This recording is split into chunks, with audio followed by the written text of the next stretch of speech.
Everybody, welcome back to Pensacola, Florida, and the Showcase Series, Day 2 of our 3 days of coverage.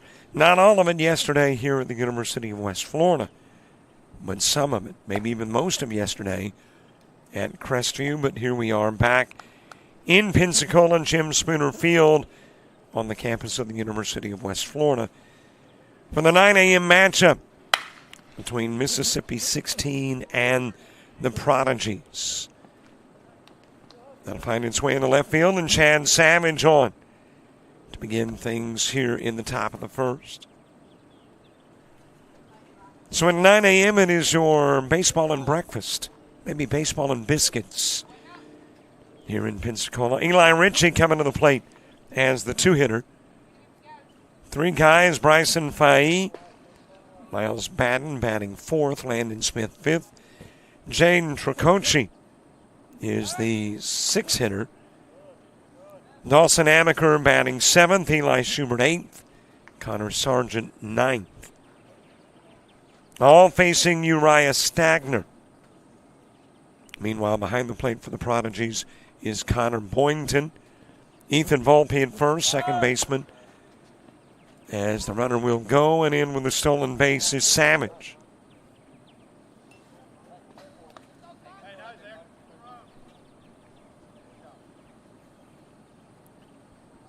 Ethan Volpe at first, and it is James Stork who is at second for the Prodigies. Champ Pierce at short, and the third baseman is Nicholas McClendon. Dalton Henson in left, center fielder Aiden Evans, and the right fielder is Scott Merle.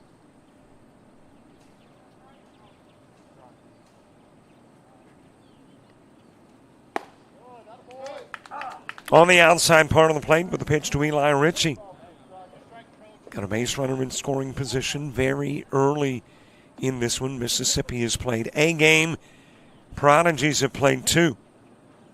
And as a matter of fact, the Prodigies were playing until a little bit after 9 o'clock last night in Crestview. Ritchie strikes out, and there's one away.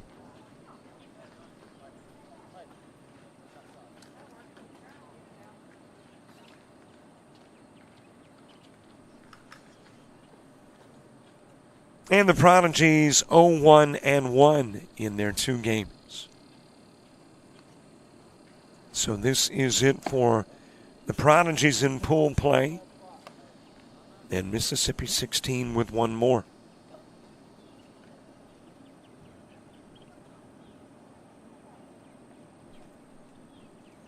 Bryson Faye, Miles Batten to the on-deck circle. Briefly out of the mid of Boynton, giving Savage a chance to get to third.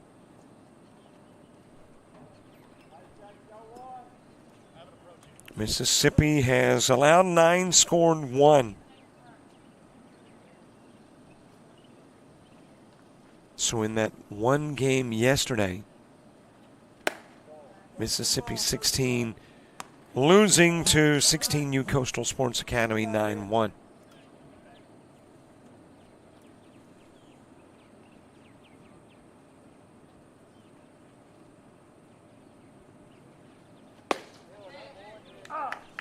Into the strike zone for Bryson Faye. Kyle Davis calling the balls and strikes behind the plate. Florida high school football coach.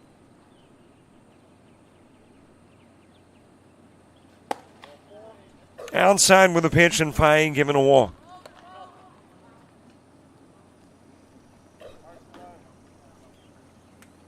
And we're going to say Miles Baden coming to the plate. B-A-D-E-N. I called it Baden, but I think there's a, what do they call them? Intrinsic pathologists on television whose name is B-A-D-E-N, and he calls it Baden. So we'll go with Miles Baden until Mom comes up and knocks on the window and says it's Baden.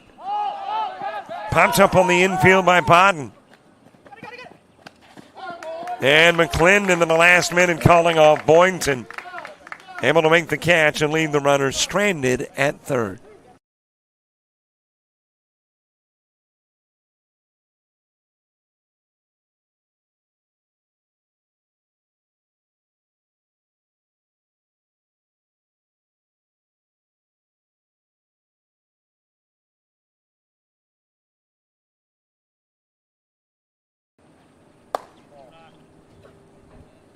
Landon Smith coming to the plate.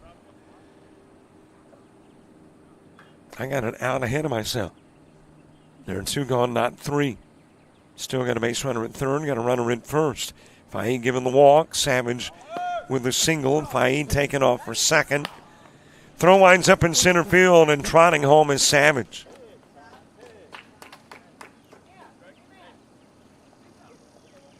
So Fahey with a stolen base, the E2 allows Savage to come in. And Mississippi taking the early lead in this one.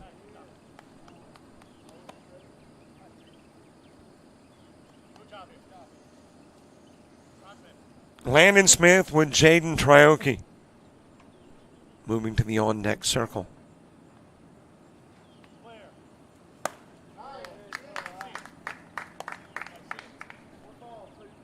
A little warm in Pensacola, but it is July. It's the 19th day of the month. It is the Deep South. So it's kind of what you expect. 87 with a high of 91 later. Feels like 91 already. Air quality 32 and good. UV index 3 and moderate. Winds out of the south-southwest at 7, gusting to 10. Popped up on the infield, and Volpe makes the catch at first. And Emmer brings in the run. It's Mississippi 16 by 1.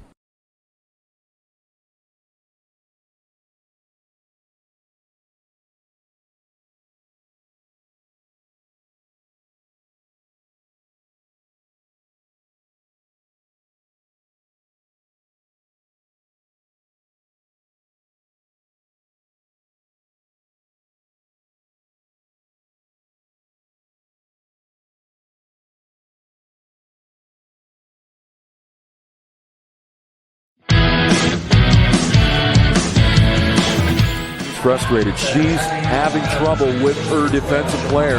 Look at this sweet pass behind the back for 2 on the assist. And that one is hit on a rope to center field. Watch that one. And it is, oh, what a great diving catch by the center field. And in that game, it was basically a running back by committee. I mean, you had a lot of guys carrying the football. Is that the protocol for the upcoming season for the backfield of Jackson State? It's a really nice pitch to get the ground ball double play. Second one. 6-5 is your final. East Georgia advances to the championship game.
Bottom of the first gets underway. Champ Pierce starts it. Nicholas McClendon is the two-hitter for the Prodigies.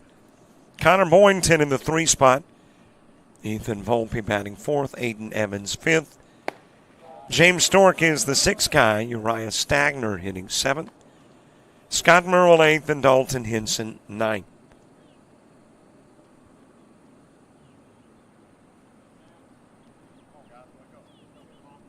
One-run plates in the top part of the inning. Savage coming in. Ducking to get away Pearson and hits the stick.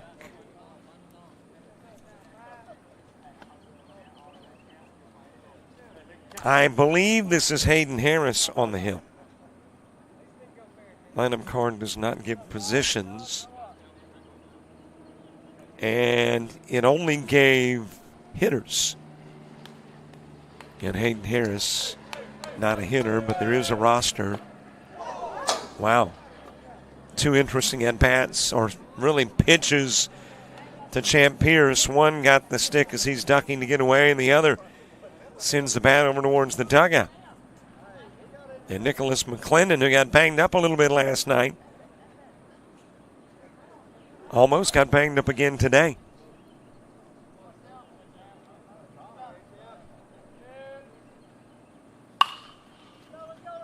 Popped up to the left side.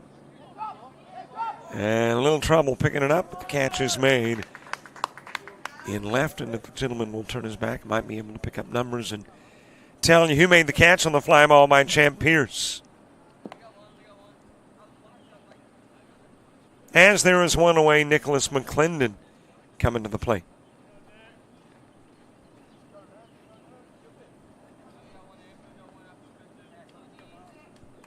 Well, we see shortstop. That is Bryson Faye right there in your picture. And it is Landon Smith behind the plate.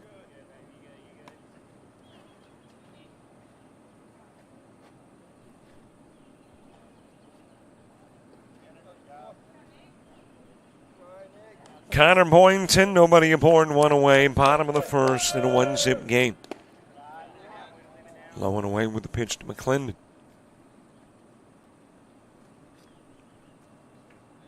And as we go along, I'll try to pick up the additional numbers and positions.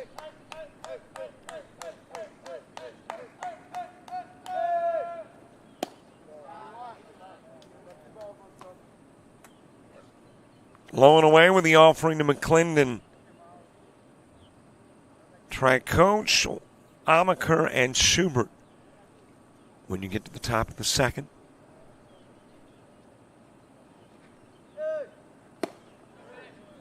On the outside part of the plate. Oh, the rest of your weather, by the way, 75% humidity, 14-mile visibility, 7:50 sunset. No rain expected, but, take that with a grain of salt. Moon illuminated to 32%. Next full moon 21 days away. The moon is nearly 229,000 miles from Earth.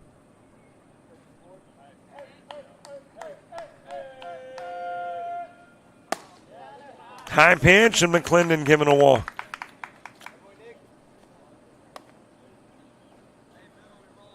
So a base runner on, Connor Boynton to the plate.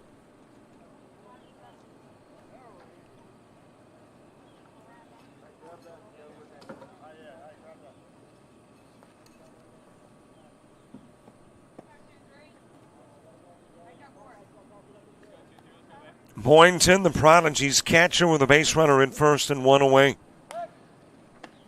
Hayden Harris over to first with the throw, and back safely is McClendon.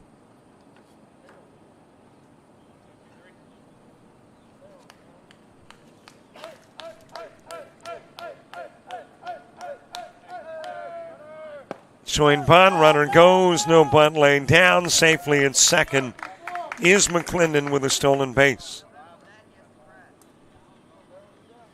And the tying run gets into scoring position.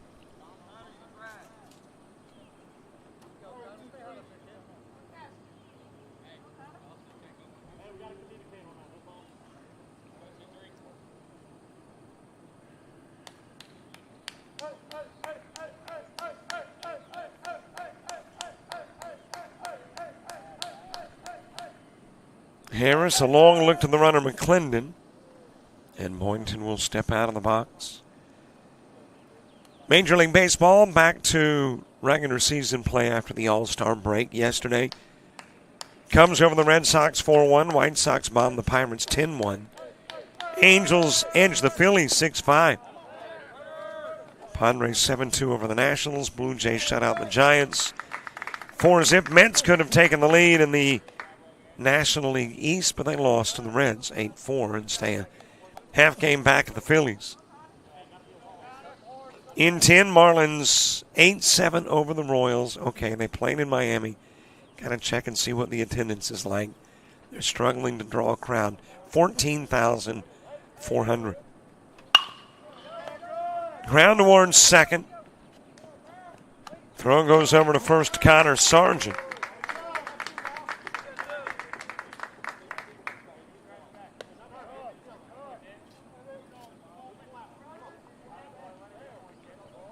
Boynton wrapping into the 4-3.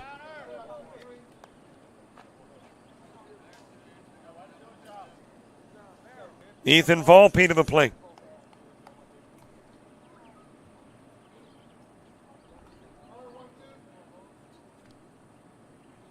And the 4-3 brings in McClendon to make it a one-apiece game.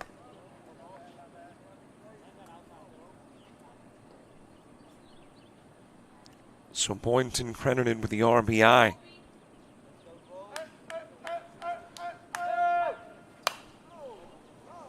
Foul back this way and out of play.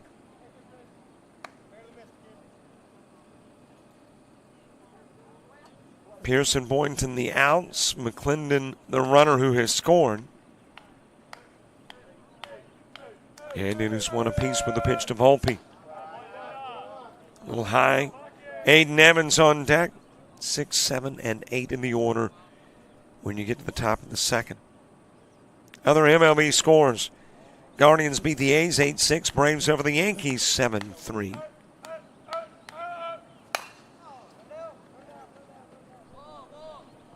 Popped up to second. And Volpe will fly out. We're an inning in, and we are knotted up at 1.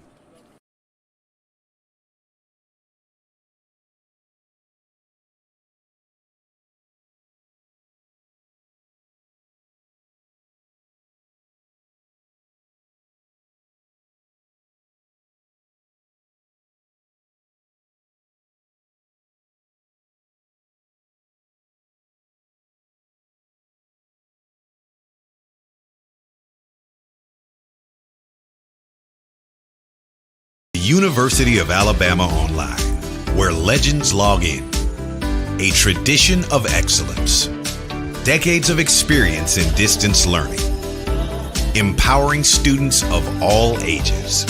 More than 90 degree and certificate programs to advance your career. UA Online. Flexible, affordable, legendary. Let your computer be your campus. Visit online.ua.edu.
Top of the second gets underway. Jaden Tricoche, maybe Tricoche,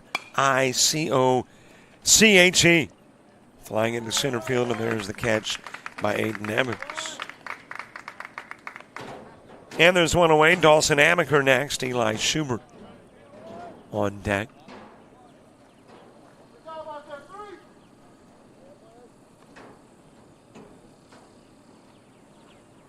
That's going to wrap on Major League Baseball scores. I think we were to the night games last night. Rays over the Orioles 11-1. Rangers beat the Tigers 2-0. Rockies 6-4 over the Twins. Diamondbacks over the Cards 7-3. Mariners beat the Astros 6-1. Brewers 2-0 winners over the Dodgers.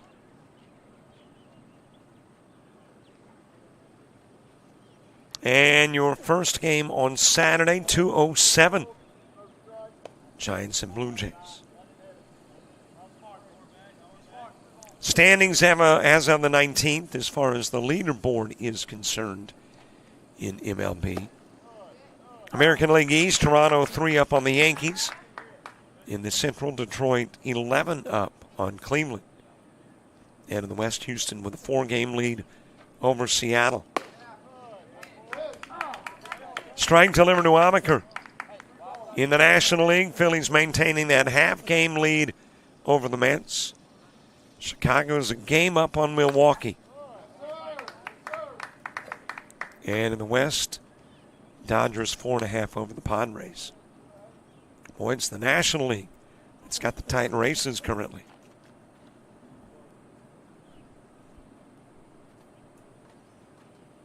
Harris to Amaker. He'll send it into center field. Second Mississippi base hit of the game.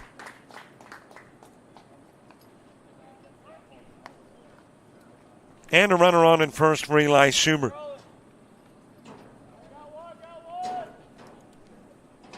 Connor Sargent to the on-deck circle.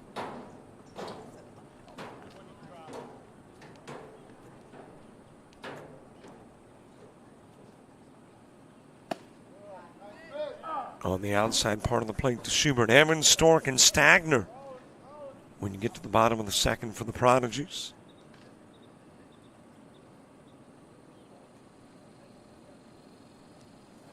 No WNBA to report.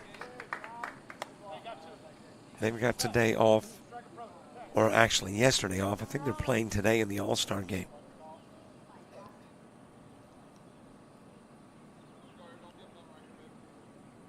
If you missed scores from yesterday, they're all available on the Showcase Series app. And if you don't have the app, well, you need to get it. What a great tool for keeping up with everything Showcase related. But in the event you don't have it, I can pass along scores. Backhanded by McClendon to first with a throw and gets Schubert on the 5-3. That was a fairly difficult play that McClendon made look simple.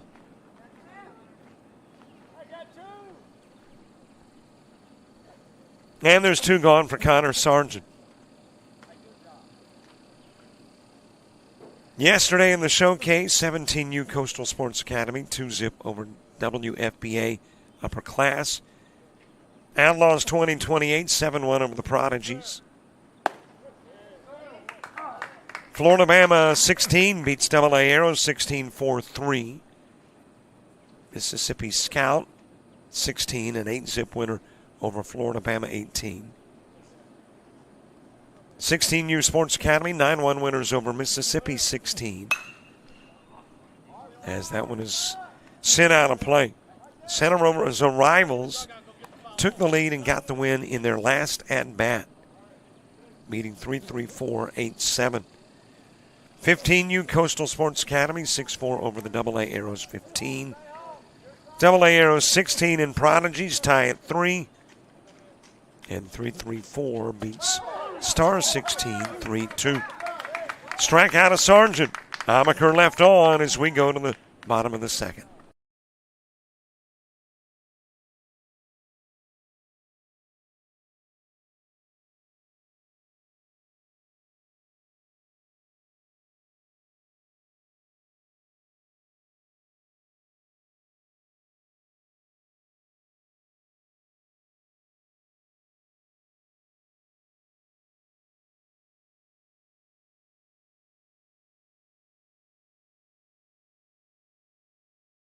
Are you an athlete looking to play at the next level? With players and teams all across the Southeast, United teams compete regionally and nationally in Showcase Series, Perfect Game, and PBR events. Visit UnitedBaseball.org and you could be next. United Baseball Organization, where the focus is always on you.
There you see the last weekend of Showcase Series Summer Baseball. It'll happen next weekend in Orange Beach. But there is fall ball coming. So stay tuned, and we'll update you as to where and when.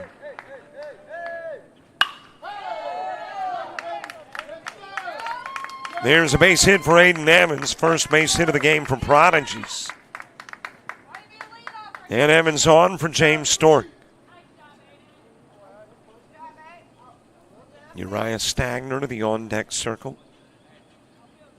Already a lot of the fall locations posted on the app. You've got Pearl River Community College, University of South Alabama, Southeastern Louisiana University, Eagle Stadium, Central Alabama, Mississippi Gulf Coast, Coastal Alabama South, Southwest Mississippi, Nicholls State, and Louisiana Christian already secured his fall ball spots.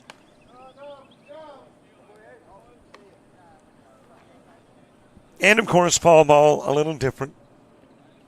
Instead of 3 days of baseball, it's 2. Stork showing bunt. And Harris will try to keep Evans close over at first.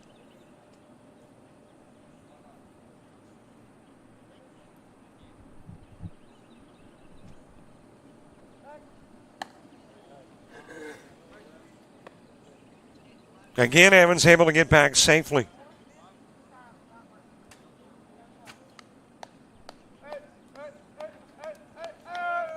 Stork showing punt. Evans takes off. He is in with the stolen base.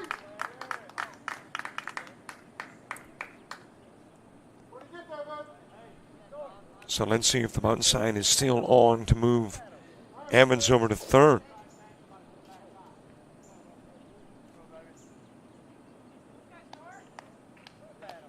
Seems like every time I look at the app, you see more fall locations secure.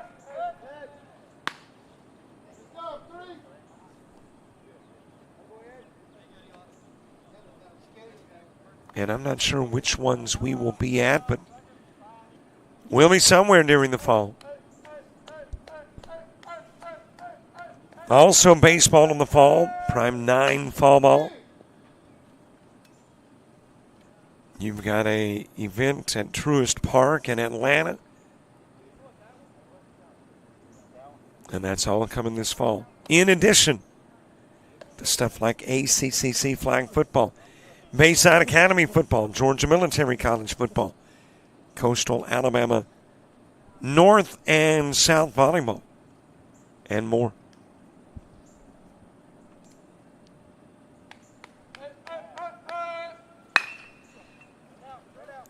Popped up. Shallow left, back onto the grass goes Faye. And Stork will fly out, leaving Evans at the moment at second.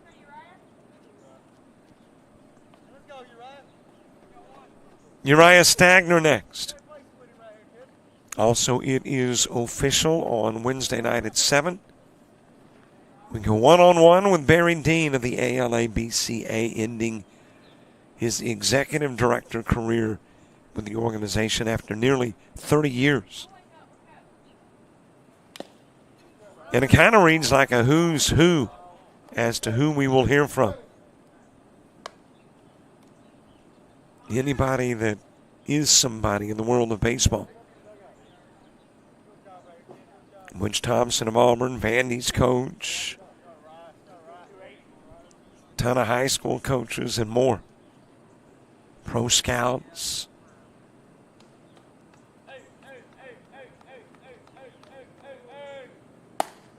Inside with a pitch to Stagner.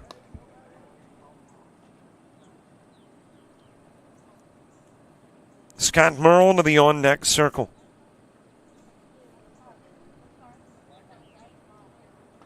And in the top of the third, it'll be the top of the order for Mississippi. Other baseball, too, before we get to the fall. Next weekend, not only Orange Beach, but we'll be streaming the American Legion Alabama State Tournament, which starts on Thursday at Troy. Evans off to third, in with a stolen base.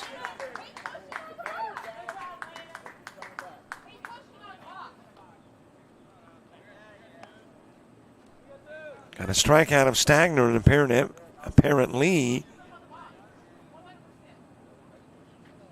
Evans going to be sent back to second.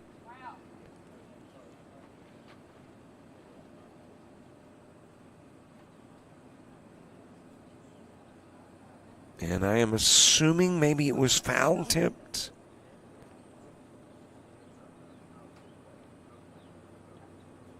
And thus sending Evans back to the bag at second.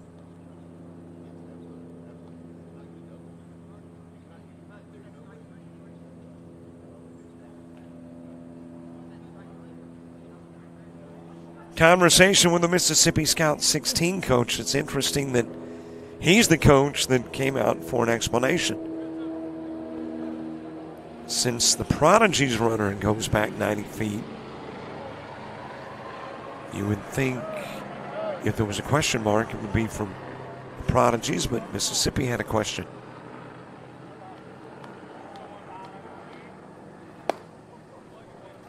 Two gone for Scott Merle. Dalton Hinson to the on-deck circle.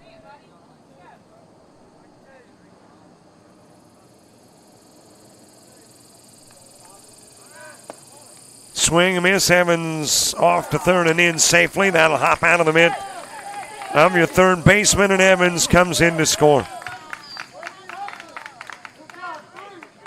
Stolen base and an E5.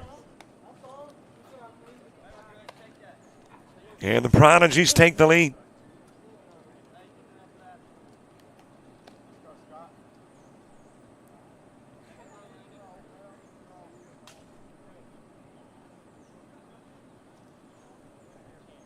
Scott Merle, two gone, and now the base is cleared. But join us on Wednesday night, 7 o'clock. And hey, if you want to do a little roasting or toasting of Barry, you'll have that opportunity too. Live interaction on Wednesday night show.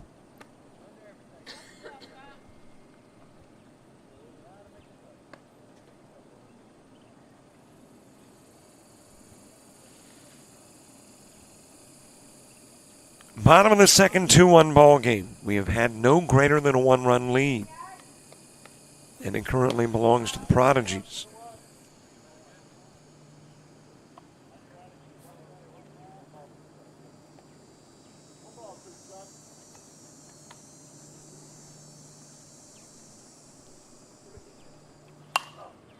Fouled away by Merle. I mentioned these guys were playing baseball about 12 hours ago in Crestview. And the late game last night, the early game today to finish up pool play. But I guess if you're the Prodigies and you don't get in, then you'd rather have all of your Saturday, or at least most of it, available. So probably not complaining about the early start.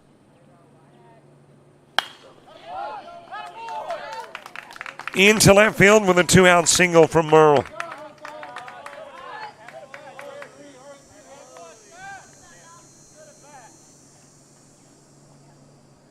That'll bring Dalton Henson to the plate. Top of the order, Champ Pearson moving to the on-deck circle.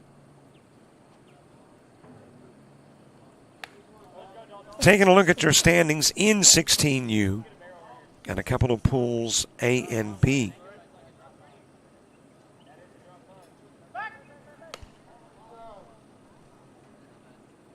In A, 16U Coastal Sports Academy 1-0, Outlaws 2028 1-0, Florida Bama 16 1-0. But it's still too early with just a single game under the belt to really say who's got the advantage.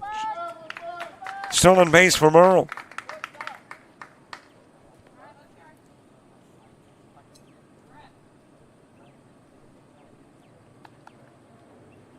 Meanwhile, in B, 3-3-4 1-0. 15U Coastal Sports Academy 1-0.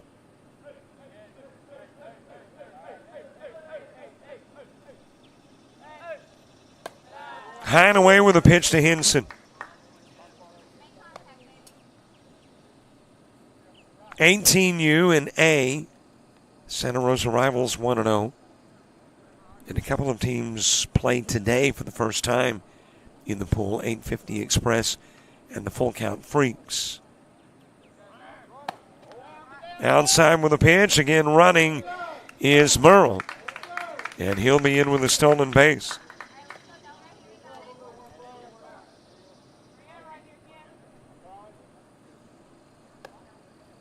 And in B, Mississippi Scout 16 1-0, 17U Coastal Sports Academy 1-0.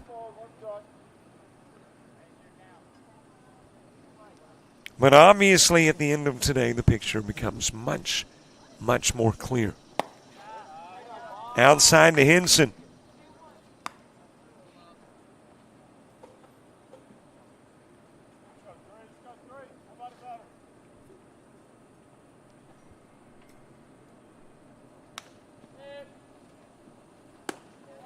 A little bit outside, Henson given the walk. That will be walk number 2, issued by Hayden Harris. And actually, that is now Miles Bodden on the hill.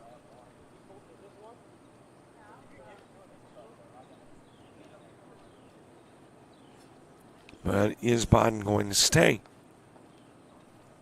on that bump? Has a runner in third. Merle with a single and a couple of stolen bases. Has a runner at first with Dalton Henson.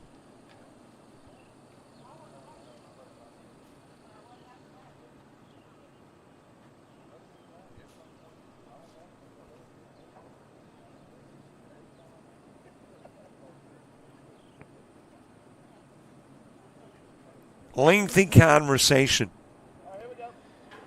It's been a while since we have had a 7-inning game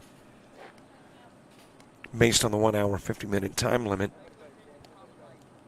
And I don't think we've had one this weekend here. And with this one in the bottom of the second and about 45 minutes in, probably not going to happen today.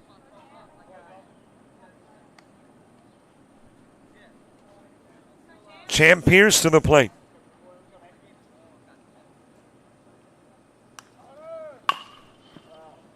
Fouled away in the direction of third. Pierce with a fly out to left field in the first. Nicholas McClendon to the on-deck circle.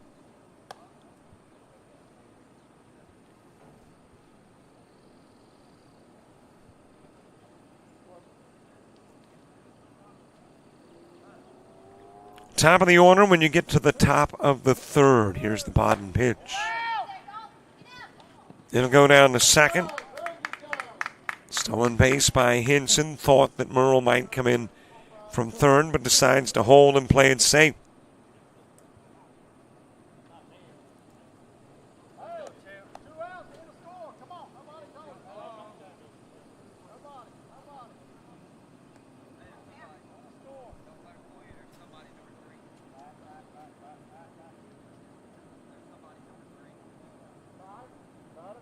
Time is asked for by a Champ Pierce.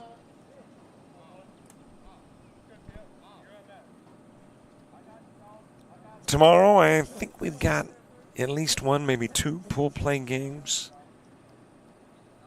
And again, that is where the app comes in so handy, as that is sent into left field. A base hit that brings in Merle.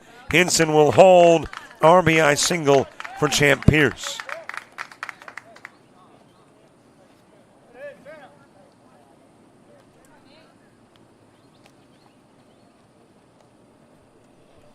And the Prodigies take a 3-1 lead.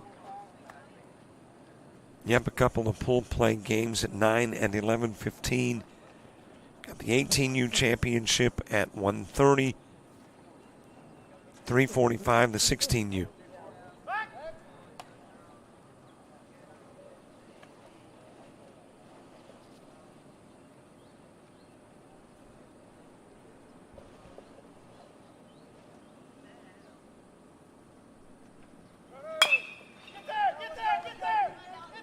Ground over to third. Throw is off the mark at first.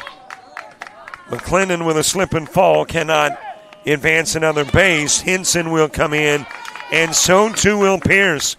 And then the ball popping out of Smith. Smith allowing McClendon to take second.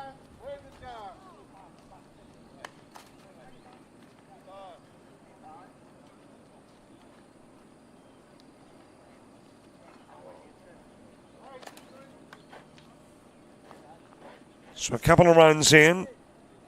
McClendon making his way to second.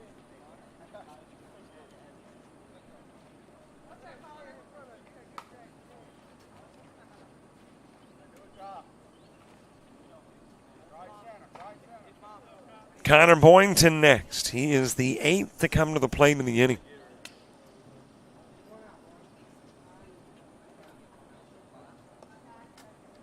Miles Bodden staying on the bump.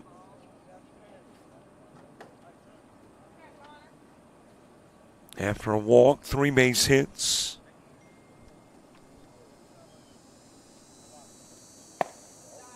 Low and inside with a pitch to Boynton, who had an RBI on a 4-3 putout.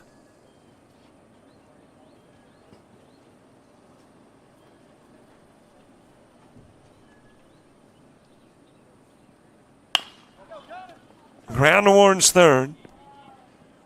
Throw goes to first, and Boynton out on the 5-3. McClendon stranded, but 4 runs in. And a 1-1 game is now a 5-1 contest.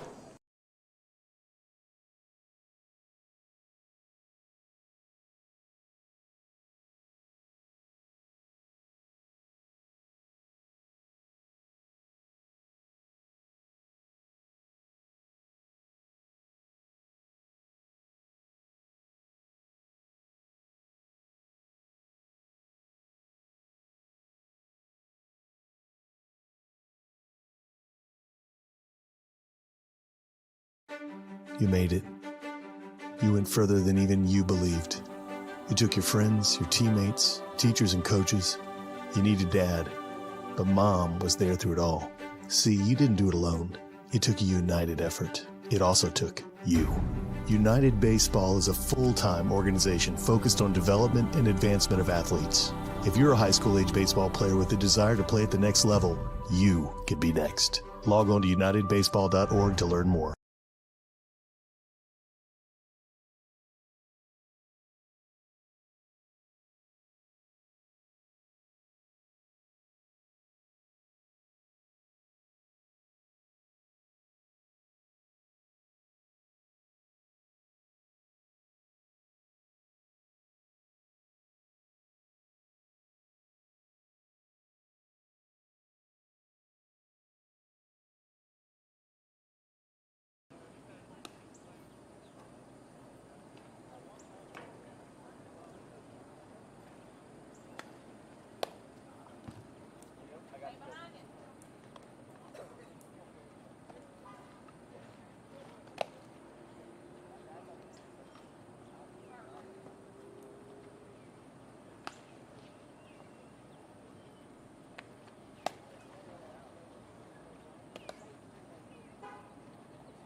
Top of the order, top of the third. Chad Savage starts it. Eli Ritchie and Bryson Faye. 2 up in the inning, 2. Round towards short. Fielded there by Pierce. Late throw and Savage on with an infield single.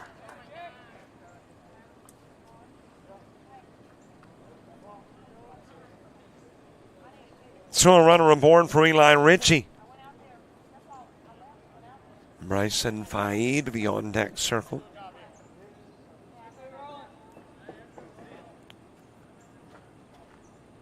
Okay, there were a number of years in between high school graduation before I graduated from here at the University of West Florida.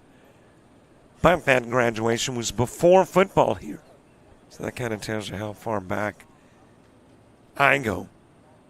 But now football on campus. I have not been to the stadium.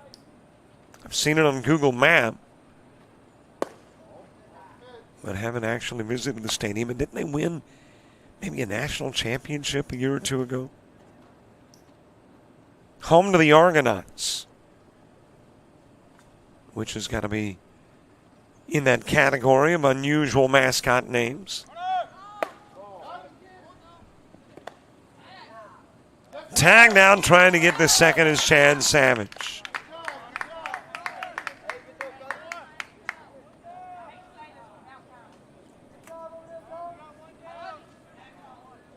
I would say a mascot name that nobody else has would be classified as unique. And I have never heard of another school with an Argonaut. And I know they've got like the Trojan mascot, but I think the Argonaut is actually a snail of some sort.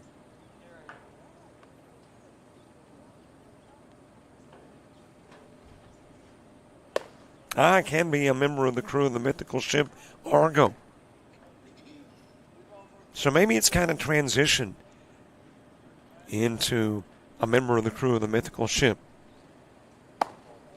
Because when I was on campus, we had a lot of snails as mascots.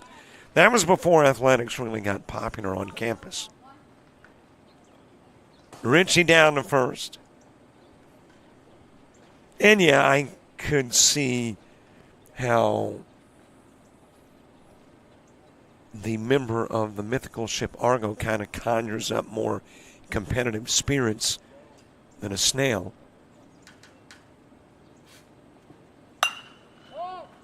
Foul away over to the right side by Faye. But there has been some tremendous success here at the University of West Florida athletically.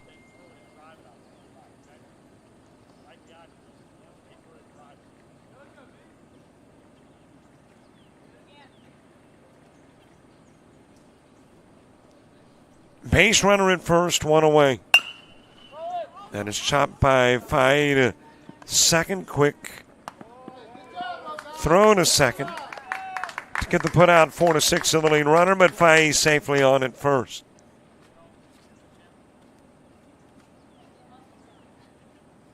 Got a new second baseman, no longer James Stork. I think he is playing, well, he's not short. That is Pierce. But a quick throw by, I think that's Dalton Hinson. Able to get the lead runner. 2 going with the runner at first.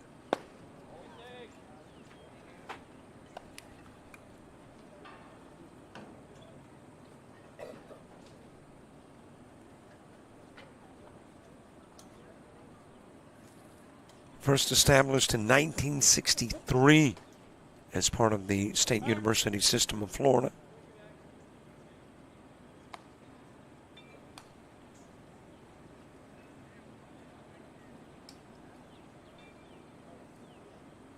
West Florida competes in 15 intercollegiate varsity sports.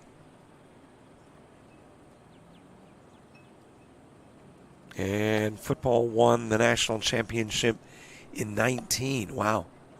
See, I thought it was a year or 2 ago. And it was 6 years ago.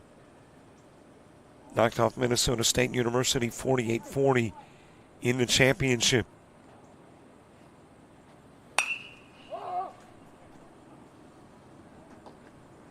Found out a play by Miles Bodden.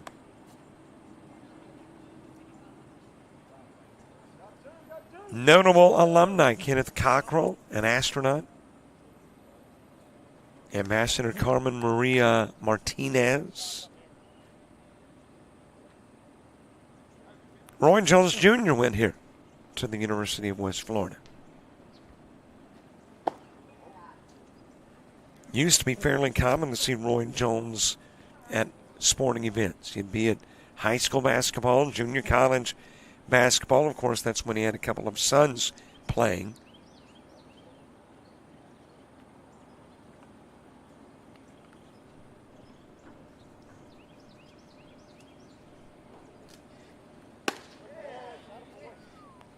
A little bit outside with the pitch to Bodden, who popped out to third.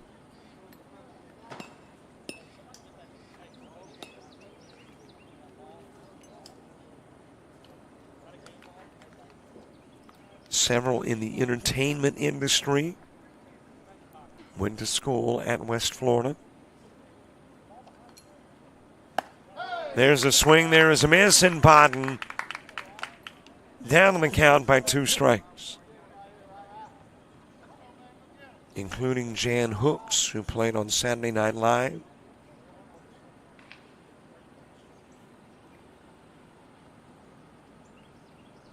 David Hard, who was known as Sergeant Parker Williams. The TV series Heat of the Night. Came to West Florida. Bodden given a walk, and he'll go down to first.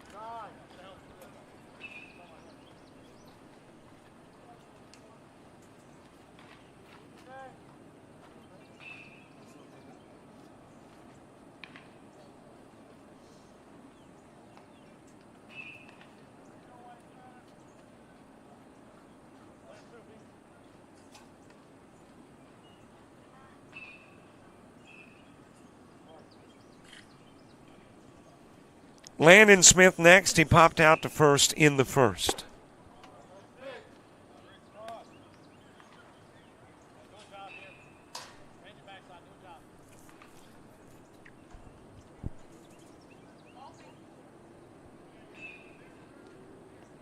Jaden Tricoche moving to the on-deck circle on the outside part of the plate with a pitch to Smith. Volpe, Evans, and Stork in the bottom of the third for the Prodigies.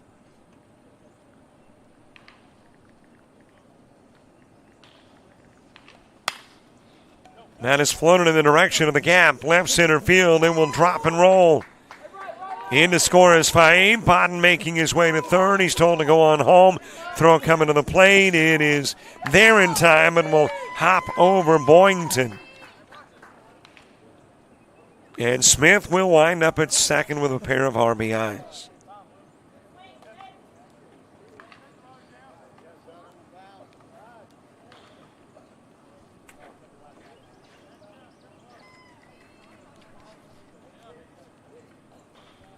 So Mississippi 16 cutting into that lead, trimming it to 2.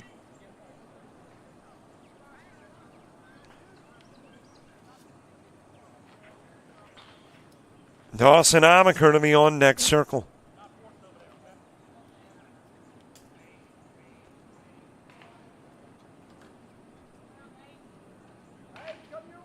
Tricoche representing the tying run with 2 gone. Here in the top of the third. High and away with the pitch to Tricoche.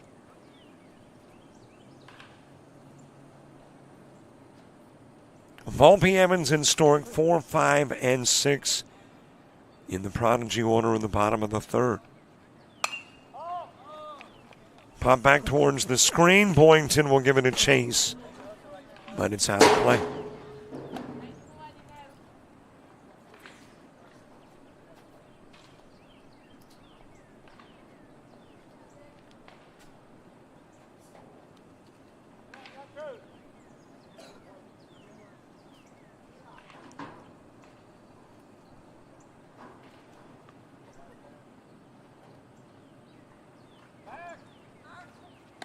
Throw going to second, able to get back safely is Smith.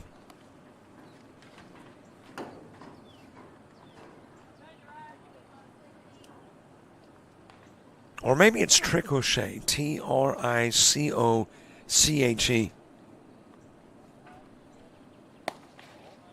Got a feeling it is, if not a Louisiana player, it's got Louisiana derivatives or variations. And the pronunciation of Louisiana names a little different.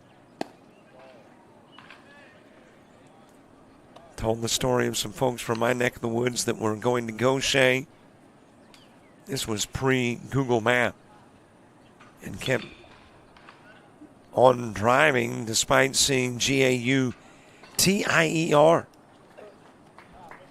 which to you and I would be gaudier. But to folks who originate from Louisiana, it's Gaucher. So maybe it's Tricoche. Down to first with a walk and a couple of base runners on. And will that be it for Uriah Stagner?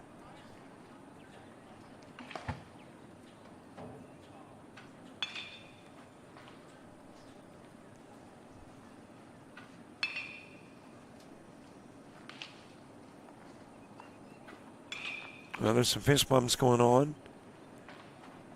And that's just to say, okay, go get him. Staying in the game is Stagner.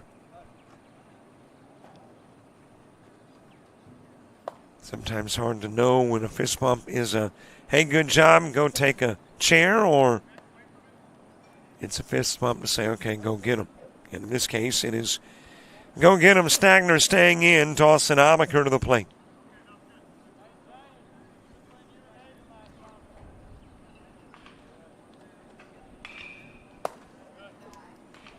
A little bit high with a pitch to Amaker.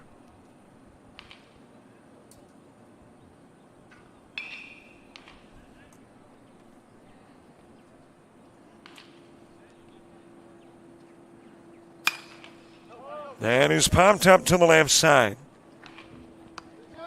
Stork's there for the catch. Amaker will fly out. 2 runners stranded, 2 runners in. It's a 2-run game going to the bottom of the third.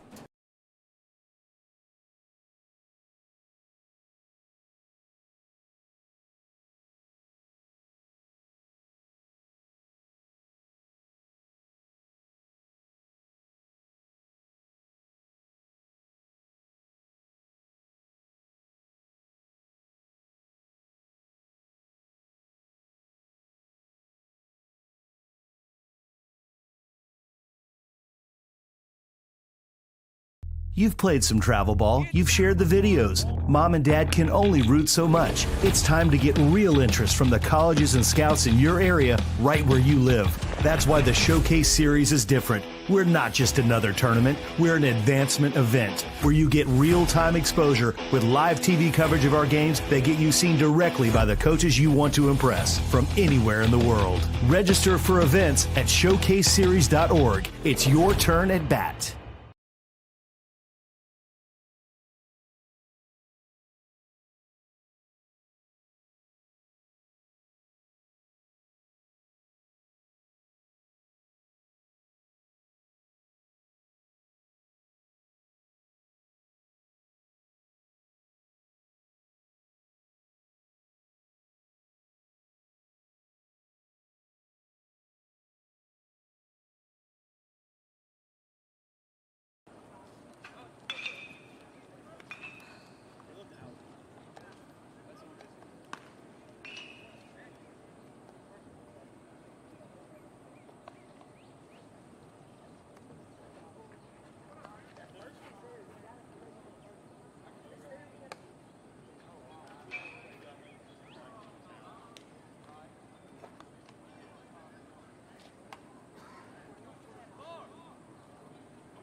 Well, the center field look giving a little rocking and rolling because apparently there is a player who's decided to pull on the railing to get a little exercise in.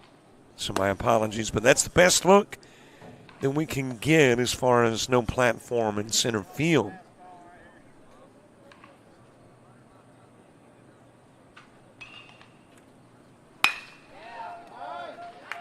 Dropped into center field. That'll be an Ethan Volpe base hit.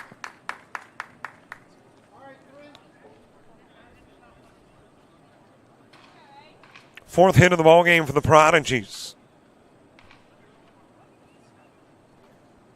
Aiden Evans coming to the plate.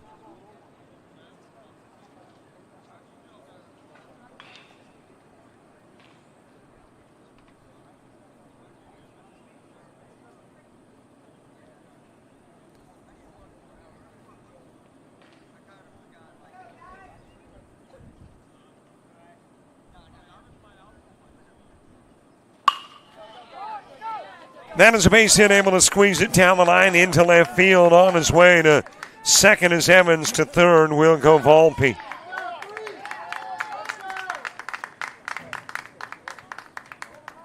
And a couple of base runners on, both in scoring position for James Stork.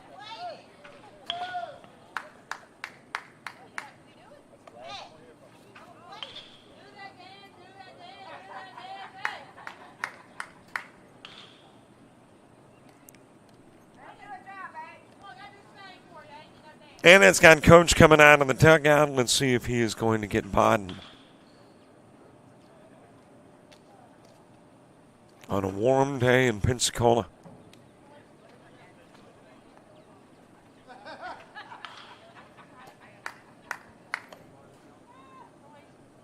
And a little warmer out of that turf. And for folks like Landon Smith, I checked that, Connor Boynton.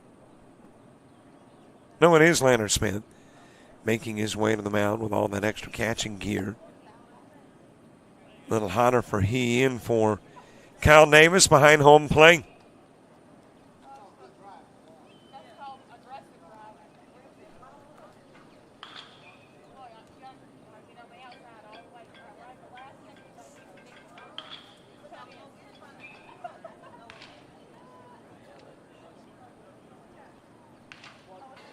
James Stork to the plate. Bodden will stay.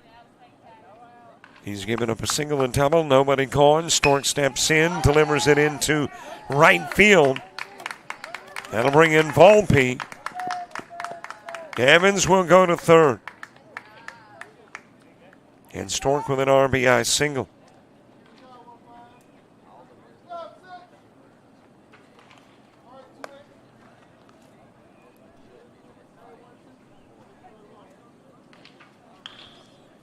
Uriah Stagner next. Stagner struck out in the second. Scott Merle moving to the on-deck circle.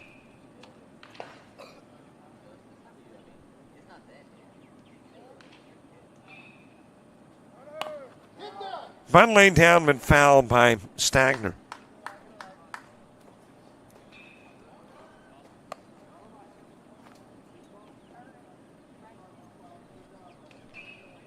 If you are curious in time, an hour and 12 in. Right at 33 minutes to go in our 1 hour and 50-minute time limit. Swing and a miss by Stagner, who struck out in the second.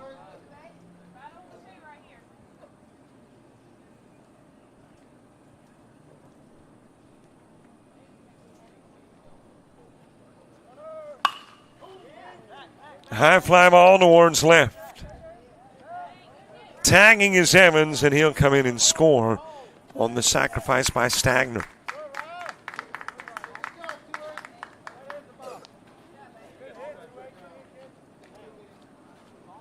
Stork staying put over at first.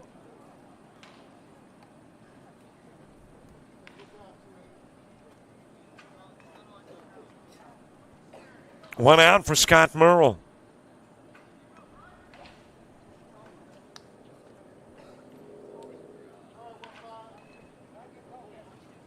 Dalton Hinson moving to the on-deck circle.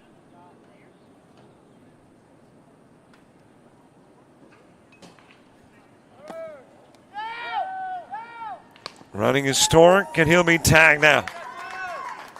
Strong throw from Landon Smith got Stork.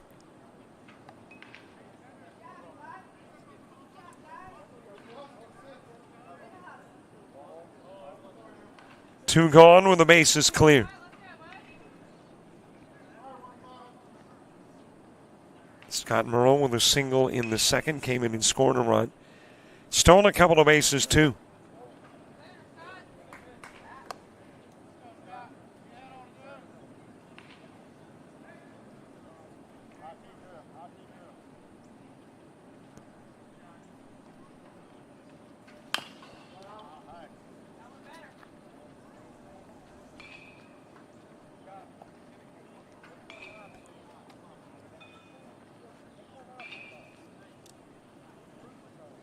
Dalton Hinson is on deck. Schubert, Sargent, and Savage when you get to the fourth for Mississippi 16. Swing and a miss, and that'll do it for the Merle at bat. But two more runs are in. It is back to a 4-run lead, and it belongs to the Prodigies.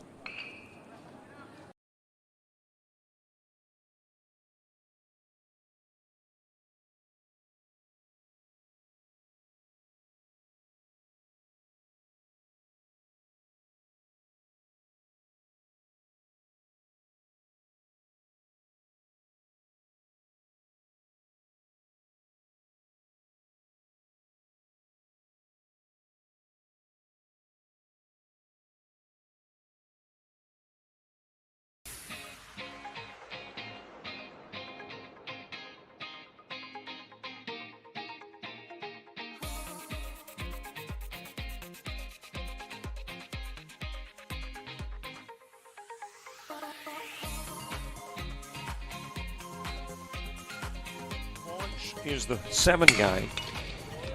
Right up the middle, base hit, back-to-back base hit. Starter with a double. The single from Cumbie coming to the plate and tagged down at home.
We head to the top of the fourth, bottom of the order for Mississippi. Ethan Volpe is the new pitcher for the Prodigies. Uriah Stagno working 3 innings, facing 16. 2 strikeouts, 4 walks, 4 hits, 3 runs. And hands it over to Ethan Volpe. Looks like McClendon has moved over to first from third to cover for Volpe. And we'll see who the new third baseman is. Outside and a walk given to Schubert.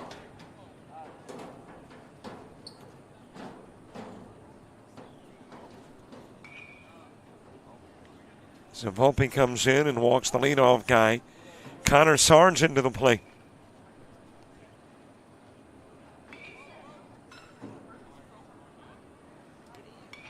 Sargent was one of 2 Stagner strikeouts. The other was Ritchie.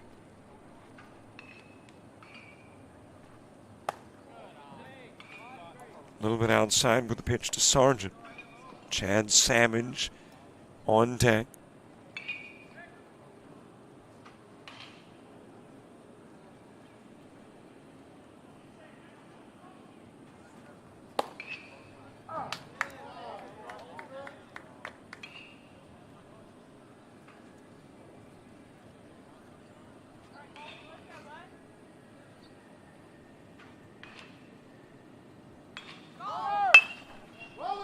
Runner goes as that one is sent by Sargent.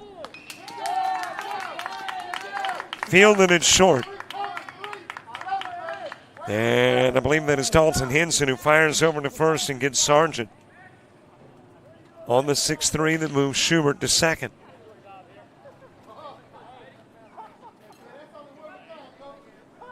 And gets us back to the top of the order. Chad Savage next.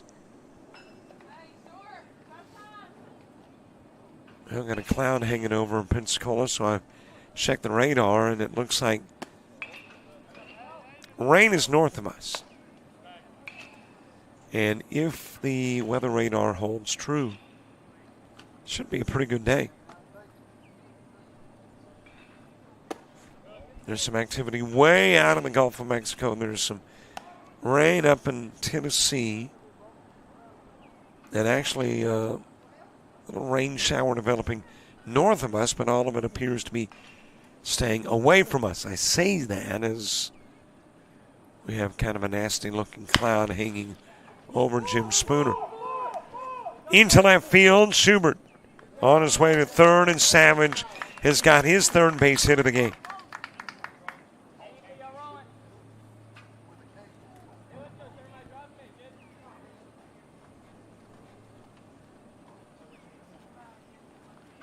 There's that cloud hanging over Jim Spooner. Then we would just as soon passed on over. I mean, getting to hang around, that's okay. Sometimes blocks the sun, and that's okay. It's when it decides to drop a little precip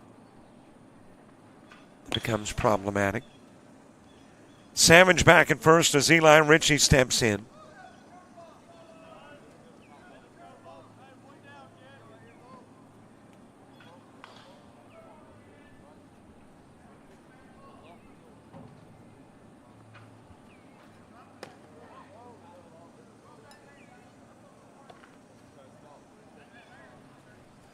Ritchie with a strikeout and a walk. Fan in the first, walked in the third. Bryson Faye to the on-deck circle. Throw going down to second. And Henson knew that there was bait to try to bring in Schubert. It works.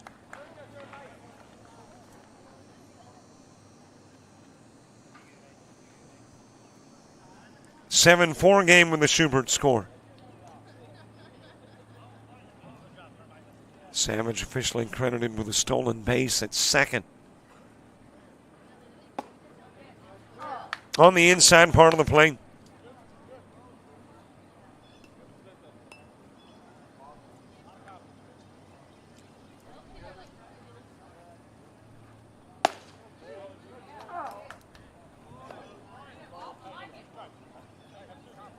Couple of strikes on Ritchie. He was fanned in the first for out number one, walked with one away in the third.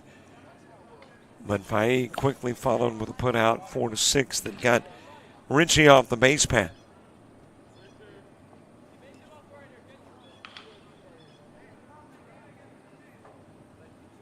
Bottom of the order in the bottom of the fourth for the Prodigies. As that pitch is a little bit outside to Ritchie.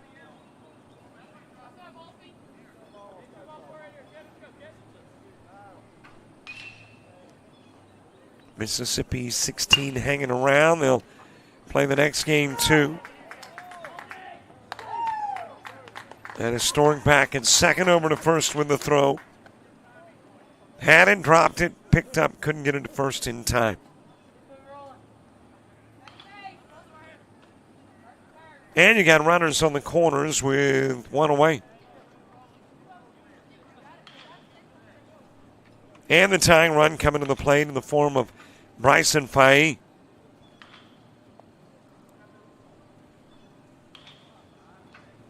Miles Podden to the on-deck circle.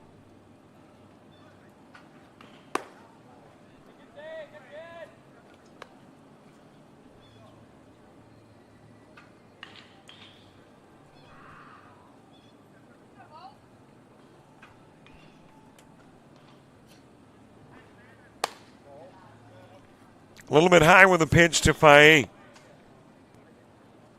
He has walked and ground into a 4-6, scored a run, and stole a base.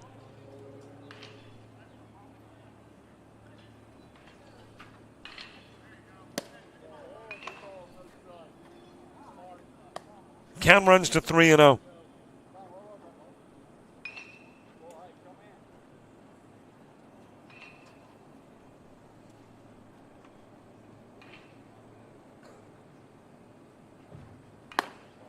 Outside ball 4, and Faye will load it up.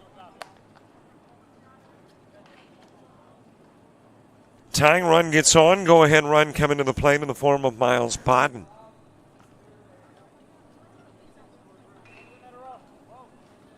And if you're looking to send it out of the park, it's 330 down the lines.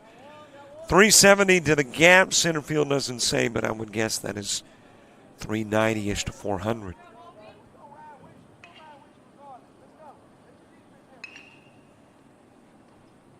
Haven't had an out-of-the-park home run. Have had an out-of-the-park ground rule double.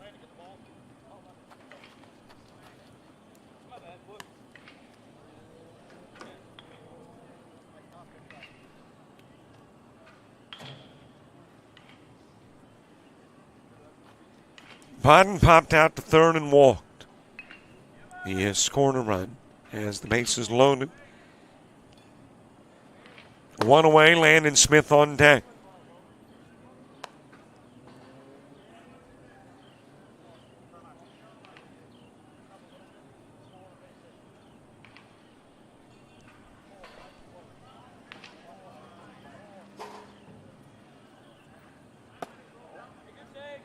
Inside pitch to run the count to 2-1. So 6 out of the last 7 pitches outside of the strike zone.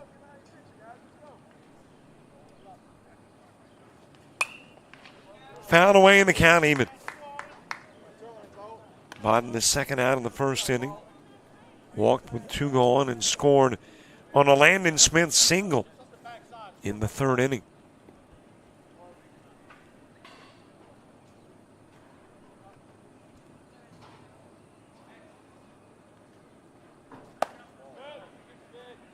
Outside 3-2. Full count on Miles Podden.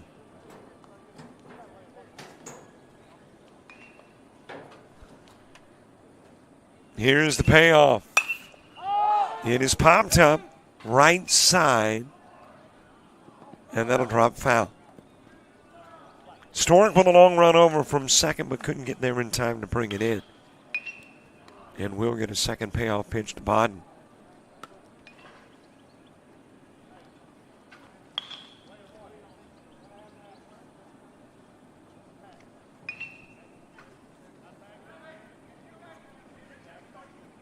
As I mentioned earlier, we are still about 3.5 hours away from the first Major League game of the day.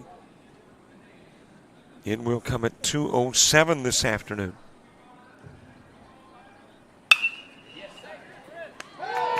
Line to short.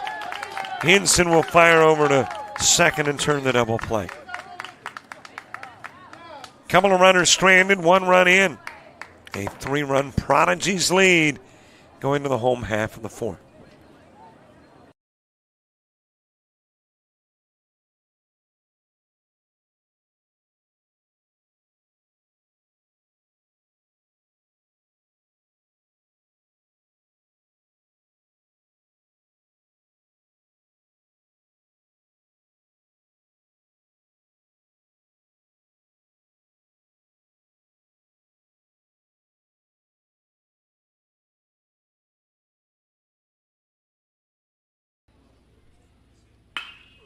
drives that in the direction of right field. That is going to sail. I'm really not sure why I quote it. It's so frequently wrong. That is hit well towards left field. Jackson Hyatt, 1 for 2 in the game, lifts this one towards left center. Here's the 1-0 offering. That is hit well towards left field.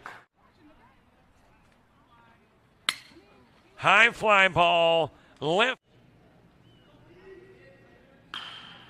That is shot in the direction. Barr, who is issued in Sackerly with 2 gone. Sackerly trying to come to the plate with put the finishing touches on a mercy rule win. That's hit well, though, towards left field, and it'll be wrapped up around 8 o'clock. And a shot in the direction of right field. Lyles. 2-1 offering. That is shot towards the gap.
Bottom of the order, bottom of the 4th, Dalton Henson will start it. Chad Pierce, Nicholas McClendon due up in the inning as well. Bodden staying in the game. He has been the benefactor of innings that have pulled Mississippi 16 relatively close, keeping him in the game. As got a Hanson swing and miss, walked, stole a base, and scored a run in the 2nd.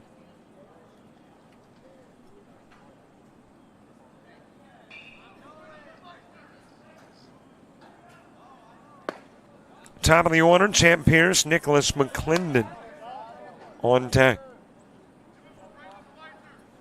Unofficially, we are 18 minutes away from the 1 hour and 50-minute time limit. Inside pitch to Hanson.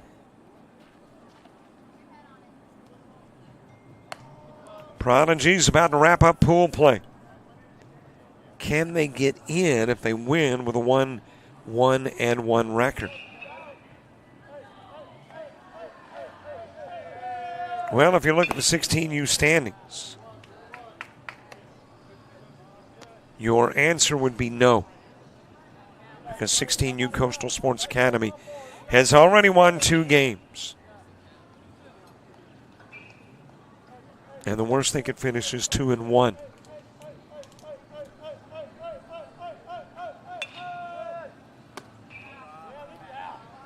So based on 16U's record in Pool A, then you got the Outlaws still with a chance, Florida Bama, Arrow 16 Prodigies could not get in, Mississippi 16 still with a chance, got to win this one, come from behind, win it, and then win their upcoming game against Outlaws 2028.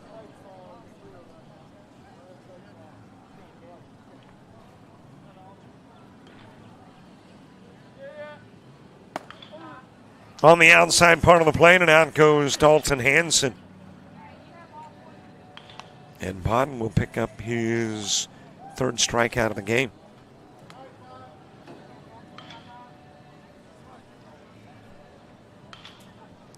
Back to the top of the order, Champ Pierce next.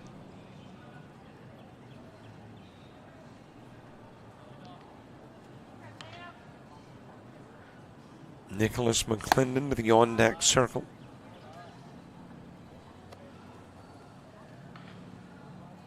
So the Prodigies, win or lose, will head to the house after this one. Mississippi 16 with a chance has got to win this one. If they lose, they're out. Base hit into left field, and on is Pierce with the 7th hit of the game for the Prodigies.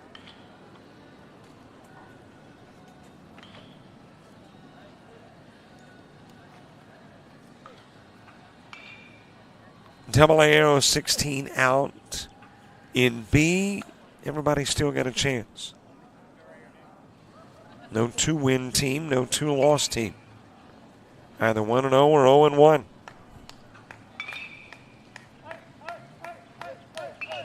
Nicholas McClendon with a base runner at first. And that runner will take off for second. Pierce with the stolen base.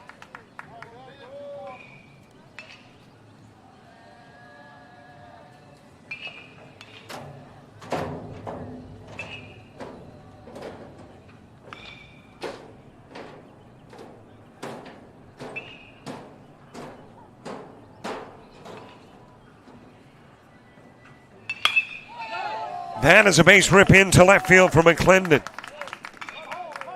On his way to third, Pierce and McClendon. Aggressive base running to take two.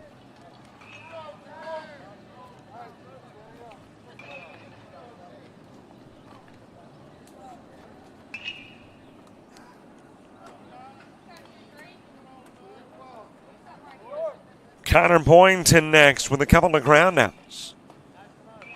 1 to second, 1 to third. The 1 to second drove in a run.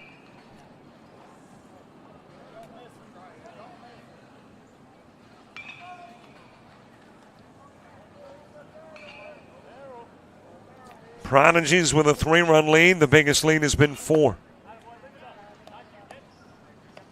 Got a couple of runners in scoring position that could produce the Prodigies' biggest lead.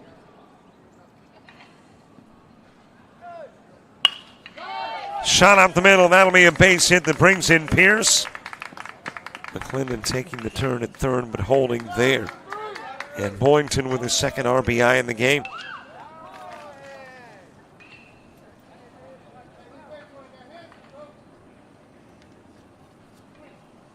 And that might be it for Bodden.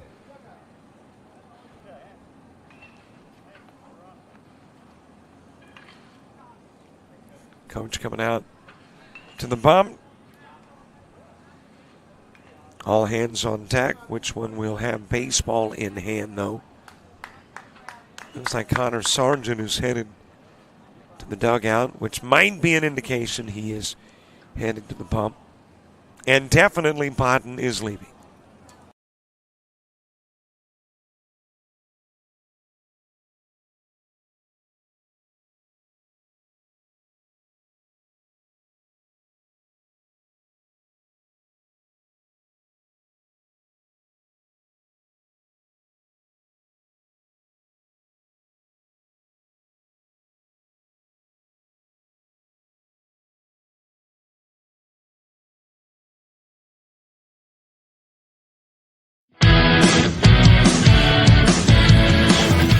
Frustrated. She's having trouble with her defensive player. Look at this sweet pass behind the back for 2 on the assist. And that one is hit on a rope to center field. Watch that one. And it is, oh, what a great diving catch by the center field. And in that game, it was basically a running back by committee. I mean, you had a lot of guys carrying the football. Is that the protocol for the upcoming season for the backfield of Jackson State? It's a really nice pitch to get the ground ball double play. Second one. 6-5 is your final. East Georgia advances to the championship game.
Still on base from points, in with the runner at third, McClendon. Smith not willing to make a throw. And you got a couple of base runners in scoring position with one away. Ethan Volpe has popped out and singled.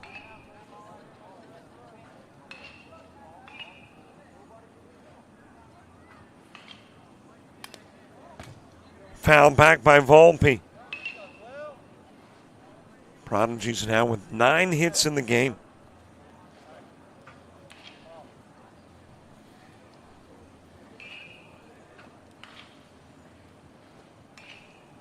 Not a ton of time left.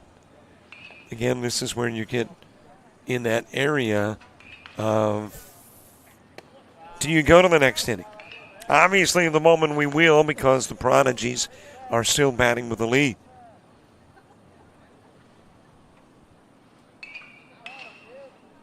But unofficially, an hour 41 in. Low and away with a pitch to Volpe.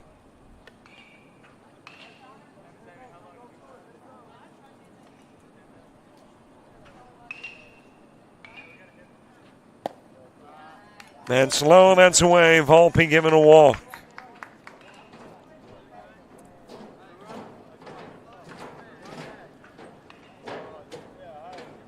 Miles Bodden, the starting pitcher for Mississippi 16, 3 1/3 innings of work.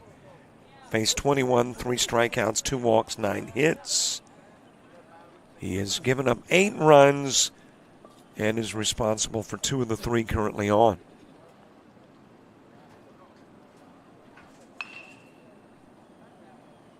And that is Champ Pierce over to run in first for Volpe, the pitcher. Bases loaded, 1 away, bottom of the 4th.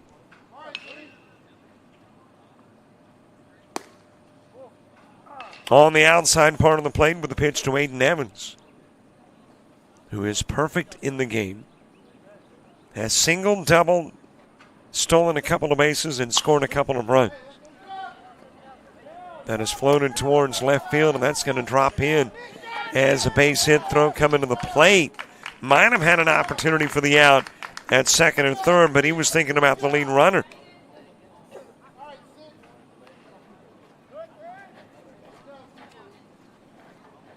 Evans with the RBI, James Stork to the plate.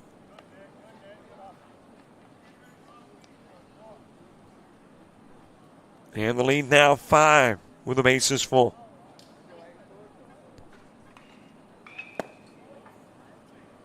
Connor Sargent in for Miles Bodden.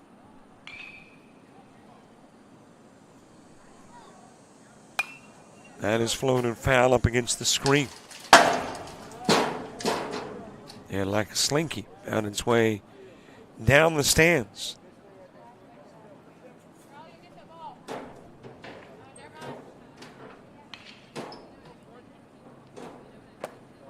High and inside with a pitch to Stork, who has popped out the short and single. And now we got your time limit in your ball game.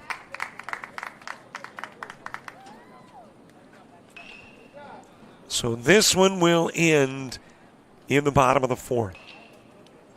And both teams have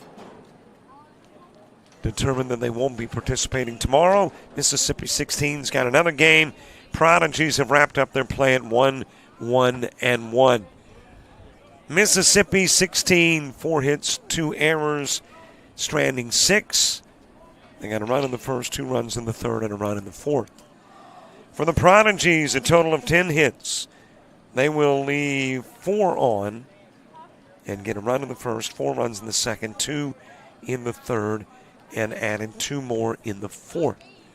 So there's your final score, a 9-4. Prodigies win. Mississippi 16 hangs around. They'll play the Outlaws 2028 next. And you know the process. Camera stays up, link stays live. We'll pod the audio down to make YouTube happy and be back with baseball around 11:15.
Hi, everybody. Welcome back. Game number 2 of our 5 to be played on a Saturday here at the University of West Florida. Ashton Lewis stepping in for the Outlaws to begin it. A little bit outside with the Bryson Faye pitch. Bryson Nelson hitting second. Grady Lates is the 3-hitter. Levi Myers batting 4th. Caden Chandler 5th. Easton Urena is in the 6th spot as that's dropped into center field by Ashton Lewis. And a base runner aboard. Bryson Nelson coming to the plate. Hunter Adams is in the 7th spot. The gentleman known only as Lando is batting in the 8 hole. 9-hitter Tucker Rave, Cameron McCormick batting 10th. 11 guy Asher Myers. A.J. Gutierrez is batting 12th. Cooper Miller 13th and C.J. Jennings in the 14th spot.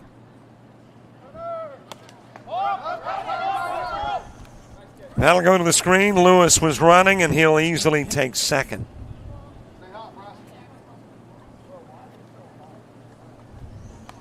So a base runner in scoring position for Outlaws 2028.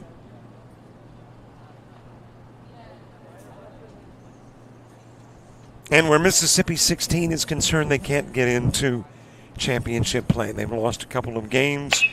You got a team that is 2-0. Sargent with a catch at first. Back to second goes Lewis. Nelson with a fly out. Grady Lates to the plate.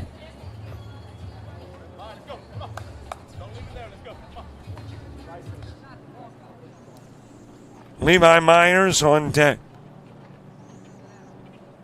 And because of the fact of the pool, there is a 2-0 team.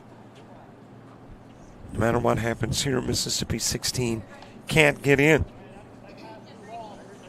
And the team that played Mississippi 16 in the prior game out as well. Prodigies finishing 1-1-1.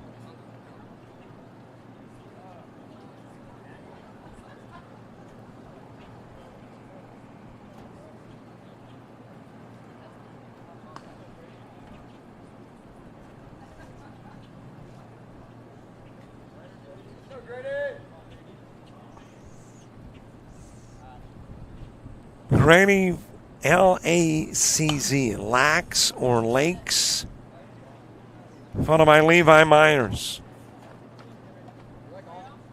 Outlaws 2028, 1-0. And Mississippi 16, 0-2.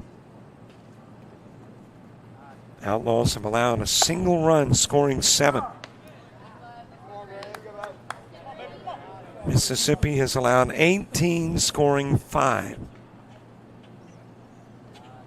And that would be relevant in a tiebreaker. Right back up the middle, snagged by Faye. He'll go to second and turn the double play. So despite the single, 3 up, 3 down in the top of the first.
Bottom of the first gets underway. Chad Savage to start it. Eli Ritchie, the two-hitter, three-hitter Bryson Faye. Miles Bodden is batting fourth. Landon Smith fifth. Jaden Tricochet is the six-hitter. Dawson Amaker batting seventh. Eli Schubert in the eighth spot. One away on the fly out by Chad Savage to left field.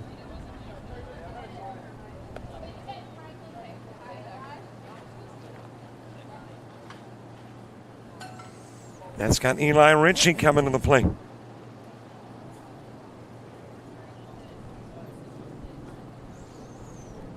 Rest of that lineup, eight-hitter Eli Schubert. Nine-spot Ethan Birch and Cooper McGee batting 10th.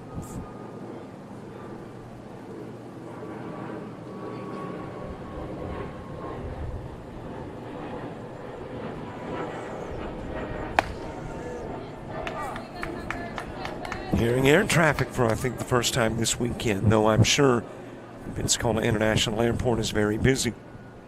Last time I flew out of Pensacola, I think the flight to wherever I was going, and I can't recall at the time, was probably shorter than the trip from my parking spot in the parking lot to the airport terminal. That airport is busy now. Just a little bit inside to Eli Ritchie.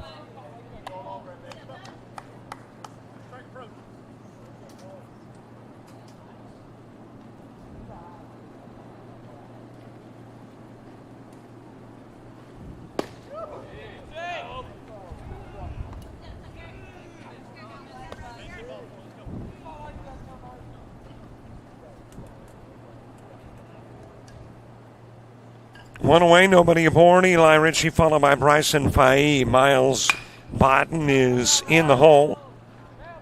Fouled away over towards third.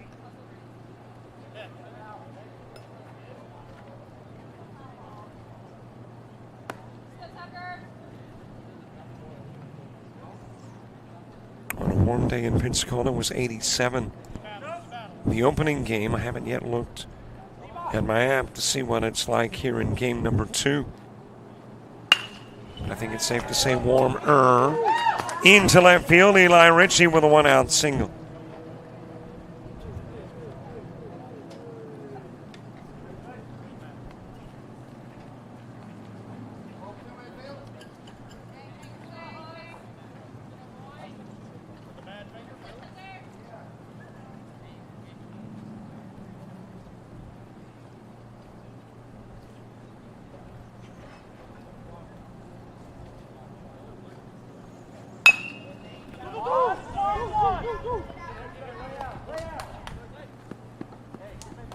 Got the 3-6 put out that gets the lead runner. Not able to get it back to 1. Covering 3 to get out number 3. But you got a base runner aboard, 2 gone. Miles Bodden to the plate.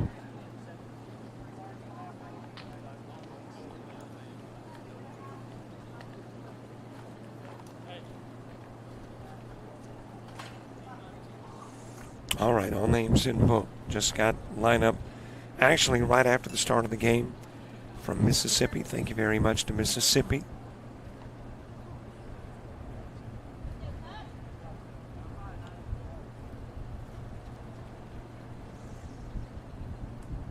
When you get to the top of the second, Levi Myers, Caden Chandler, and Easton Urena coming to the plate. Miles Bodden with a base runner at first. Game got an 11:15 start. And if we go the full 1 hour and 50 minutes, then we would hit what? 105 as an end time.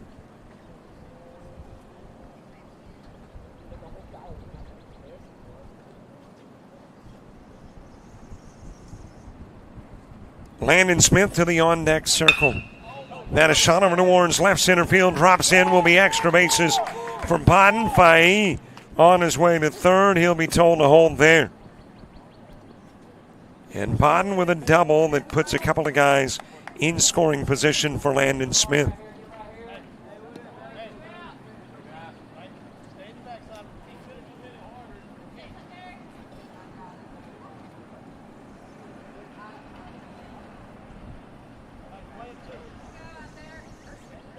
Jaden Tricochet to the on-deck circle. And Tucker Rafe about to get a visit. That is A.J. Gutierrez going out to the hill to have a conversation with his pitcher.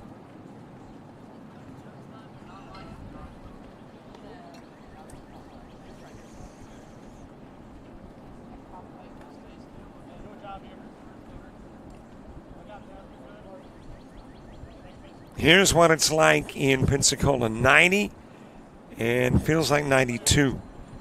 UV index 9, very high. Air quality 52 and moderate.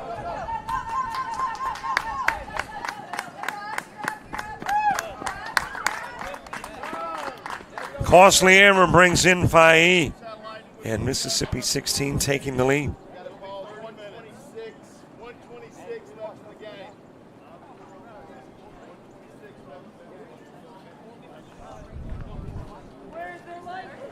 And I guess we're under a lightning delay.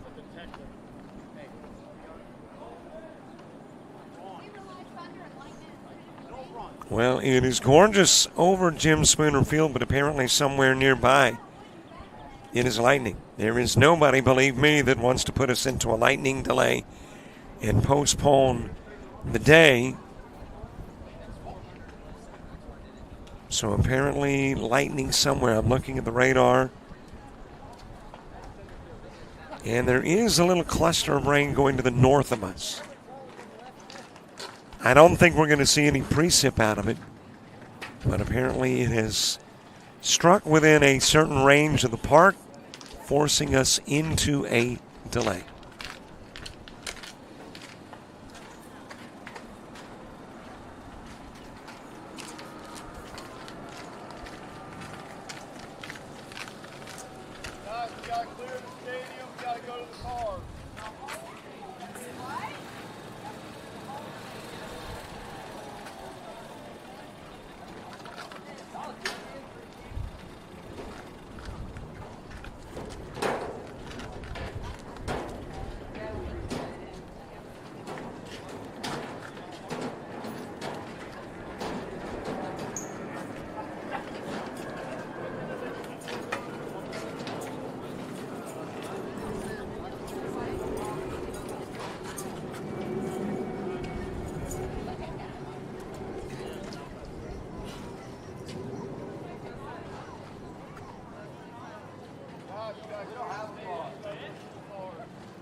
got lightning, we still got to be out of the stadium.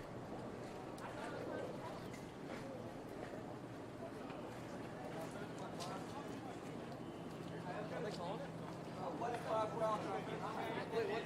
they say?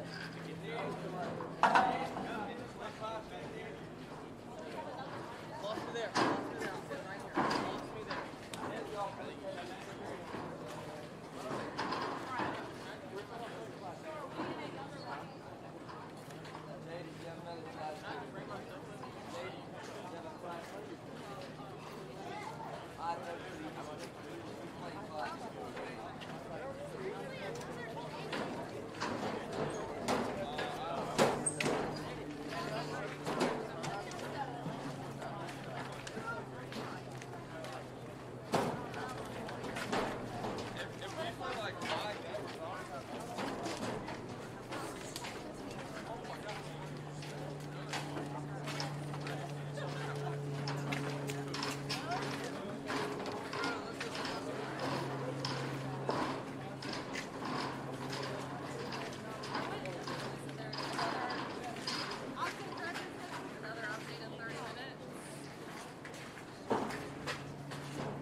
Yeah, we have to leave the entire thing. We have to go stand in a parking lot with no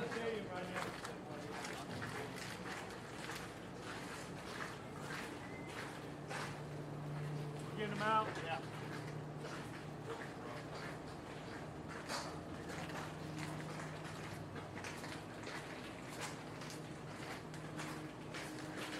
I don't see a single light being brought in the sky.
how low that left is.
Hi, everybody. Welcome back. About an hour and 10-minute delay. Compliments of Mother Nature. No rain, but a lightning delay.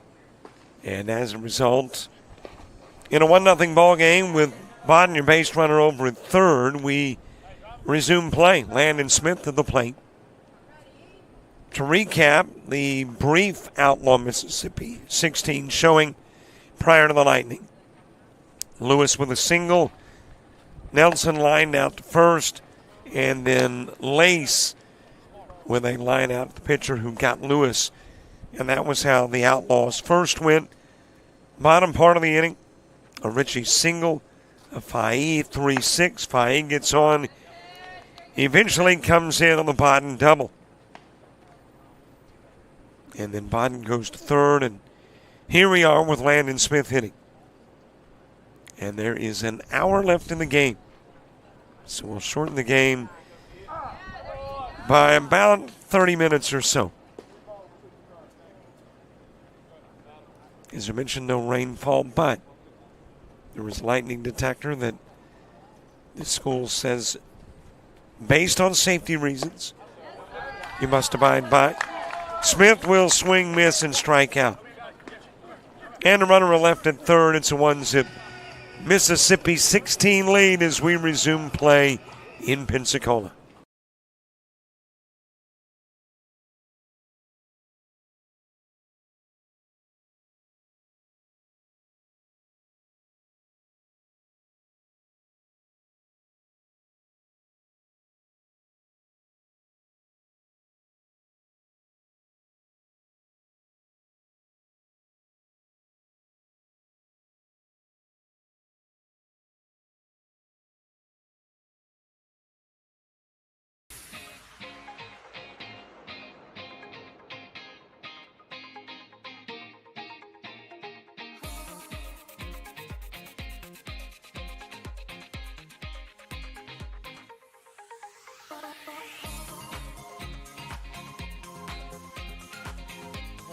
Here's the 7 guy.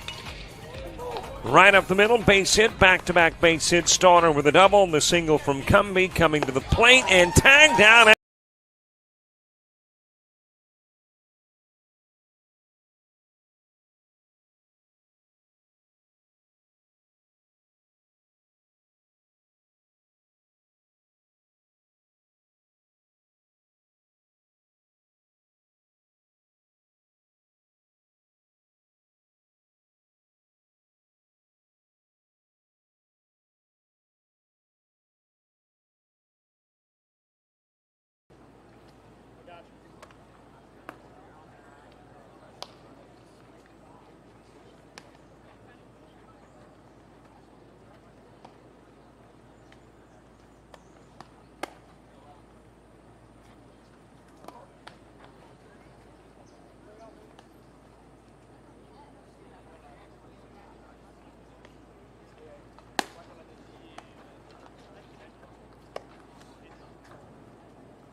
Top of the second gets underway. Levi Myers will start it. Caden Chandler and Easton Urena 2 up in the inning 2. I believe that is still Bryson Fia on the hill. He's just no longer wearing the jersey that dons his number of 11.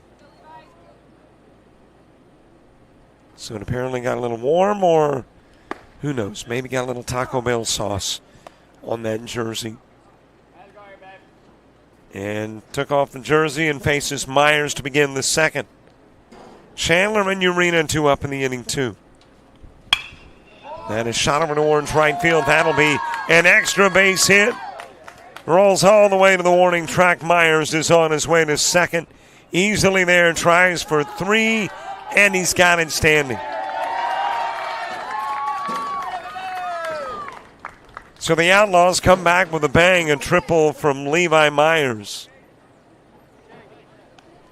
And you got a base runner at third, 90 feet away from tying the game up for Caden Chandler.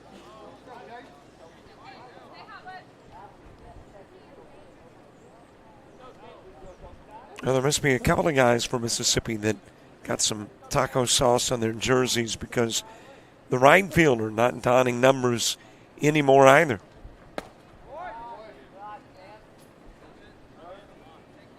If they only knew how that wreaks havoc with somebody like me that's got to rely on numbers. Chandler with a base runner in third. A little bit high with the pitch to Chandler. Tricochet, Amaker, and Schubert when you get to the bottom of the second for Mississippi 16. Outlaws trying to go to 2-0 and keep up with the leader in the pool standings.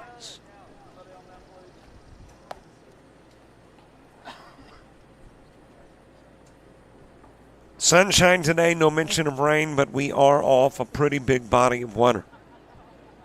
And it is really hot. So things can change. Those pop-up showers can happen. Lifted to right field. Myers won't come home. Respecting the arm of the right fielder. And Chandler with a fly out for out number 1.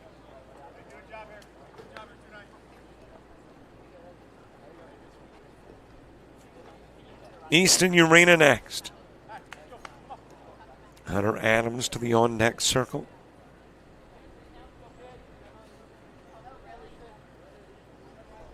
One 1-0 Mississippi 16 win, last game of the weekend for Mississippi 16, and they'd like to end it on a high note. For Outlaw 2028, there's still the possibility of playing on Championship Sunday. So they'd like to win it. High with the pitch to Urena.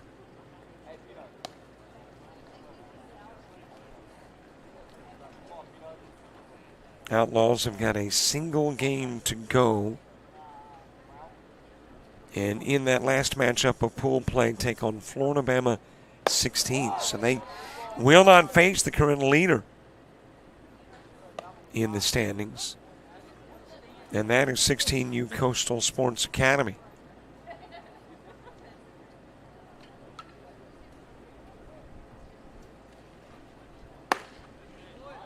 on the inside part of the plate to Urena.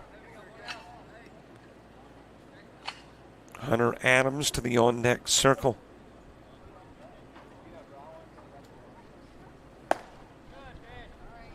Couple of strikes. And the count will run full. Here is the Fahey payoff pitch. Swing and a miss by Urena, and there's 2 gone.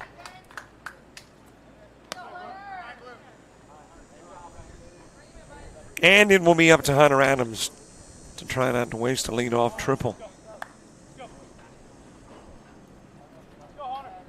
The player known only as Lando. Don't have a last name, or maybe Lando is the last name, and we don't have a first, but he's coming to the plate next. Outside with a pitch to Adams.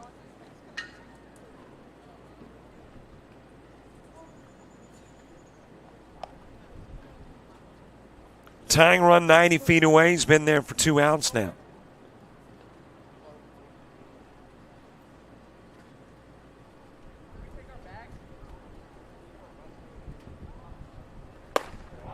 A little bit inside with a pitch to Adams.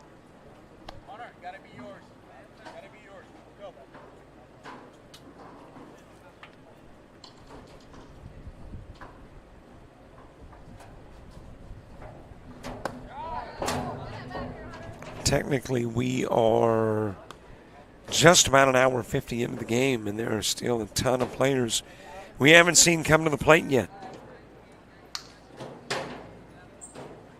7 Outlaws haven't been to the plate, and 5 Mississippi 16. Here's a walk given to Adams.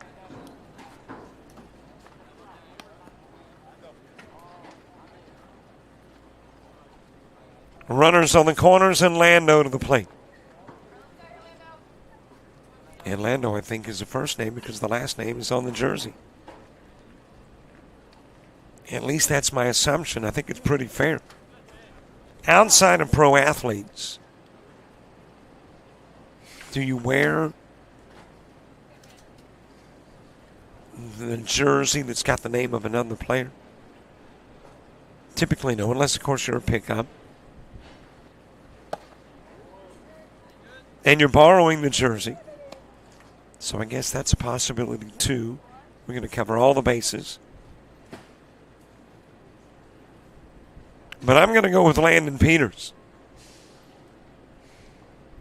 Or Lando Peters. And I like the Lando. Lando's not bad, don't get me wrong. But it's a unique variation, Lando. If we had an all-names team, we'd have to have him on it. If for no other reason but any time you are named after some, geological thing, you're in. If your name was River, Rocky, Lando, Thunder, those all automatically get you in. Running is Adams, but he doesn't have to. A walk given to Peters.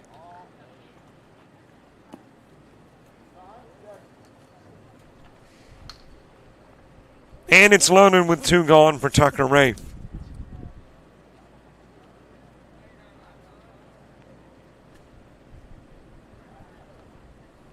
And Miles Bodden going to come out and talk to his pitcher.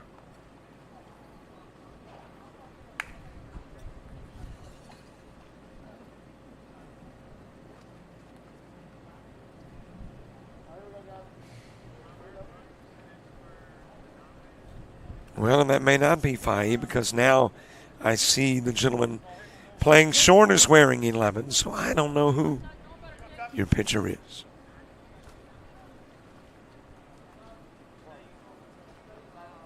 But I know someone who does. I don't know if Coach will check his phone in the middle of a game, but I can always text and see.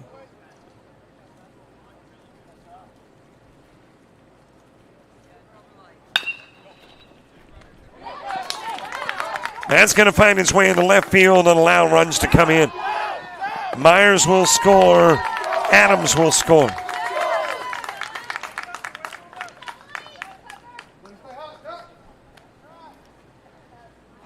And the Outlaws grab the 1-run lead.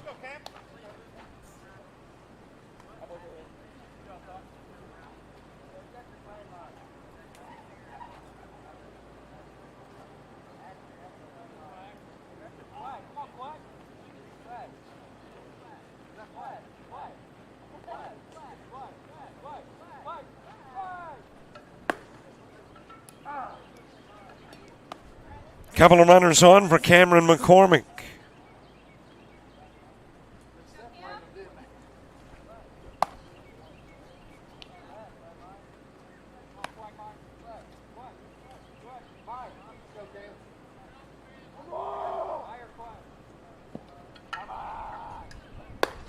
A little bit high with the pitch to McCormick.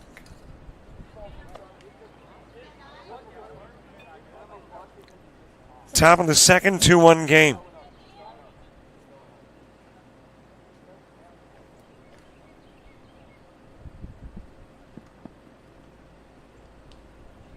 Outside with a pitch to McCormick.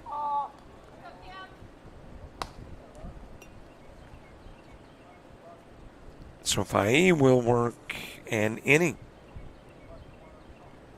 Face a total of 3, no strikeouts. No walks, 1 hit, no runs.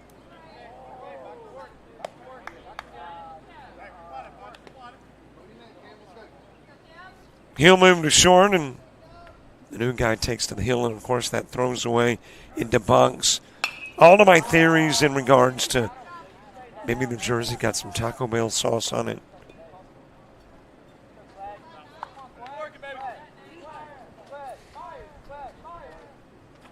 So all of that out the window in learning that Faye is at short.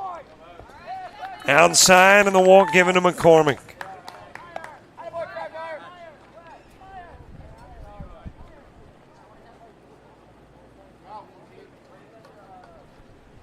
Asher Myers to the plate.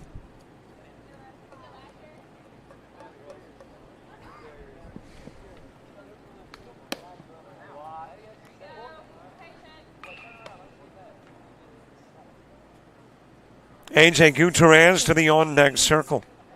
6, 7, and 8 in the Mississippi order when you get to the bottom of the second. A little high with the pitch.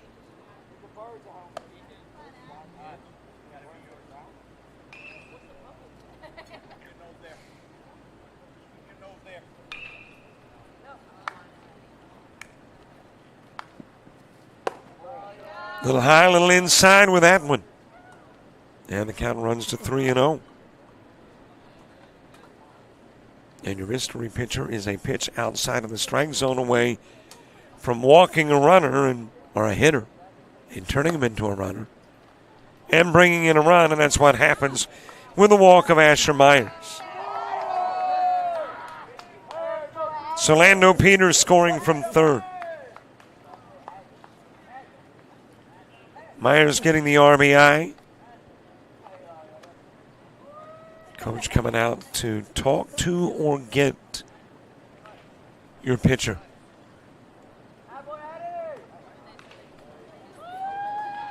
In a 3-1 game, and all 3 Outlaw runs have plated with 2 gone.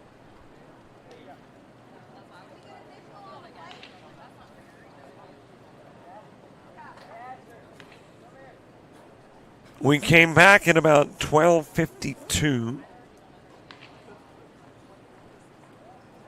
And we have an hour.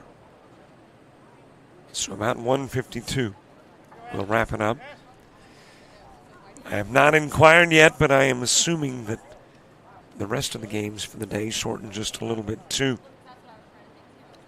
to kind of compensate for the time lost.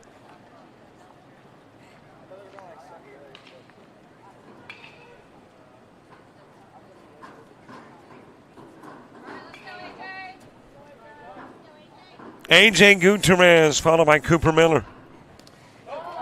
Then there's the hit batsman and another run in.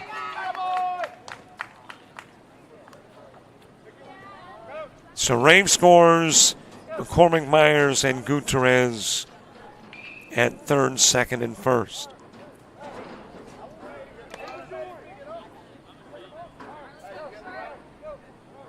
And it's a 4-1 lead.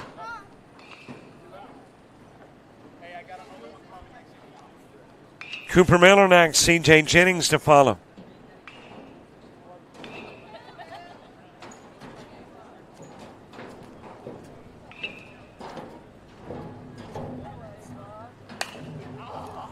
Popped up.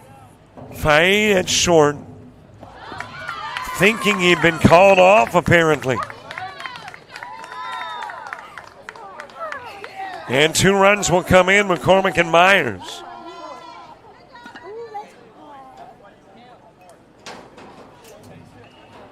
Gutierrez to third, Miller credited with 2 RBIs. And C.J. Jennings coming to the plate.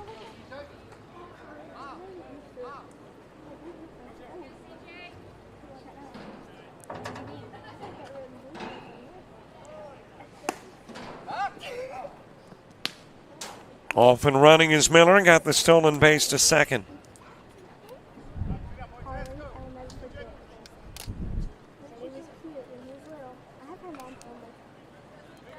C.J. Jennings, the last of the Outlaws to get their first at-bat.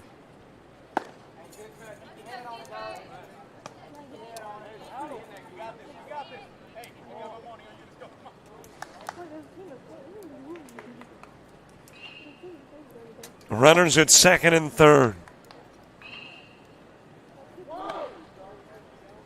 In a 6-1 ball game, top of the second. It's Ricochet, Amaker, and Schubert when you get to the bottom part of the inning. And all 6 runs, plating with 2 gone.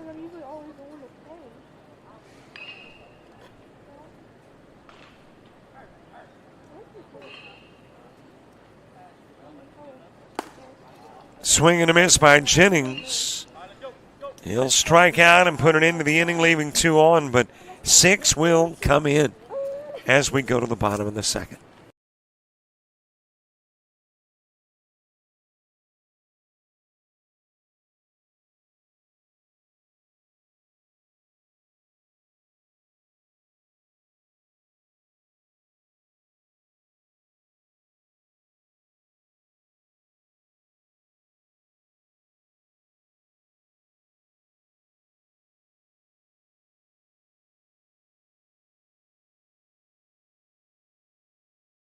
Still too tight. Okay. I still got my way too tight.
Bottom of the second gets underway. Jaden Tricochet, Dawson Amaker, and Eli Schubert.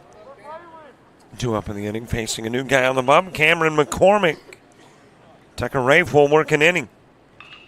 Phase 5, 1 strikeout, no walks, 2 hits, and a run allowed.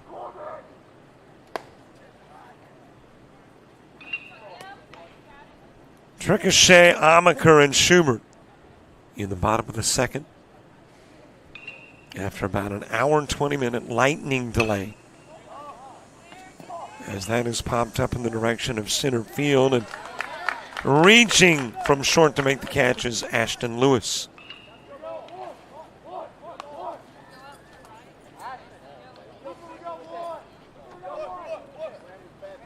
One out for Dawson Amaker.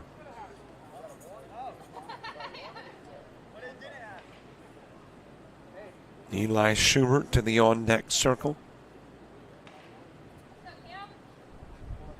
I have looked to see if there's been official word and haven't received any yet, but got to believe that the upcoming game shortened a little bit to try to compensate for the time lost because of the lightning delay. I would say probably an hour, 40-minute games. As that's dropped into left field, 1 out, Amaker single.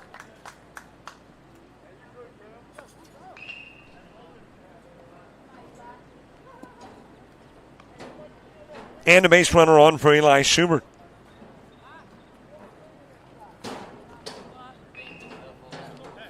But have not received anything official yet in regards to the shortening of play.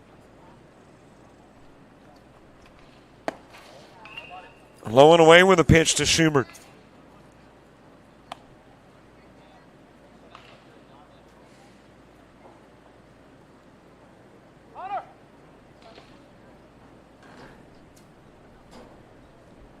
Ethan Birch moves to the on-deck circle. That is sent foul in the direction of left field.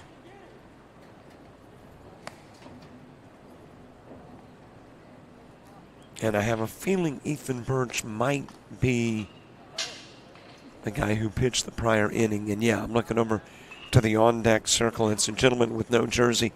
And that narrows it down because there's only 2 that aren't wearing numbered jerseys.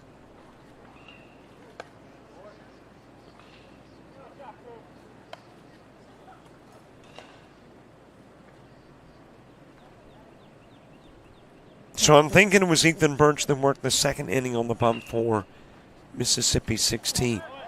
Into the dirt to the screen. Amaker will go to second.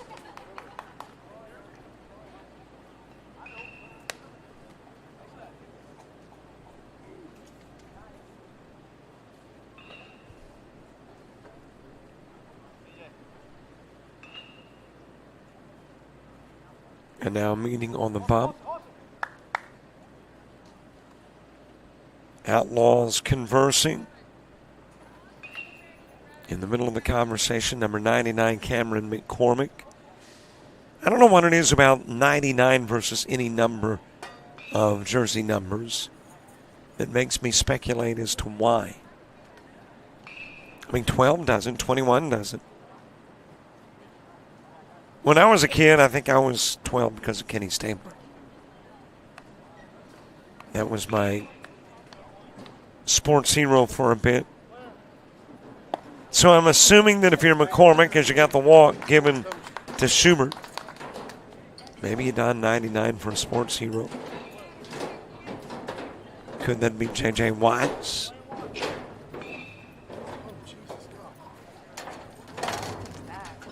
Ethan Birch to the plate.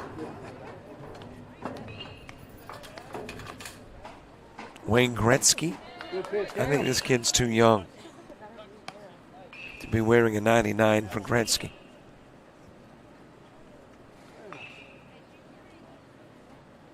What about 99 because of the Toto song?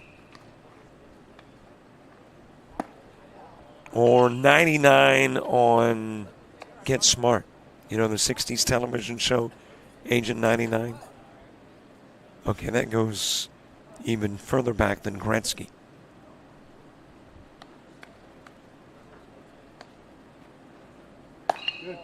Inside to Birch.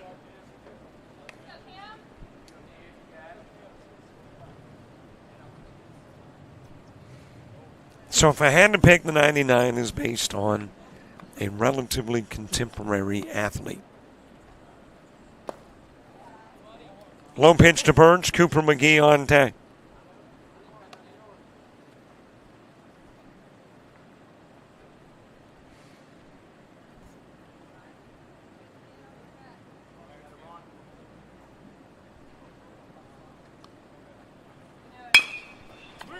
Right back up the middle, given to McCormick. He'll go to second for one, throw to first.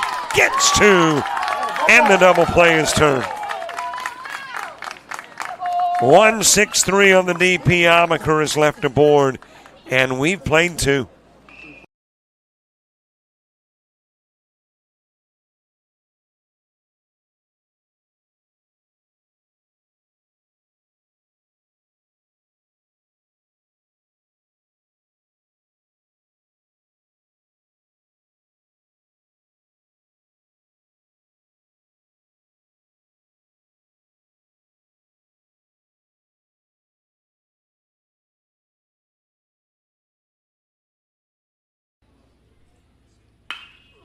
Drives that in the direction of right field. That is going to sail. I'm really not sure why I quote it. It's so frequently wrong. That is hit well towards left field.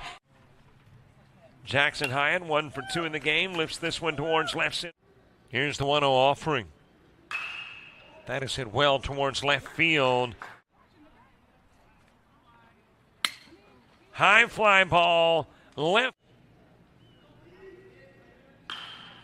That is shot in the direction. Barr, who is issued in Sackerly with 2 gone. Sackerly trying to come to the plate with put the finishing touches on a mercy rule win. That's hit well, though, towards left field, and it'll be wrapped up around 8 o'clock. And a shot in the direction of right field. Lyles. 2-1 offering. And a shot to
top of the third. It is Cooper McGee who takes over for Ethan Birch on the pump.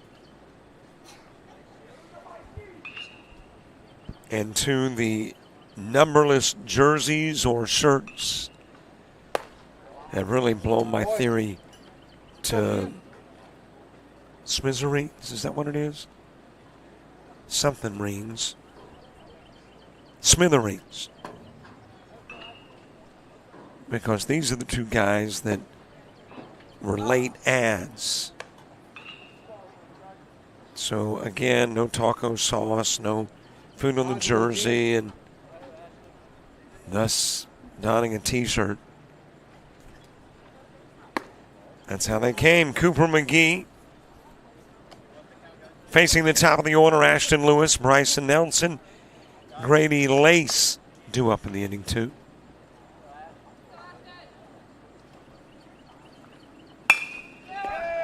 Floated towards left field. And that will one hop in for a leadoff base hit.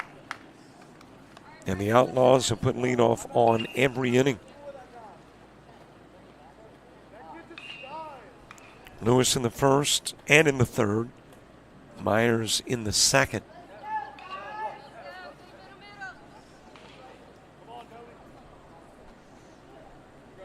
Bryson Nelson to the plate.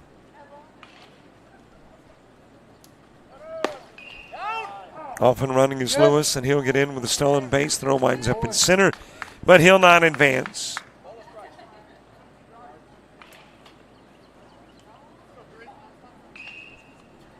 Good job, Bryson. Bryson Nelson with a line out to first in the first inning. Cooper McGee, the guy pitching, will be Cooper McGee, the guy hitting. When we get to the bottom of the third, lifted towards left. And coming out is Faye to make the catch.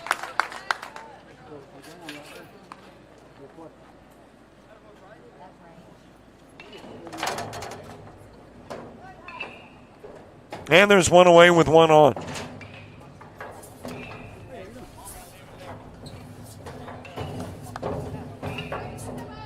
This is shade. Yes, sir. Grady L-A-C-Z. I'm going with Grady Lace versus Grady Lax. Or I guess it could be Grady Lazy. See, none of those work. Grady may not like the lace.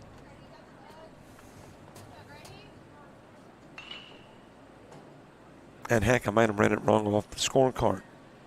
Might not be L-A-C-Z. Levi Myers to the on-deck circle. That is fouled away. Well, let's see. I can look down onto the jersey. I think it is L-A-C-Z.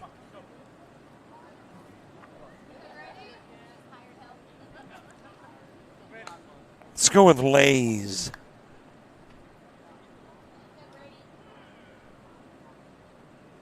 Base runner in second, one away. Top of the third. Throw goes down third. Is in with the stolen base is Lewis. There he is, Grady. Let's go, 12.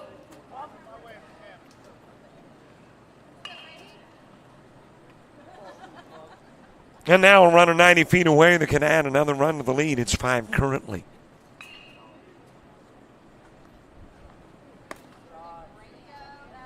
Outside with a pitch to Nelson. I make that Lays. I think I decided I was going with Lays.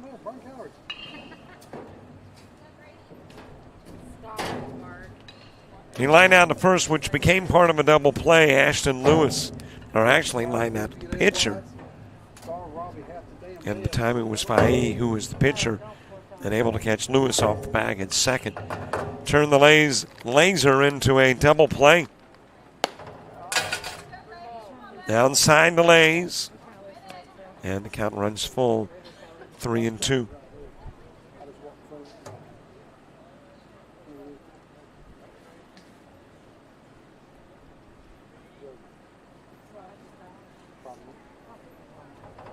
Here is the payoff pitch. McGee delivering a little bit low and will hop away from Bodden. And in from third comes Lewis.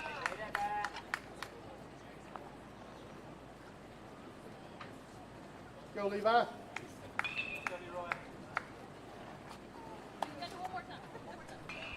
And a 7-1 lead with Levi Myers to the plate.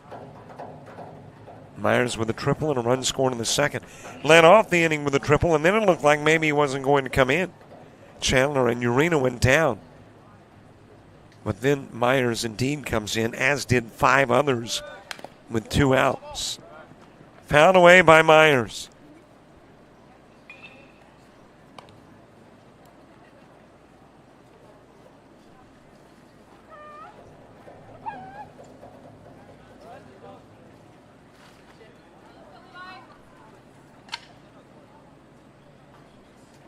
Caden Chandler to the on-deck circle.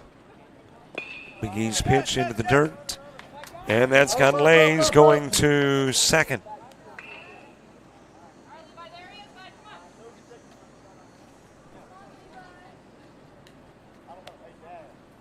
Second game of the day. By now, we would have been starting the third, but again, had some lightning within a certain radius of the park that prompted a better than hour delay.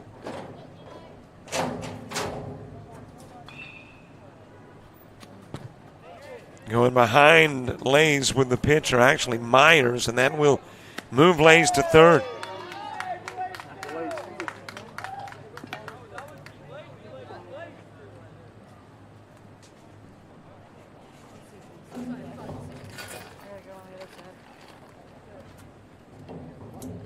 Levi Myers with a triple in the second.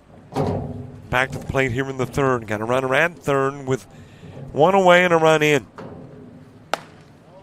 Trying to check his swing, didn't. Go, Levi.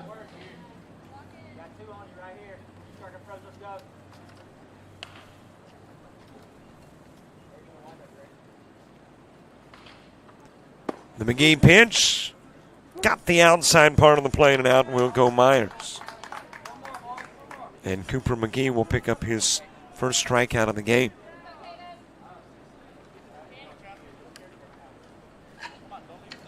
Caden Chandler to the plate.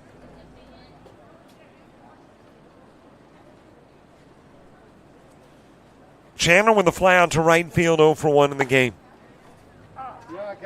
Easton Urena to the on-deck circle. McGee, Savage, and Ritchie when you get to the bottom of the third for Mississippi 16. That is hit towards center field. And there the catch will be made to leave a runner in third. One run in, and lead grows to 6 as we head to the bottom of the third.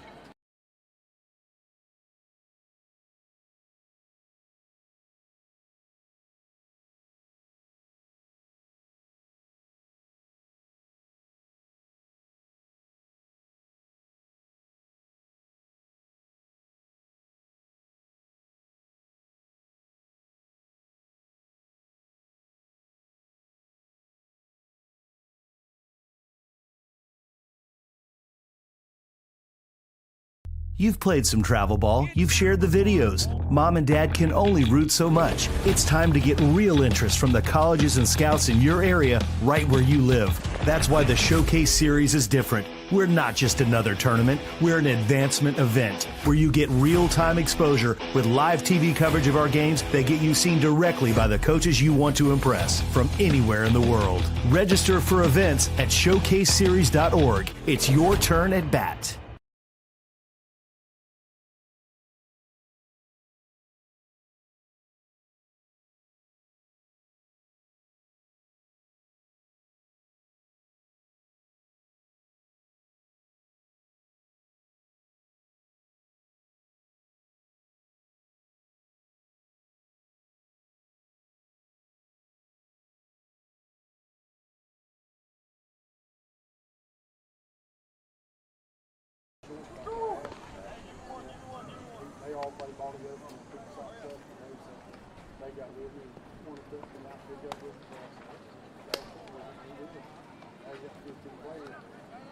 That's why my kid played, but I knew that going into it. I said if he gets some reps, we messed up our summer ball.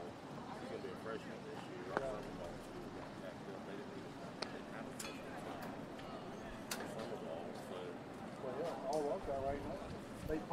ball. Showcasing some of the best venues all over the Southeast. Advancing players to other parts of the country as well. As we get the bottom of the third underway. One of the premier travel ball, I guess, for the lack of a better word, leagues in the country. Cooper McGee in the bottom of the third, Chad Savage and Eli Ritchie. 2-2 facing McCormick, getting his second inning of work in. Starting pitcher Tucker Rafe only worked an inning, but this is McCormick's second. And Cooper McGee's the only guy who had not hit, and he has now.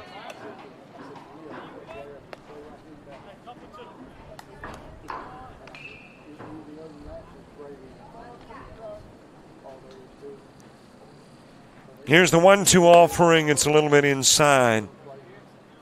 And the count goes even at 2. Chad Savage and Eli Ritchie coming to the plate in the inning as well.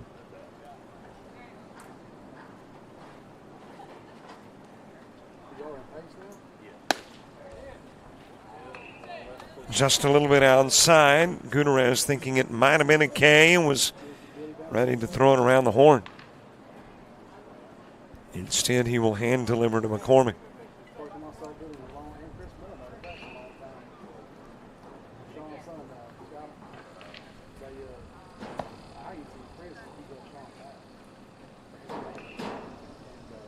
After the baseball resumed, had an hour, we've got about an inning, close to 2 now in, since that lightning delay, and according to my figures, right about 15 minutes left in the hour.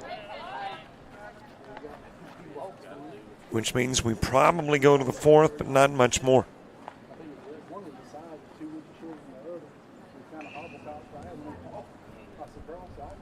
And coming up next, it's the AA Aero 16 and 16U Coastal Sports Academy. And you got a walk given to Cooper and McGee to begin the 3rd.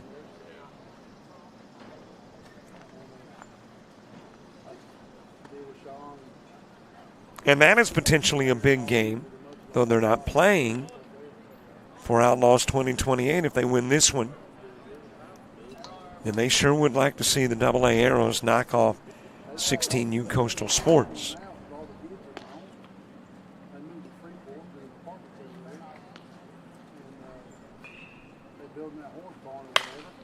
Shot over towards left field, but foul.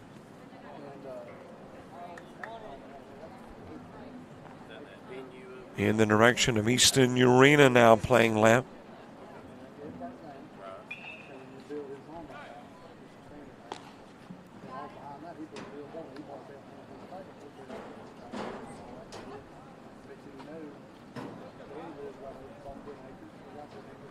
Chad Savage with a fly out to left field.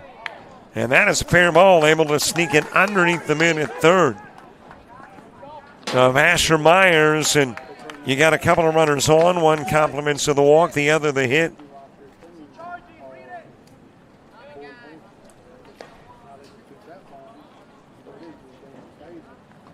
Two aboard for Eli Ritchie, Bryson Faye to the on-deck circle.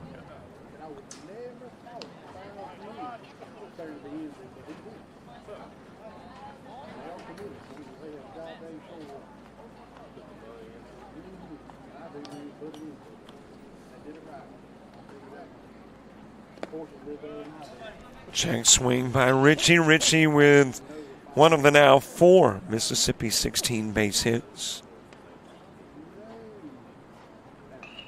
Mississippi 16 losing to the Prodigies 9-4. And the 16U Coastal Sports Academy 9-1. Only other Outlaws game against the Prodigies, beat them 7-1.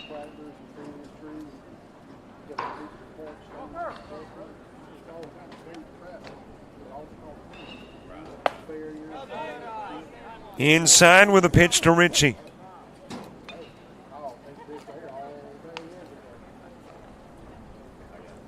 And coach coming out to have a conversation with McCormick. Not a lot of time left in the game. So if you are the Outlaws, your preference, keep the lead at 6. If you're Mississippi 16, it's keep doing what you're doing, putting runners on. McGee at second, walked and then moved over to second with the Savage single. And Eli Ritchie at the plate. McCormick staying in the game, didn't anticipate a change.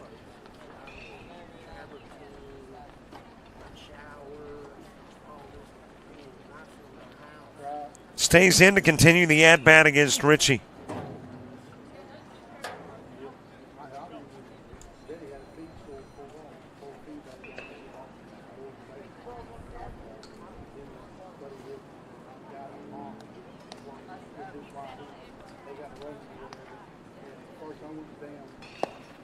Low inside pitch, runners hold.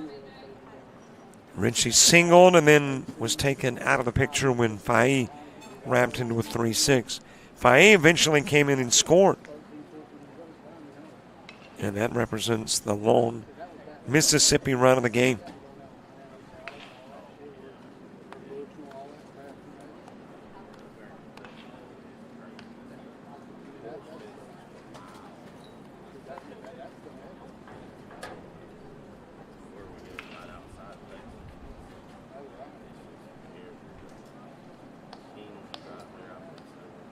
McCormick with 2 aboard. Throw goes to first. Getting back is Savage.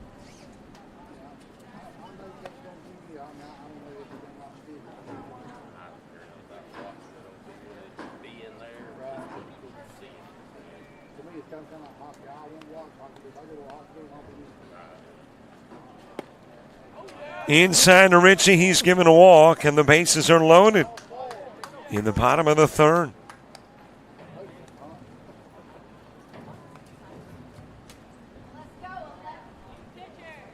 And coach coming out of the bump for a second time, and this time he's got a new pitcher in tow. The new guy and the McCormick numbers when we come back.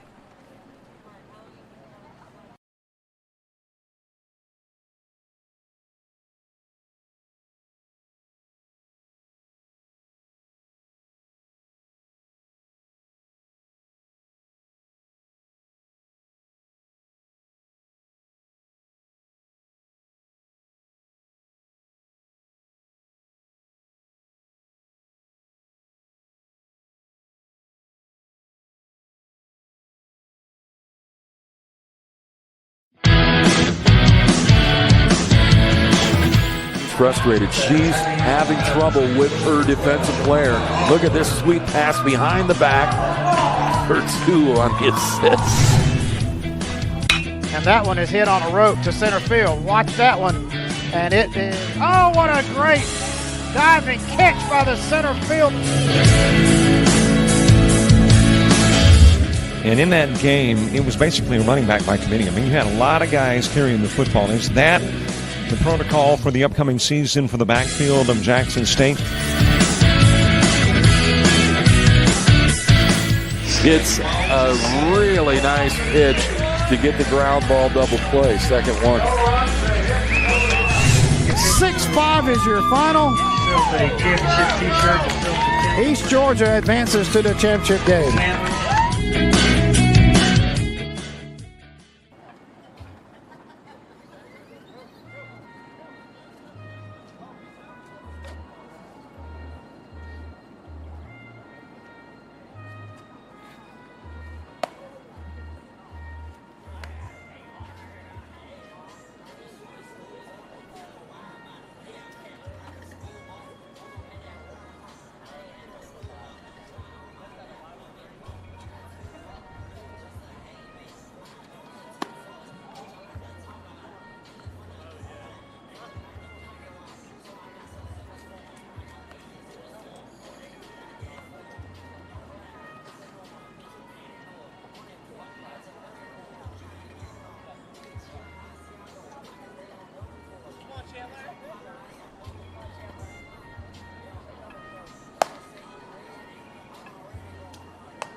The new pitcher is Caden Chandler.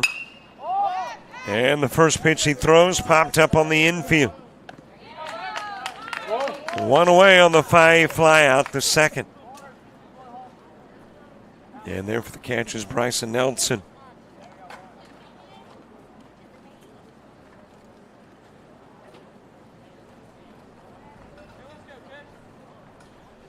Miles Bodden next. He had a double that drove in a run in the first. Landon Smith to the on-deck circle. Bases loaded with Ritchie at first, Savage at second, McGee at third.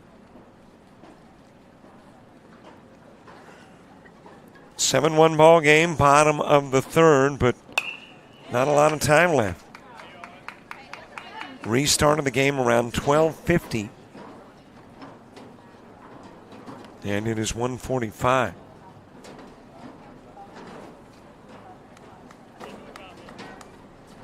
So possible that the bottom of the third is it for Mississippi 16 if they want to get back into the game.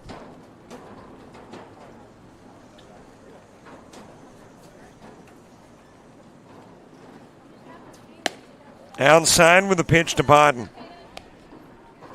The Cameron McCormick numbers: worked an inning, faced 7, no strikeouts, 3 walks, 2 hits. Hasn't allowed a run, but he is responsible for the 3 currently on. So he could, depending on how Chandler fares. Low and away to Bodden.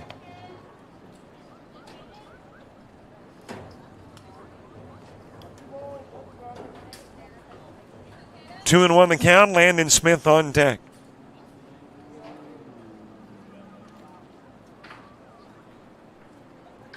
Major League Baseball about 25 minutes away from starting their Saturday ball.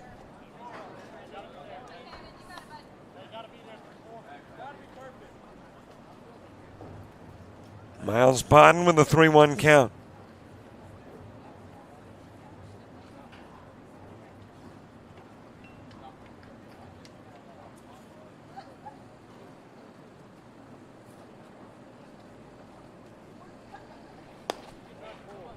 That's outside. A walk will be a run. Bodden walked, and in comes McGee.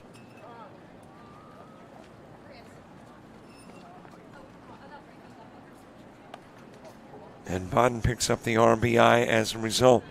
Savage now at third, Ritchie at second. And at first is Bodden.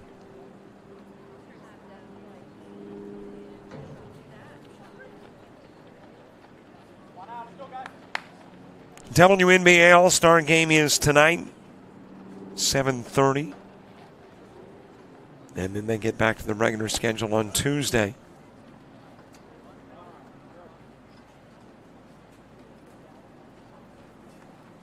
Team Collier and Team Clark meeting tonight in Indianapolis.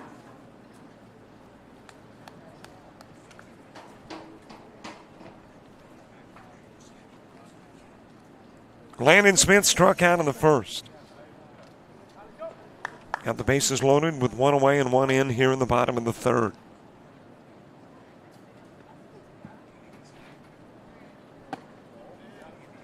Speaking of the WNBA, you may not like Caitlin Clark. I do, but maybe you don't.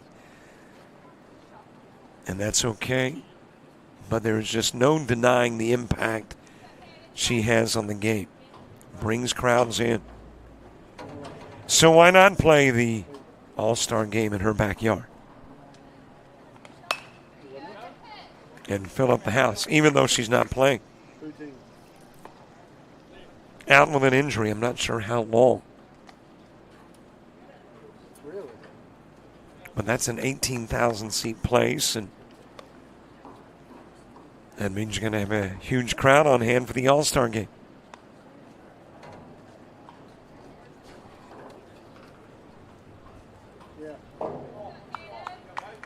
Jaden Tricochet on deck. Landon Smith with the bases full. Chandler in from McCormick. High with the pitch. Still 2 runners on that can be charged to McCormick. The McGee run is a McCormick run.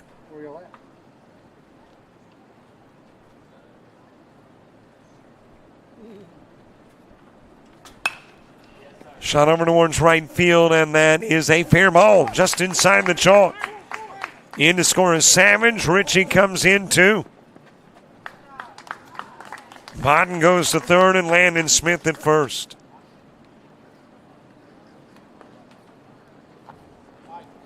Two RBIs. And now a 3-run game.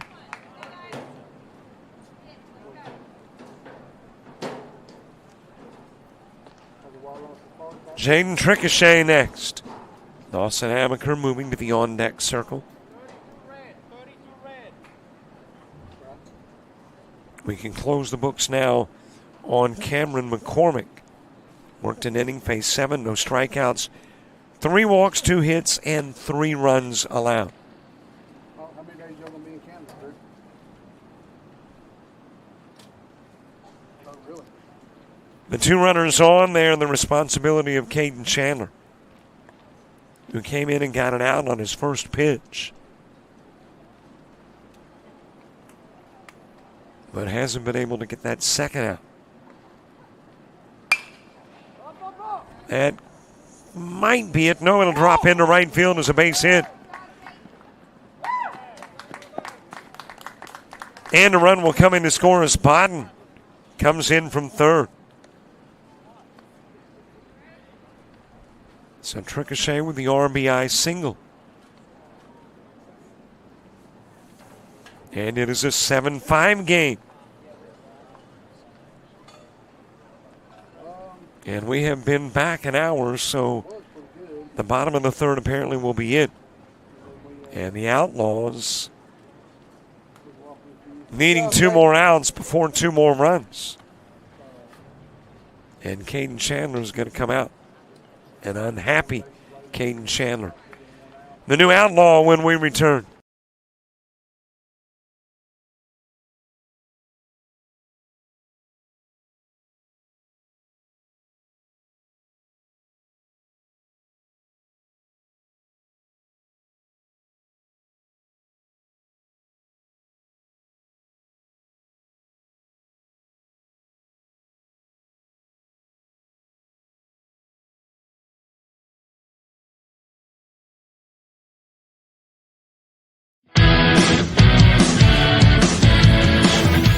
Frustrated. She's having trouble with her defensive player. Look at this sweet pass behind the back for 2 on the assist. And that one is hit on a rope to center field. Watch that one. And it is, oh, what a great diving catch by the center field. And in that game, it was basically a running back by committee. I mean, you had a lot of guys carrying the football. Is that the protocol for the upcoming season for the backfield of Jackson State? It's a really nice pitch to get the ground ball double play. Second one. 6-5 is your final. East Georgia advances to the championship game.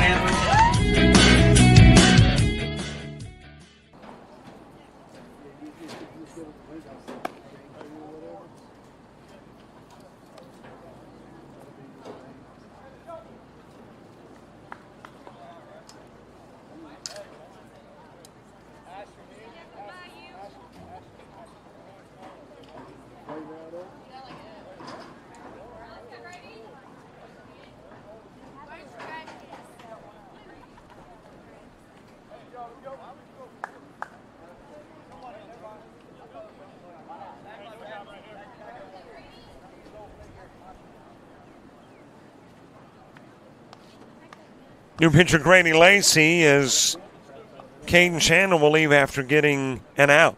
Worked a third of an inning, faced 4. No strikeouts, a walk, 2 hits. Thus far, he is allowed to run and leaves with 2 on. And Lacey's job, get Amaker and Schubert. Amaker's job, driving some more runs. Dawson Amaker with a single in the second.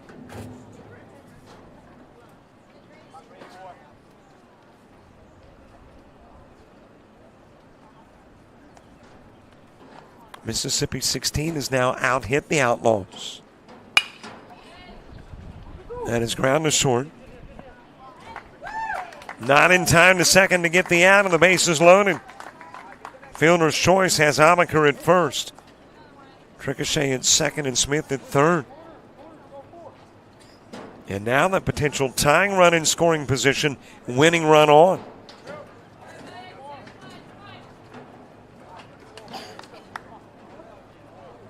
Eli Schubert to the plate. He walked in the second. Ethan Birch to the on-deck circle. A little bit outside with a pitch to Schubert.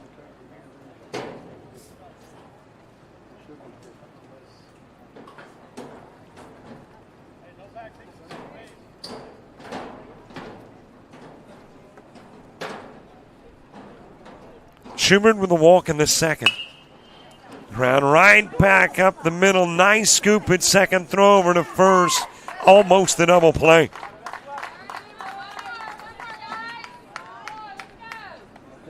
Smith will come in. Ricochet will go to third. Amaker out and Schubert on in first.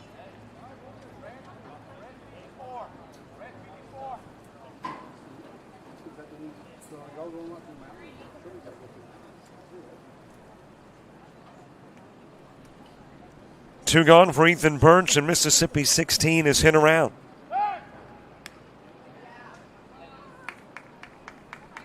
That's a risky throw by Lacey, especially with a runner at third. And a tying run at that. In a game that could dash your hopes of getting to Sunday's championship play. Popped up, foul territory. Out of play, and Birch will continue the at-bat.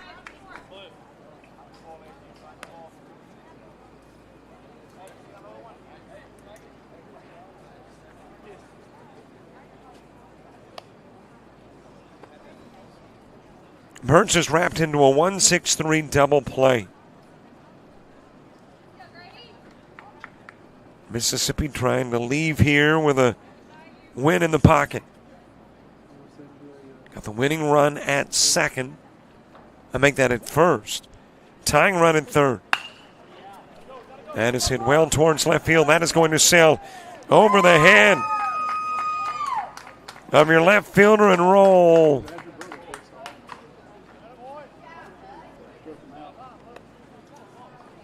Well, Birch with the fly out in it. McGee coming to the plate. Is that not 3 outs? I've got the 1 out of Faye. I've got the out of Amaker.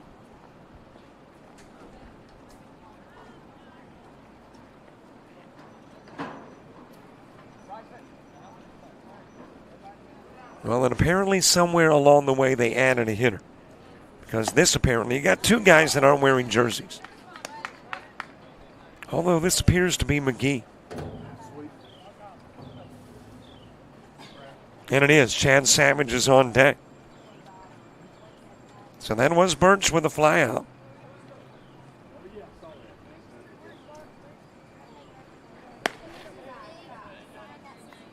Actually, that was Schubert going to third and Ricochet came in. There we go. 7 apiece ball game and the winning run now at third. And it was a Birch base hit. So that's 2 outs and not the third. Thought for a moment the fly ball had been caught, but it dropped. And it's outside with the pitch to McGee. So now McGee with an opportunity to give the win to Mississippi 16.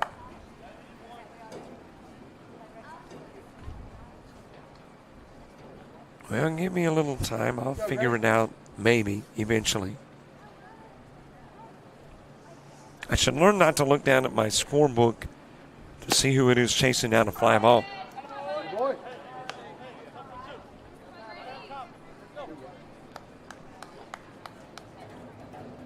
7-apiece game, 2 runners aboard, 2 gone. It has been a big inning for Mississippi 16. And they will at least leave with a tie. And that's how it will finish. 9 and up at 7 each.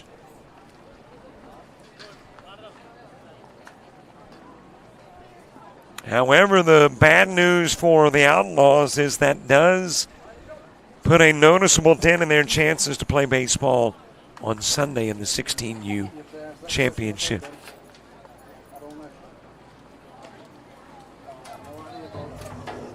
We'll play 3 innings and wrap it up. 5 hits, 1 error committed, 3 stranded, 6 runs in the second, and a run in the third for the Outlaws. For Mississippi, a total of 1, 2, 3, 4, 5, 6 runs. Scoring in the third, got a run in the first. They get a total of 7 base hits, and will leave 4 stranded. And do not commit an error, and there's your final. 7 apiece, Mississippi 16 and the Outlaws. Next, it is AA Arrows taking on 16U Coastal Sports Academy. That's a game the Outlaws are very interested in now after this tie. And we'll have it for you in about 20 minutes. Per normal, camera stays up, link stays live, and the audio goes down until the AA Arrows and Sports Academy meet.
ball to you, you catch it, you throw it.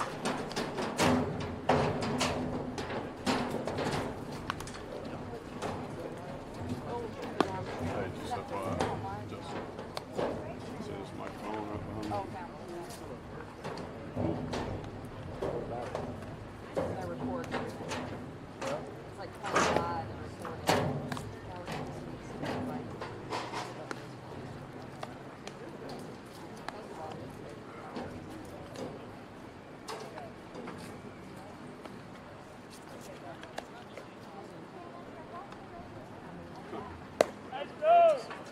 Brody's at first, but Brody's at first.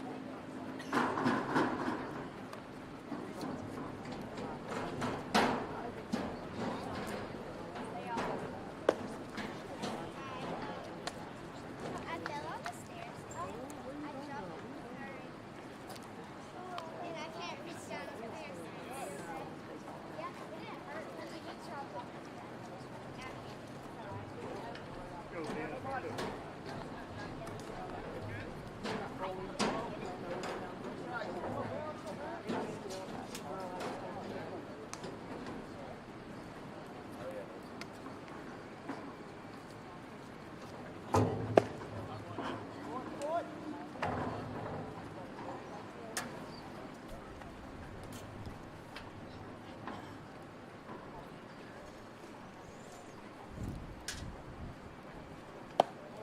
Hi, everybody. Welcome back. Game number 3.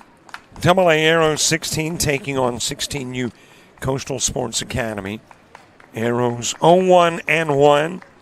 Sports Academy 2-0 and atop their pool and has it all alone now as it's right back up the middle to Davidson. And Ben Cochran out on the 1-3. So on away with Braden Ware next. Offensively, Arrows look this way. Ben Cochran leading it off. Braden Ware, the 2 guy. Asher Bentley in the 3 spot. JT Marino hitting 4th. Rover Wells is your 5 guy. Eli Grissett batting 6th. William Grimes in that 1, 2, 3, 4, 5, 6, 7 spot. Charlie Fountain hitting 8th. Gage Carter 9th. Brody Rainey 10th. Weston Holmes 11th. Might have those numbers off, but got the players right. And this is Braden Ware.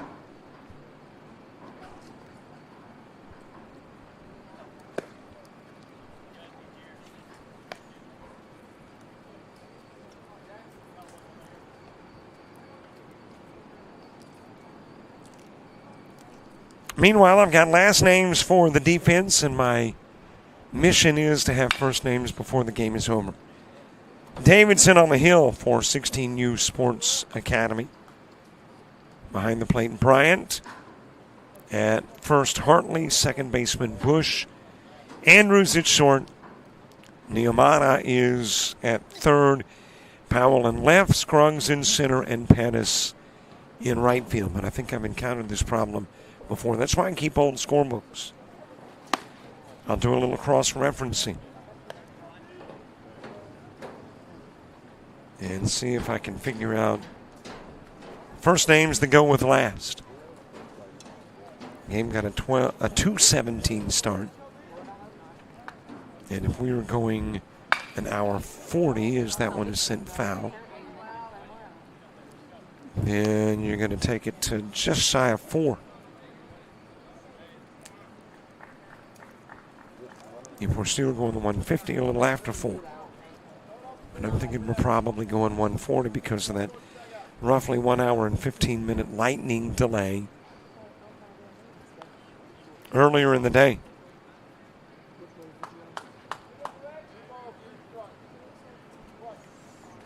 Well, my research is already reaping some dividends.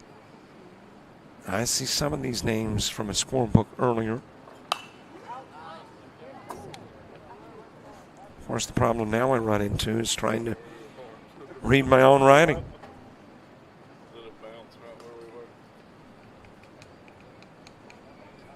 It is Jack Davidson, by the way, who is on the hill.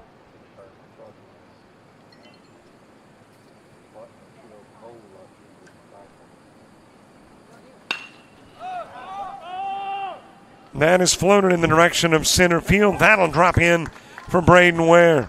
Took the big turn and decided second was where he wanted to be.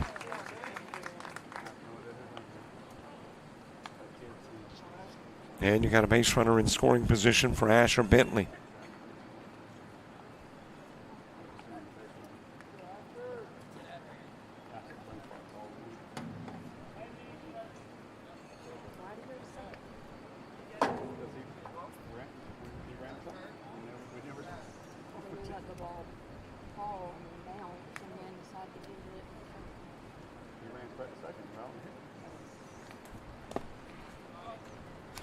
Asher Bentley to the plate. Ball game just underway, getting a little late start again because of non-rain. Had lightning within a certain radius of the park, and thus put things on hold, as I mentioned, for about an hour, hour 10.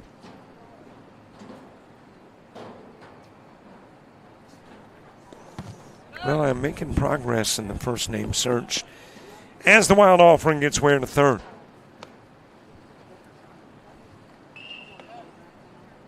And the base runner 90 feet away from becoming the first run of the ball game.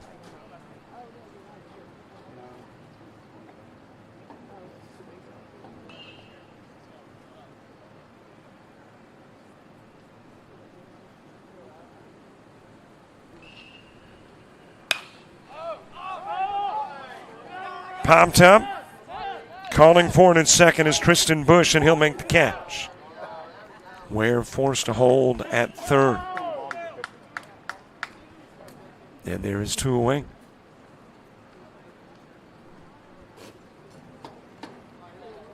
We're on the campus of the University of West Florida, Pensacola, Florida.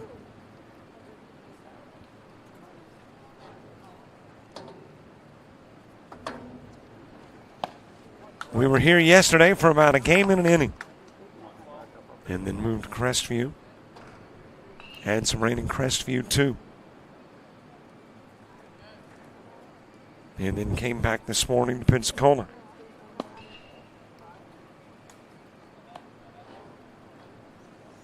Two gone with a runner at third. JT Marino to the plate.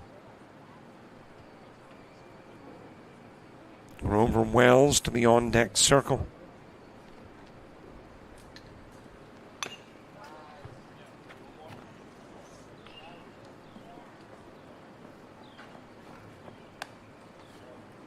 Well, I've gotten all of the 16U Coastal Sports Academy first names with the exception of three. The two Bryants, which I learned a couple of weeks ago, are not brothers. I speculated that they might be. They're not. And then Powell. Swing and a miss, and out goes Marino. Stranded his Ware after a half inning.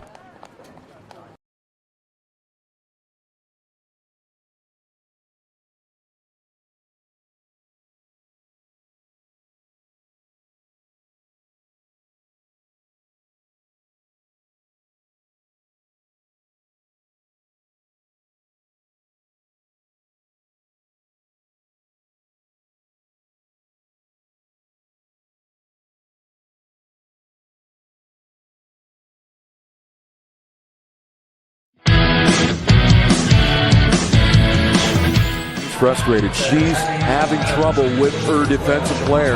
Look at this sweet pass behind the back for two on the assist. And that one is hit on a rope to center field. Watch that one. And it is, oh, what a great diving catch by the center field. And in that game, it was basically a running back by committee. I mean, you had a lot of guys carrying the football. Is that the protocol for the upcoming season for the backfield of Jackson State? It's a really nice pitch to get the ground ball double play. Second one. 6-5 is your final. East Georgia advances to the championship game.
We head to the bottom of the first. Mason Andrews starts it for 16U Coastal Sports Academy. The two Bryants to follow don't have first names, have first initials, L and P. Brody Neomato batting fourth, Mason Hartley fifth, Alexander Daigle the sixth guy. Powell batting seventh, Will Pettis eighth, Jack Scruggs ninth, Kristen Bush 10th. Fouled away by Andrews. Asher Bentley getting the start on the hill for AA Arrows 16. Behind the plate, William Grimes at first, Braden Ware. Second baseman, Gage Carter. At short, Ben Cochran, and the third baseman, JT Marino. Hit by the pitch is Mason Andrews.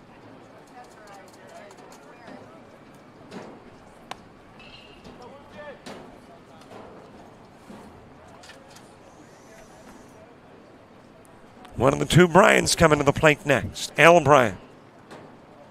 P. Bryant to follow. Outfield for the Arrows. Charlie Fountain in left. Grover Wells in center. Eli Grissett in right. And that is hit in the direction of right.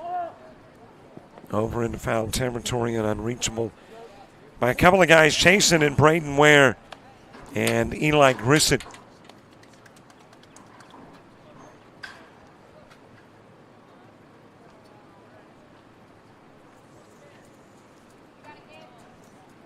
A base runner aboard, compliments of being hit by an Asher Bentley pitch.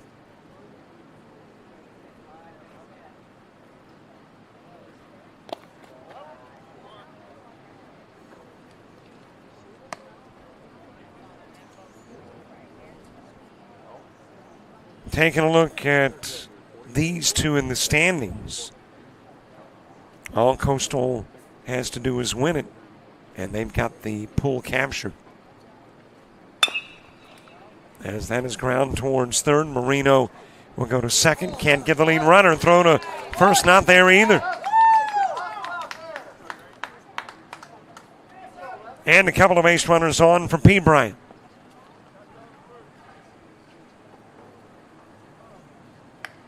Coastal Sports Academy 2-0. They have allowed a single run and scored 14.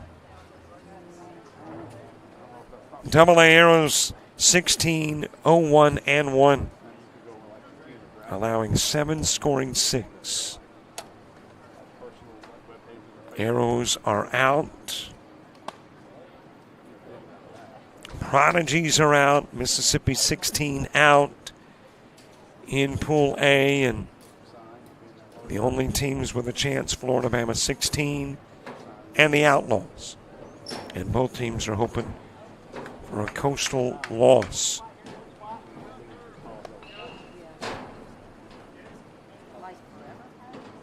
In Pool B, 3-3-4 and 15U Coastal Sports, both 1-0. AA Arrows 15, 1-1. And Stars 16-0-2. In the 18U division, Pool A, Full Count Freaks 1-0, Santa Rosa Rivals 1-1, 3-3-4, 0-1, 850 Express doesn't have a game in the books yet. In B, 17U Coastal Sports Academy 2-0. WFB Upper Class 1-1. Mississippi Scout 16, 1-2. Actually, I think that should read 0-2-1 for Mississippi Scout 16. No, that's right. 1-2. I'm getting my 16Us and my 18Us mixed up. Got to walk to Bryant. And a runner coming in for Bryant.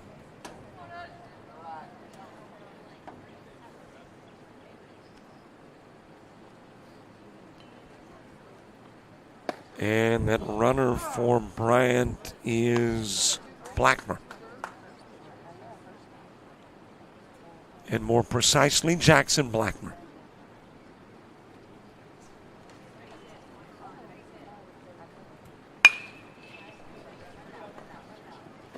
There's the 6-4. There is the 3. Double play. A run comes in. But the 6-4-3 takes care of a couple of outs.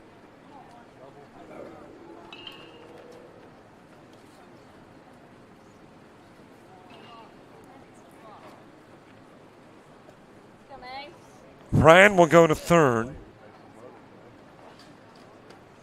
Mason Hartley to the plate.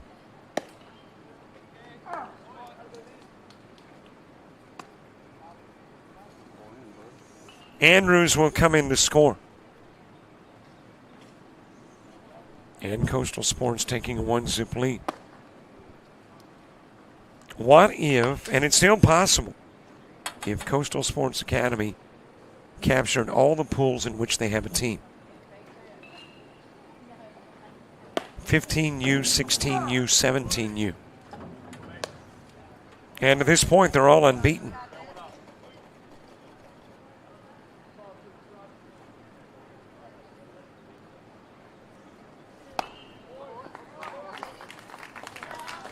Swing and a miss, and out will go Hartley.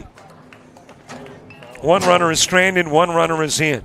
Sports Academy by 1 as we head to the second.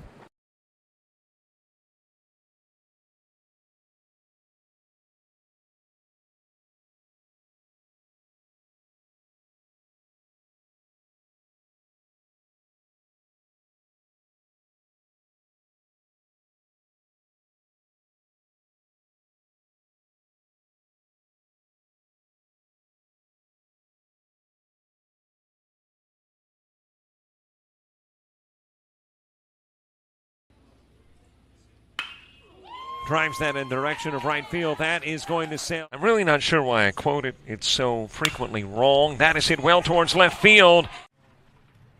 Jackson Hyatt, 1 for 2 in the game, lifts this one towards left center. Here's the 1-0 offering. That is hit well towards left field. High fly ball, left. That is shot in the direction. Barr, who is issued in Sackerly with 2 gone. Sackerly trying to come to the plate with put the finishing touches on a mercy rule win. That's hit well, though, towards left field, and it'll be wrapped up around 8 o'clock. And a shot in the direction of right field. Lyles. 2-1 offering. And a shot towards the gap.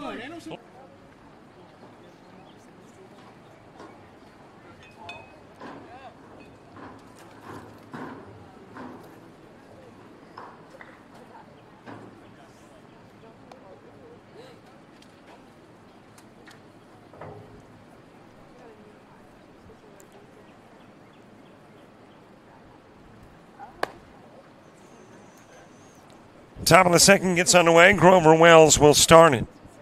Eli Grissom and William Grimes due up in the inning as well. Arrows get the hit. Sports Academy gets the run.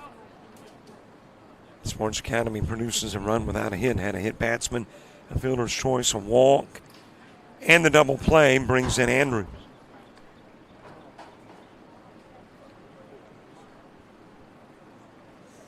A lot of interest beyond just these 2 teams when this game is concerned for Florida-Bama and for the Outlaws again to get in.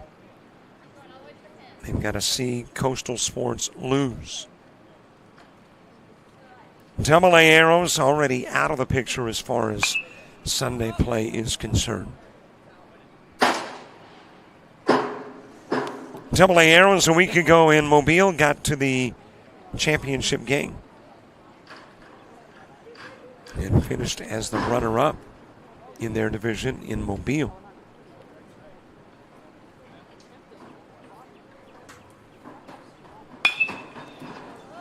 Shot over towards right field, but right there for the catch is Will Pettis.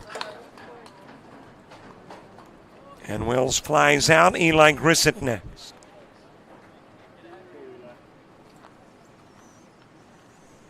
William Grimes moving to the on-deck circle.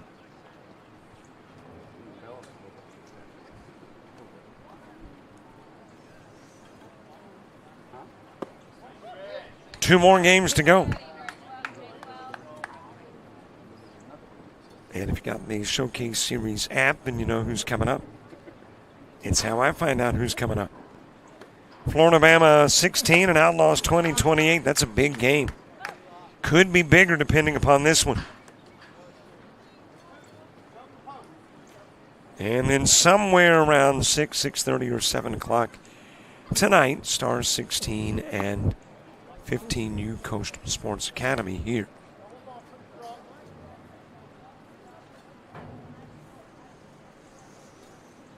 Eli Grissom, one away, nobody aboard. Jack Davidson on the hill. Outside with a pitch. Major League Baseball finally underway, top of the third. Giants and Blue Jays scoreless. And that is the only game at the moment. 2 more games start at 3. Got about 3 5 o'clock games and a host of 6 o'clock games.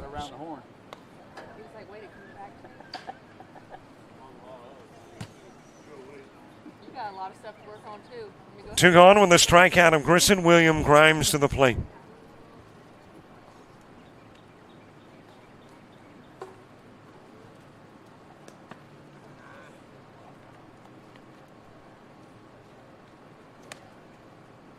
Charlie Fountain is on deck.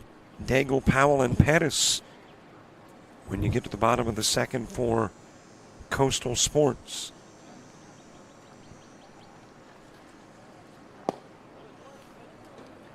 A little bit low in the offering to Grimes. AA Arrows were playing the late game last night in Crestview and finished in a 3-3 tie against the Prodigies.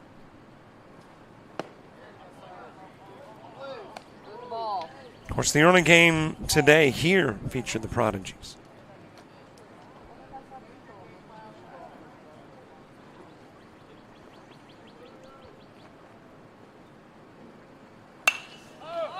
That is popped up. And onto the grass goes second baseman Tristan Bush to register the out and finish the top of the second.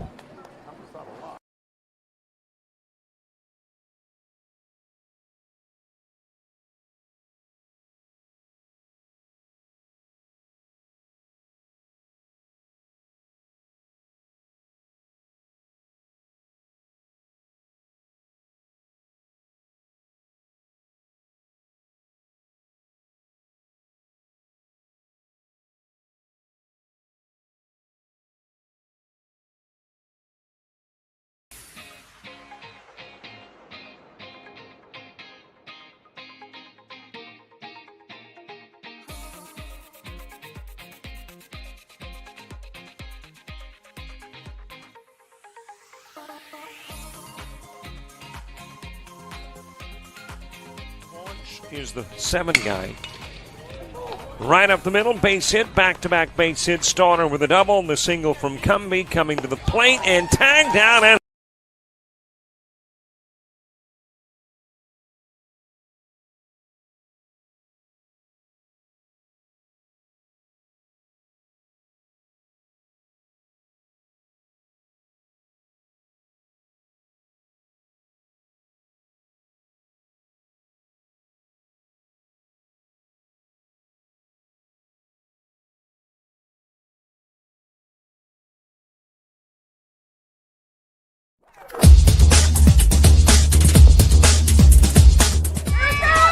just about all white. Jones County diving catch at shortstop.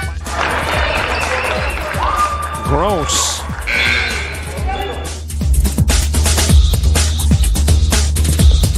Towards the gap. Diving catch in center field by Ben Aklinski. There is a shot towards deep short. Kraft's got it. Long throw over, and he got it.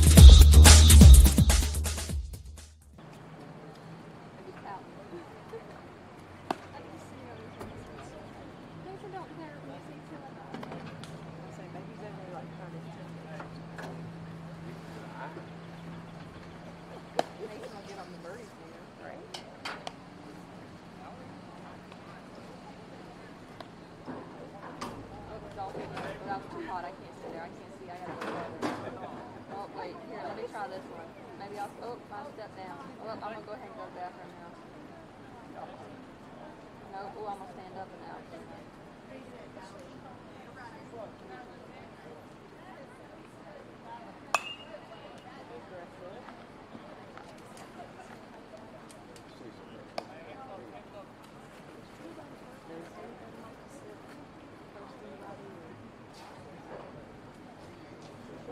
Bottom of the second, Alexander and Daigle starting it off. Powell and Will Pettis 2 up in the inning as well.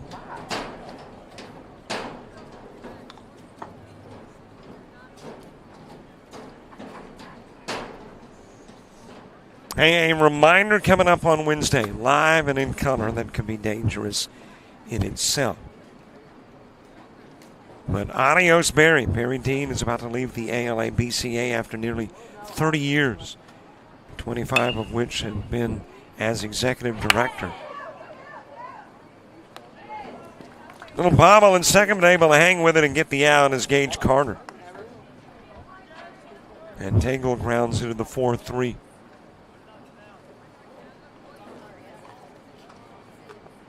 And the final conversation with Barry as executive director of the ALA-BCA. Coming up on Wednesday night, you can roast or toast. Base hit up the middle by Powell, first base hit for 16U. And a runner on for Will Pettis. And it all happens on Wednesday. So you do not want to miss Wednesday's last hurrah. And let me qualify that with the ALA-BCA. You know, Barry's not going away. Barry's got some other stuff up his sleeve.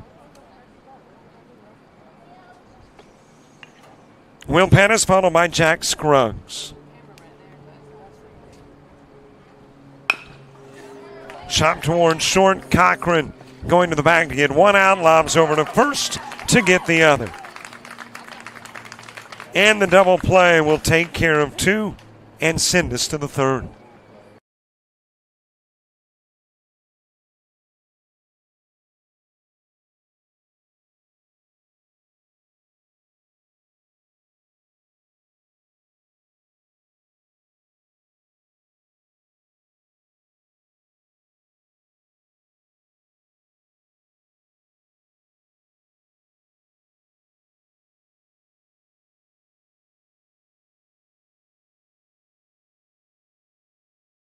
You've played some travel ball, you've shared the videos. Mom and Dad can only root so much. It's time to get real interest from the colleges and scouts in your area, right where you live. That's why the Showcase Series is different. We're not just another tournament, we're an advancement event where you get real-time exposure with live TV coverage of our games that get you seen directly by the coaches you want to impress from anywhere in the world. Register for events at showcaseseries.org. It's your turn at bat.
Top of the third, Charlie Fountain will lead it off. Gage Carter and Brody Rainey coming to the plate as well.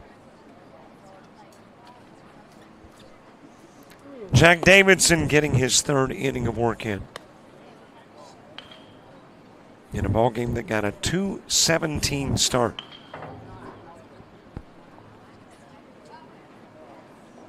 So either just a tad shy of or a smidge after 4 will be through our time limit.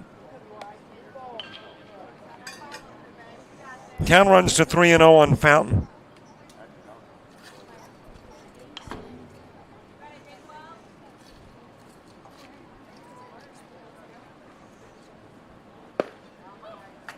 In Pensacola, 91 degrees.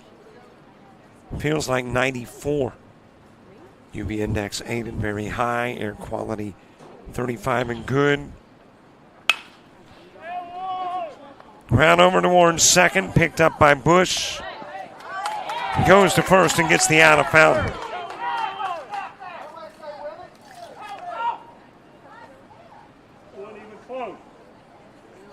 And there's one away for Gage Carter.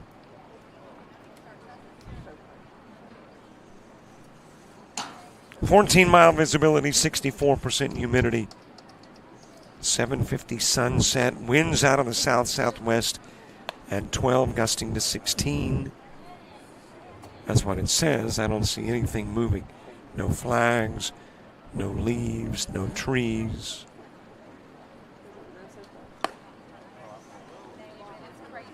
Maybe the wind's blowing on the beach. On campus, no.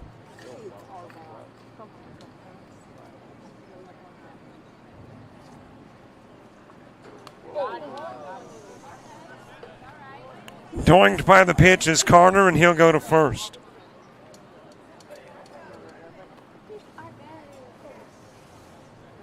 And a base runner on from Brody Rainey.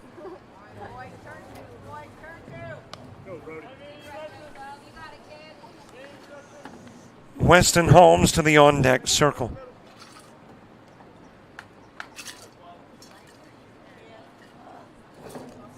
Looking at your radar unless something pops up out of the Gulf, which it could.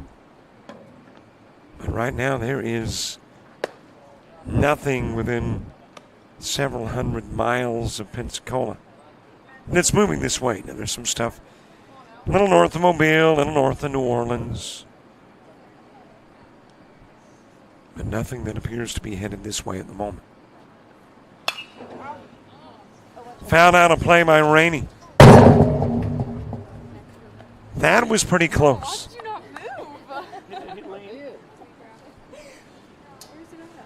Dropped somewhere near our field mic.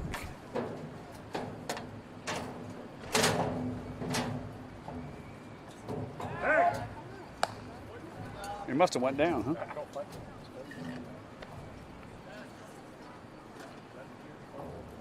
Mic and camera right up here in amongst the fans, so you never know what you might hear or see.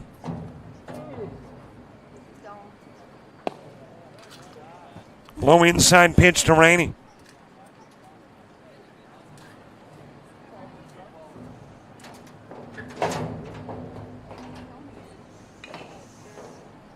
Weston Holmes on deck.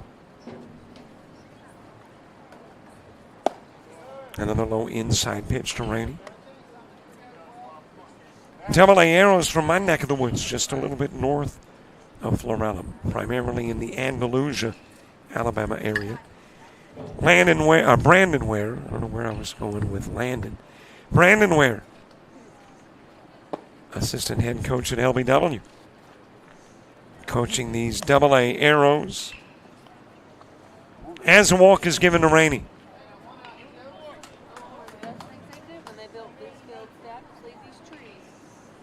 He is Steve Helms' protege.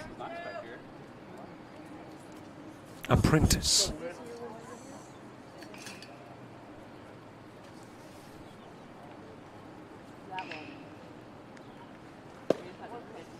On the outside part of the plate to Weston Holmes. Steve Helms, the master and Brandon Ware, the current tutor.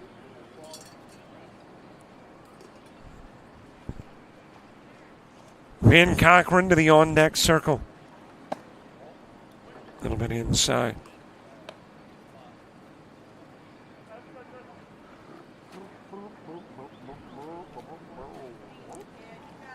Scruggs, Bush, and Andrews when you get to the bottom of the third for Coastal Sports.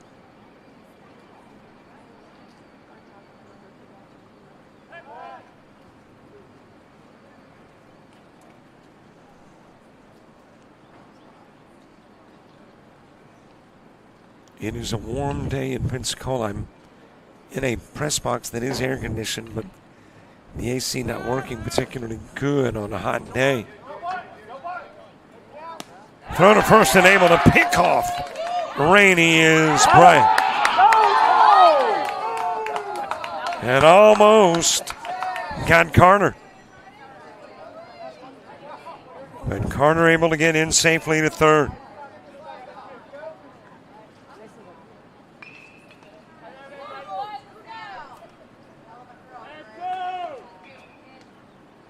Well, that was close to being a rather unusual double play.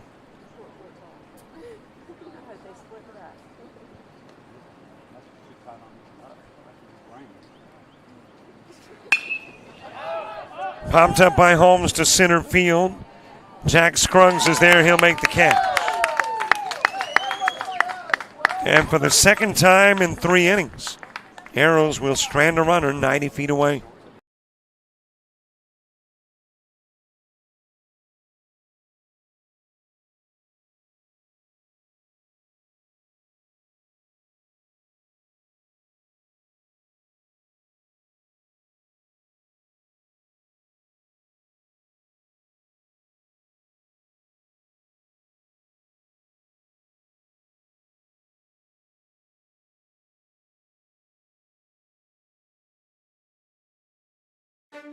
You made it.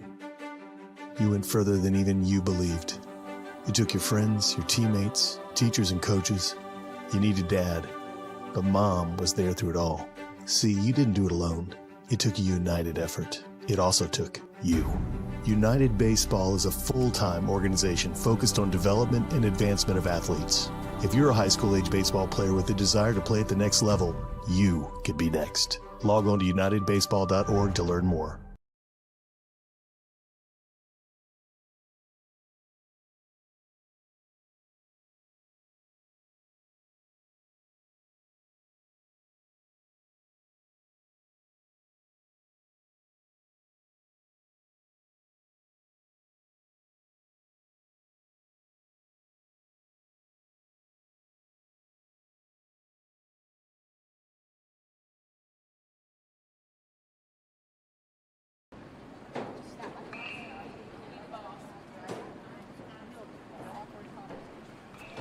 One more showcase to go. It'll happen the last weekend of the month, next weekend.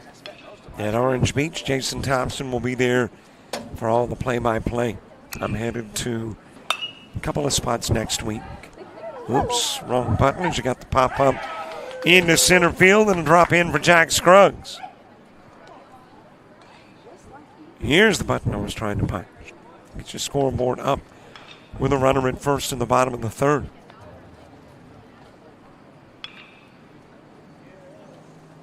I'll be at Troy next Thursday. Actually, kind of a busy week. Wednesday, the conversation with Mary Dean. Thursday at Troy for the American Legion Alabama State Tournament. Friday, I head to Hattiesburg for the Dixie Baseball World Series that weekend and into the first of next. And Jason Thompson in Orange Beach, Kamari Darrington and James Hardy picking up the slack in Troy.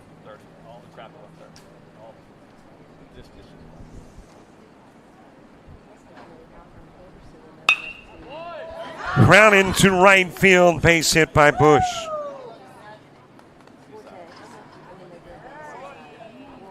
A couple of runners on as Mason Andrews comes to the plate.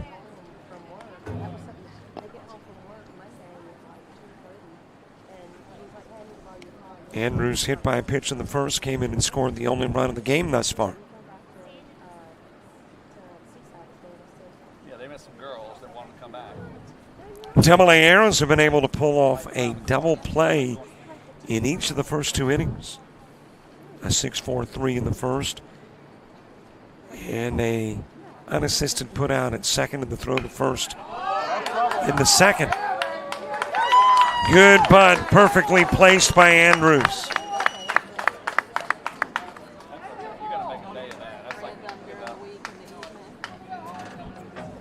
And it's loaded for L. Bryant. Again, I do not have a first name for Bryant, just first initial L. Let's see, going down the list. Landon, Larry, Leroy, Link, Lionel, LeBron. Ground to third, fielded by Marino, and he'll overshoot his target at home. Grimes will chase it down, but not before Scruggs and Bush score.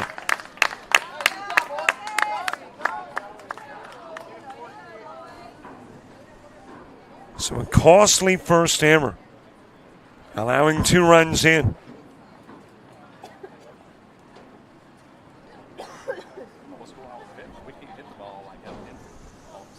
And now it is P. Bryant.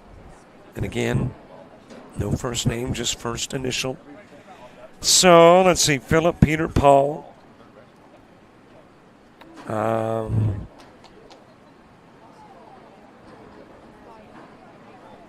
think of some other P words.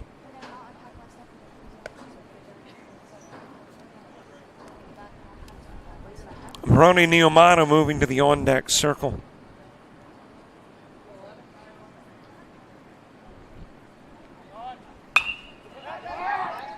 Popped up in the direction of first. Everybody able to get back safely. Bryant with a fly out for out number 1. And camped out underneath was Braden Ware.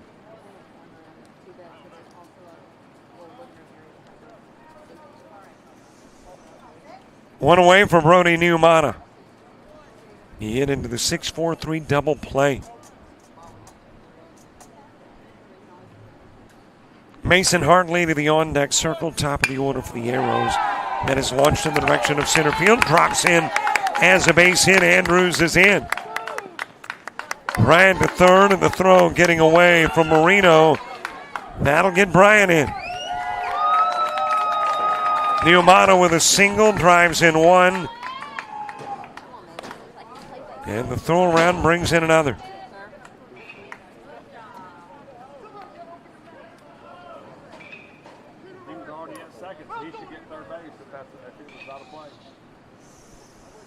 Mason Hartley next.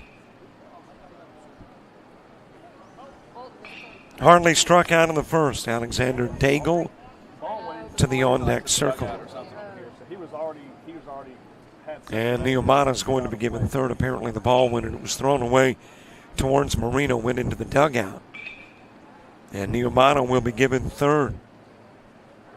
There he is, Mason. Pick him up.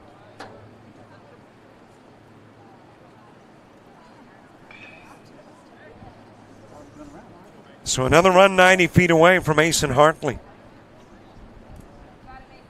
Alexander Daigle on deck.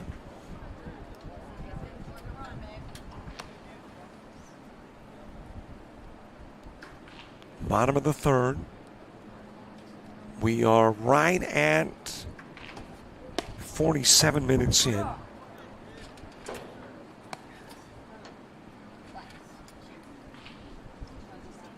Coastal Sports with a 6-run lead.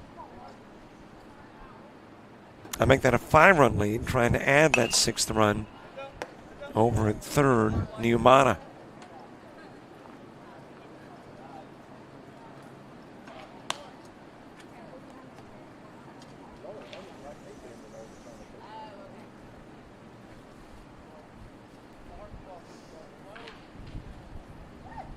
Alexander Daigle next. High and away with the pitch to Hartley.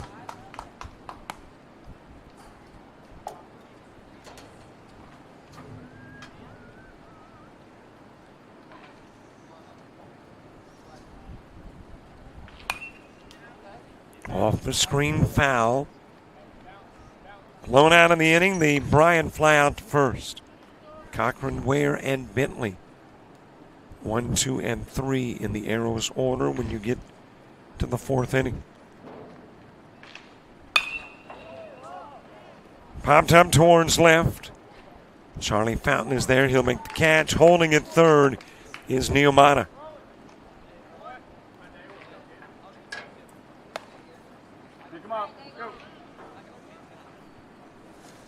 And there is 2 away for Alexander Daigle.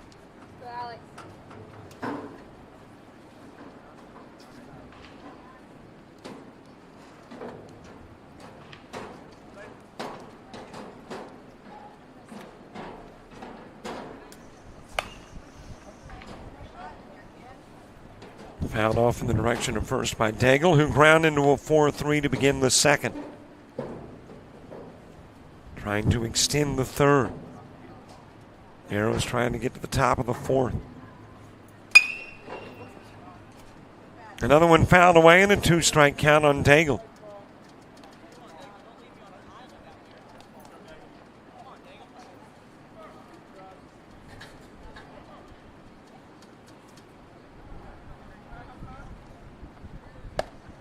Just a little bit high with the pitch. Count goes to 1-2. Daigle playing the odds that an 0-2 pitch will miss. Trying to hold up on a swing. Ball winds up in the dirt. Picked up by Bentley, and he'll go to first and make sure that Daigle is indeed an out. 1 runner stranded. 4 runs in. The lead is 5 as we head to the fourth.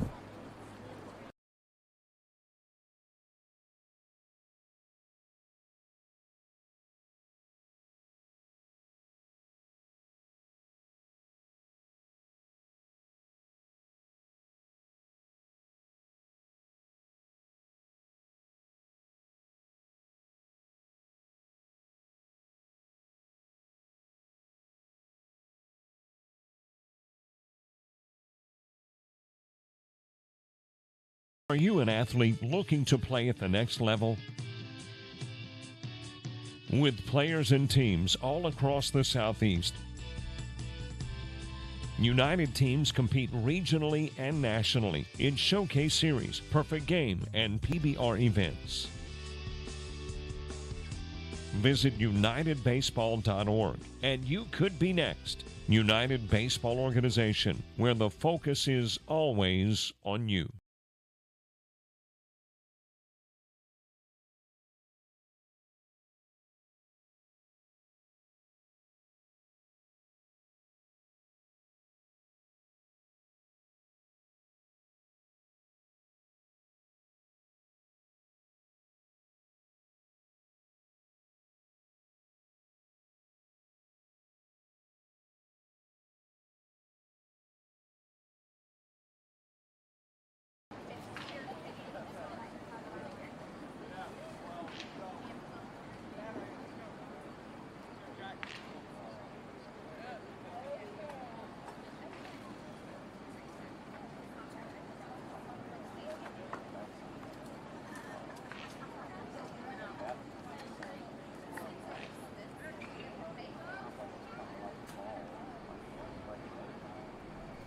Top of the order, top of the fourth. Ben Cochran to start and goes after the first pitch. Sends it to right field and right to Will Pettis. 1 out for Braden Ware.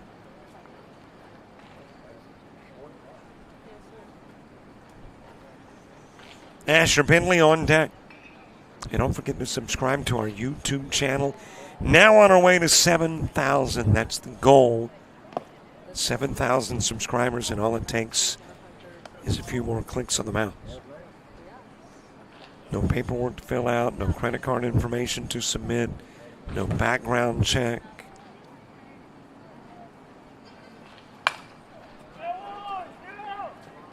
Hit the short, fielded by Andrews, and it's dropped at first. And Ware is on for the second time in the game.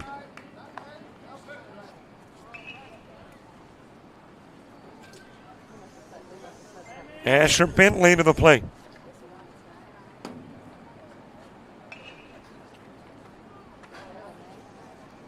And let's see how many we need to get to 7,094. And I'm believing this is the week. The week we hit 7 G's. Or would that be 7 Ks? I mean, 7 G's, 7 grand, which is monetary. 7,000 K would be, 7,000. I guess technically the K, not the G. But we'll take either.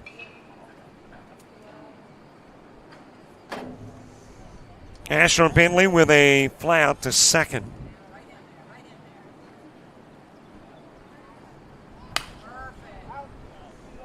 Floated foul by Bentley. Powell, Pettis, and Scruggs. That's 7, 8, and 9 in the order when we get to the bottom part of the inning.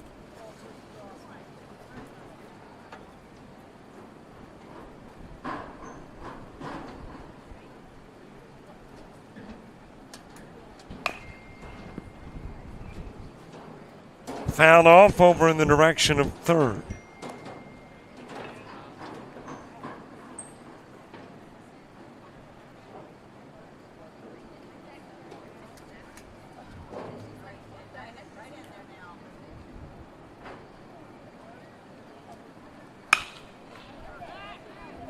Swatted over in the direction of right center field. That will drop in and roll.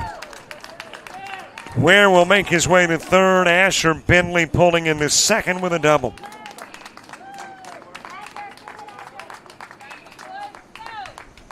And a couple of base runners in scoring position for JT Marino. So a base hit could allow 2 in, and Coastal Sports has only allowed a single run in 2 games.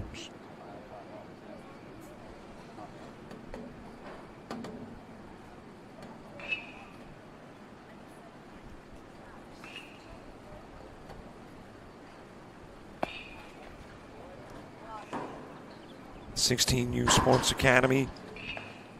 A 5-zip win over Florida Bama 16 and a 9-1 win over Mississippi 16. So Mississippi has scored the only run allowed by Coastal Sports.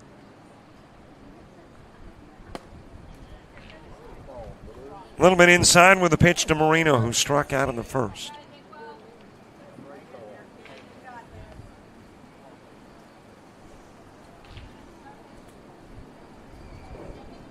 Now the tree is beginning to move a little bit. Wasn't buying into those 12 to 16 mile an hour winds, but got a little breeze blowing through Pensacola at the moment.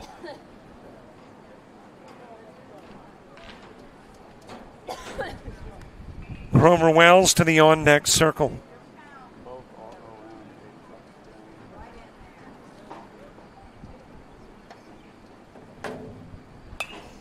Foul back to the screen.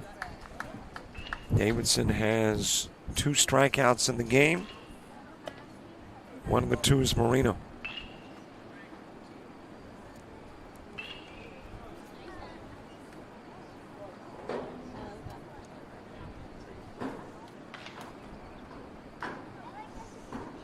Couple of strikes on Marino. Here's the Davidson offering. And another one fouled away.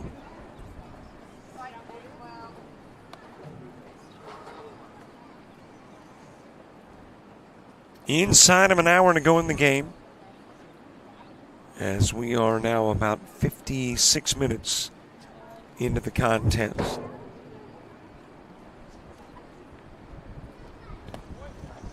Low and away with a pitch to Marino.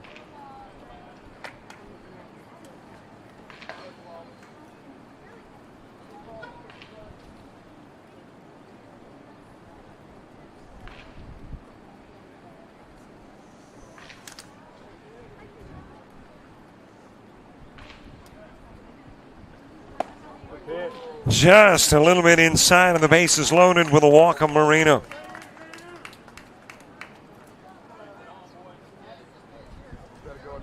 One out, Grover Wells to the plate. Wells has flown out to right field, 0 for 1 in the game.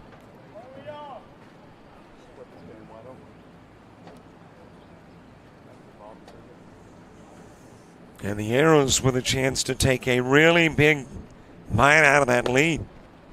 High and away with a pitch to Wells.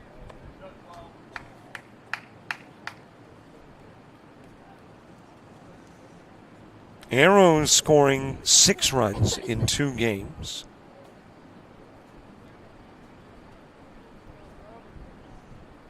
And I believe they actually scored 3 in both. 3 in a loss to Florida Bama, 4-3, and then 3 in a tie with the Prodigies, 3-3.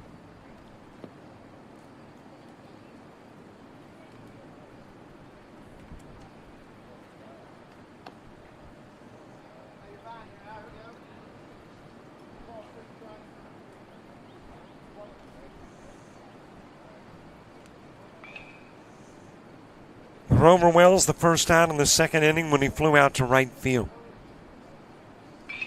Eli Grissett in the on-deck circle.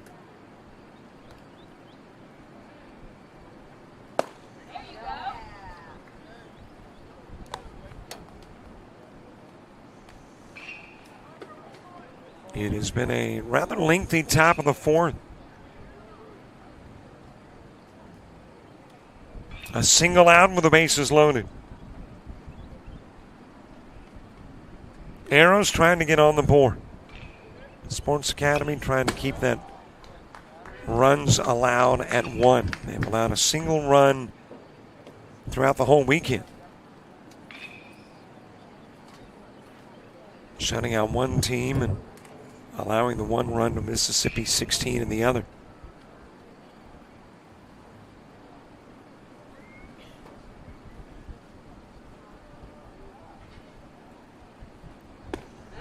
On the inside part of the plate, and out will go Grover Wells. Big strikeout of Wells. 2 gone, and the base is still full.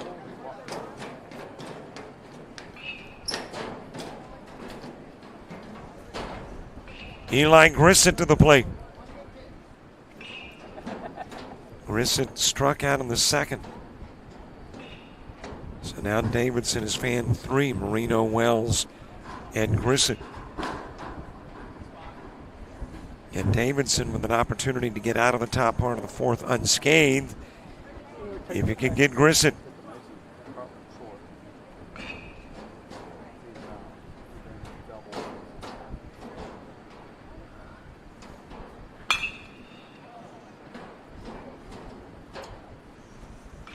Arrows have had runners at 3rd in the 1st, 3rd, and 4th innings.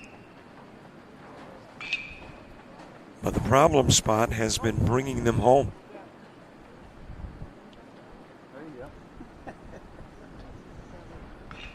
And right now there's 2 gone with that runner at 3rd again. Into the dirt outside. Nice stop by Bryant. Forces Ware to hold in 3rd.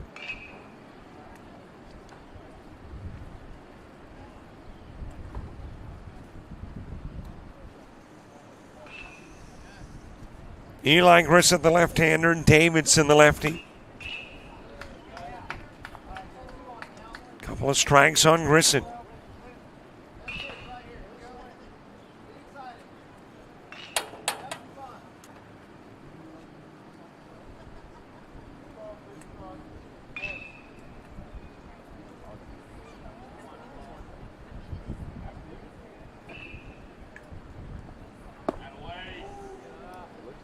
A little low with the pitch. Grissett checking his swing. Count even at 2. Bases loaded, an error and a walk put on 2. And a double put on the other. High and inside and the count full.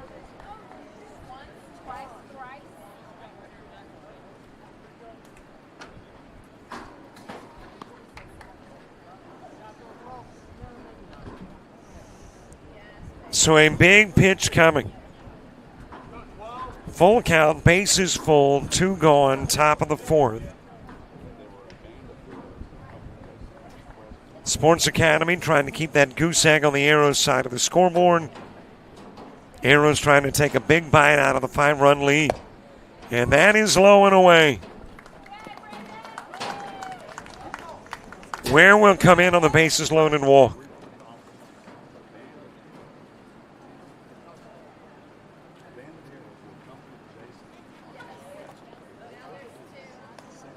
And the bases are still loaded, and it looks like Davidson is about to come out of the game.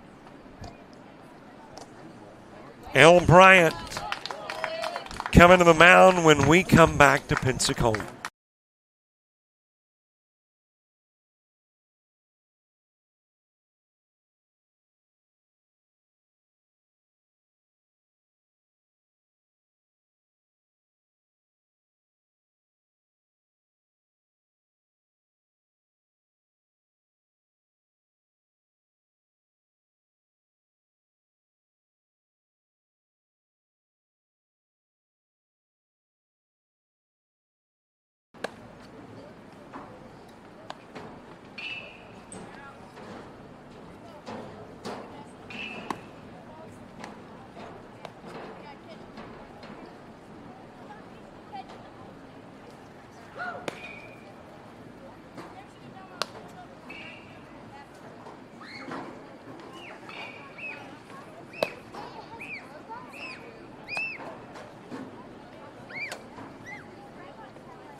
More specifically. It looks like a snail. I don't know.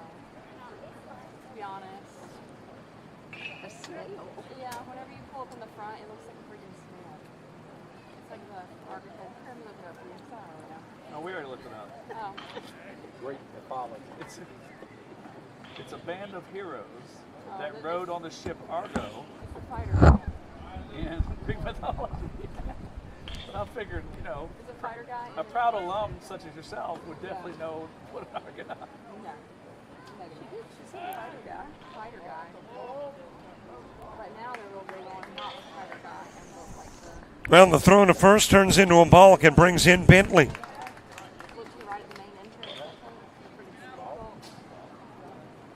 And another run will plate, and AA Arrows are into brand new territory against this 16U Coastal Sports Academy team.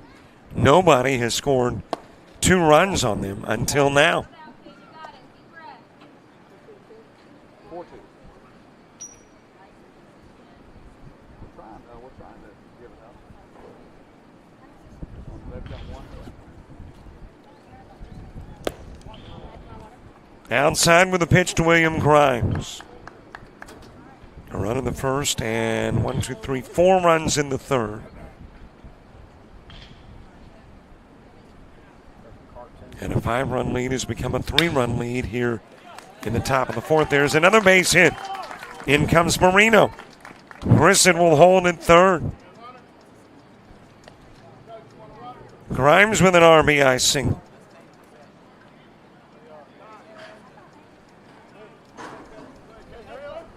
And it's a 5-3 game.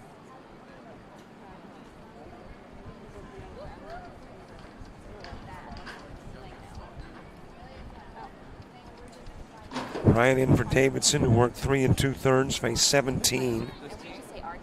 3 strikeouts, 3 walks, 2 hits. He's allowed 3 runs thus far and is responsible for 1 of the 2 currently on. And has hit 1 as well.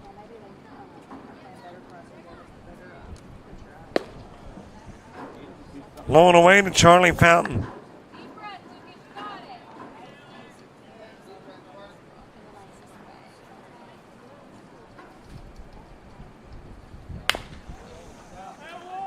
Ground towards third, picked up by Neomata, goes to first.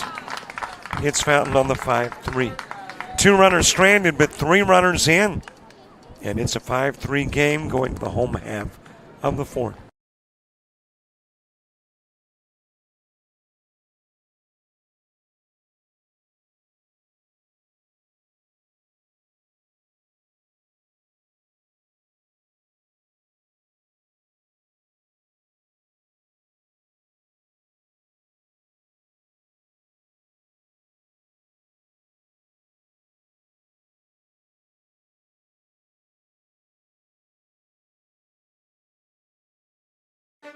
You made it. You went further than even you believed. You took your friends, your teammates, teachers, and coaches. You needed Dad, but Mom was there through it all. See, you didn't do it alone. It took a united effort. It also took you. United Baseball is a full-time organization focused on development and advancement of athletes. If you're a high school-age baseball player with the desire to play at the next level, you could be next. Log on to unitedbaseball.org to learn more.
Pop up to left by Powell and into the mid to Charlie Fountain. And there is one away that might be a new left fielder. Didn't look like a single digit that Fountain wears, but 2 maybe that Gage Carter wears.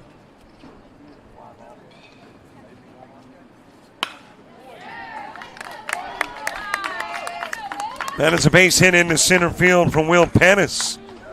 But he's going to try 2 and get in safely. Wow, it was close. But able to get into second safely and into scoring position for Jack Scruggs.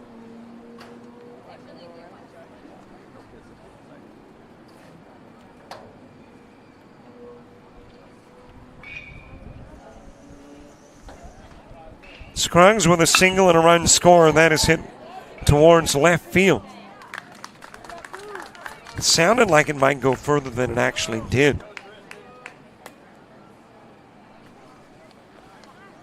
And there's 2 away for Tristan Bush.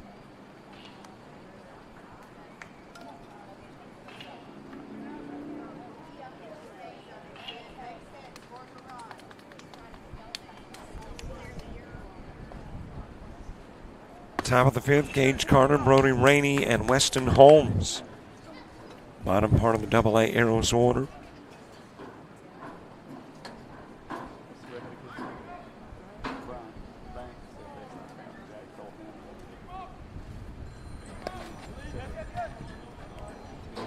Outside with the pitch to Bush. Pettis holding it second. 2 gone. Bottom of the 4th. 2 more games to go. Florida Bama 16, Outlaws 2028. Stars 16 and 15U Coastal Sports Academy. Pops up to first. 4 go up, 3 go down, 1 stranded as we head to the 5th.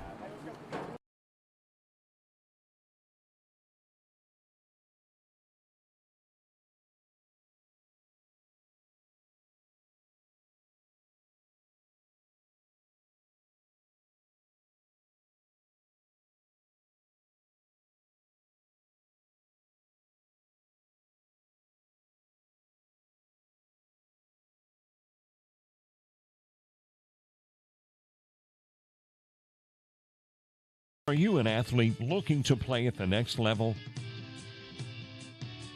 With players and teams all across the Southeast, United teams compete regionally and nationally in Showcase Series, Perfect Game, and PBR events. Visit UnitedBaseball.org and you could be next. United Baseball Organization, where the focus is always on you.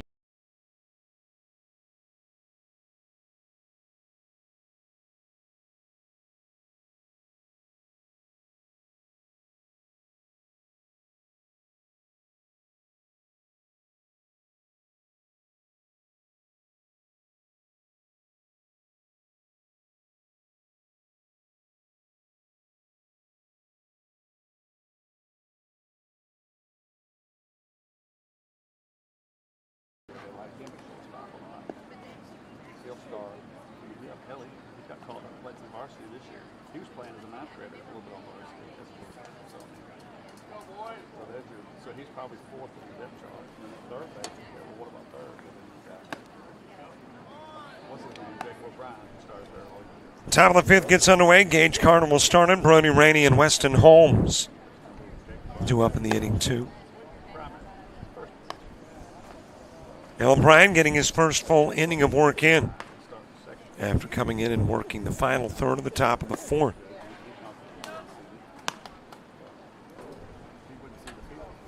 And your unofficial Jack Davidson numbers now. We're at 3 2/3, face 17. Dude, that's all over the plate. 3 strikeouts, 3 walks, 3 runs, 2 hits, a hit batsman. The plate in half.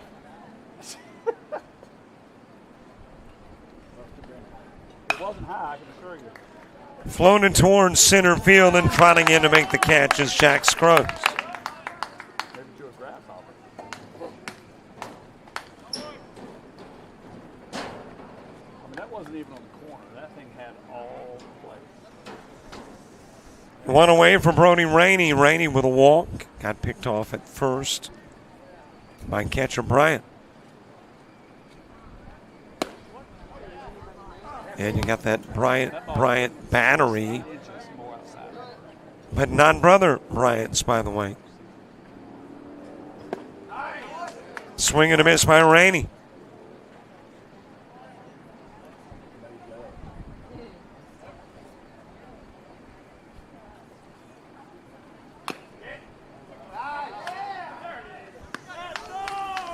Two gone with a strikeout of Rainey.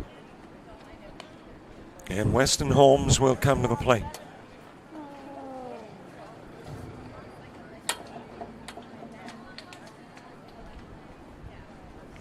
Holmes with a fly out to center field in the third. Drives this one towards right field, drops it inside the line. It will roll towards the corner. Holmes will roll towards second.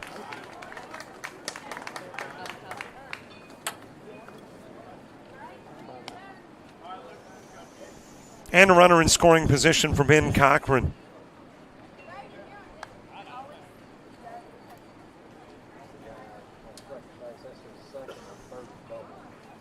Cochran 0 for 2 in the game. And double the fourth base hit of the game for the Arrows.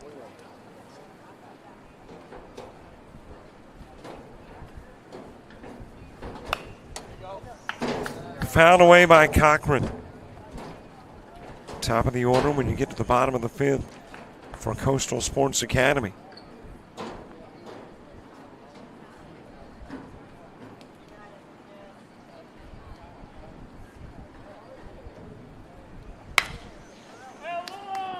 Ground towards deep short, backhanded by Andrews. Throw to first, not there. Infield Cochran single. Then moves Holmes to third.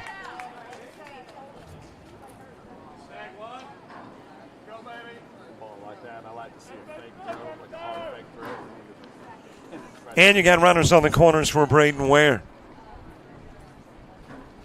Ware with a double, reached on an error. Has scored a run, 1 for 2 in the game. Asher Bentley to the on-deck circle, outside to Ware.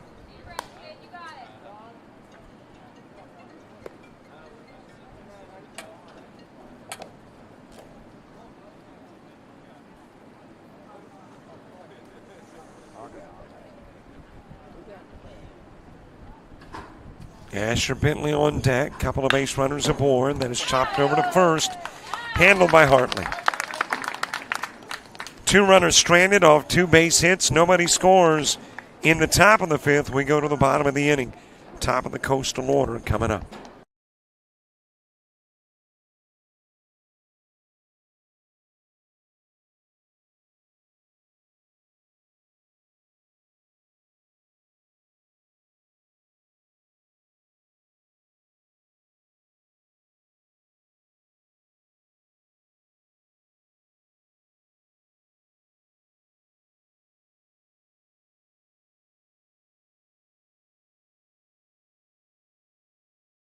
University of Alabama Online, where legends log in.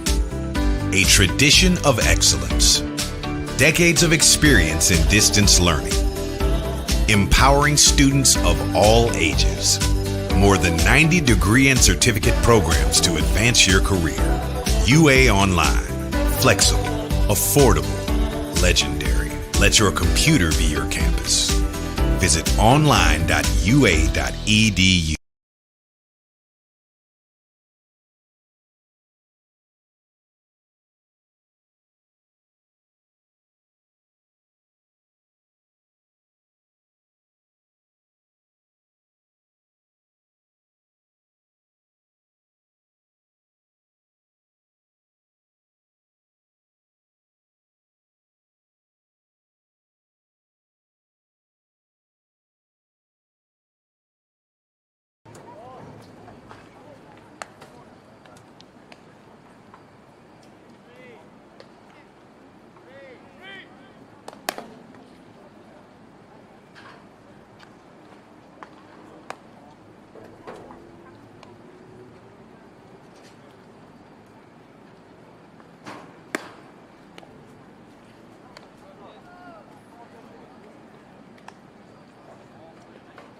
Bottom of the 5th gets underway in a 5-3 game with a new pitcher on the hill, JT Marino.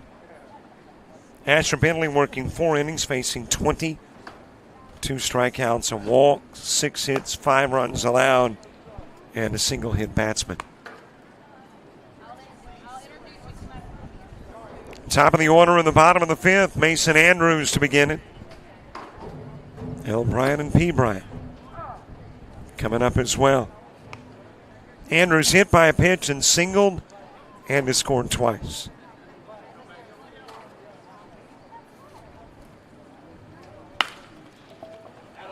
That will ricochet off. I believe Weston Holmes now playing third. And Mason Andrews reaches compliments of the 3rd error of the game for the Double-A Arrows.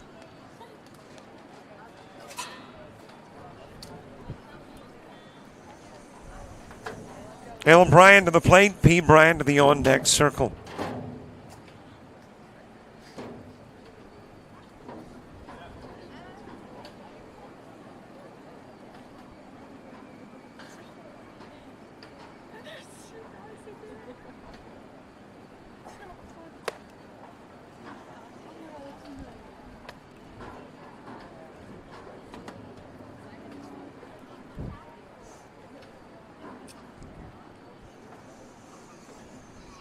L. Bryant reached on a fielder's choice and an error. 0 for 2 in the game and has scored a run. Coastal Sports Academy, a 1-run first, a 4-run third. The Arrows, a 3-run 4th.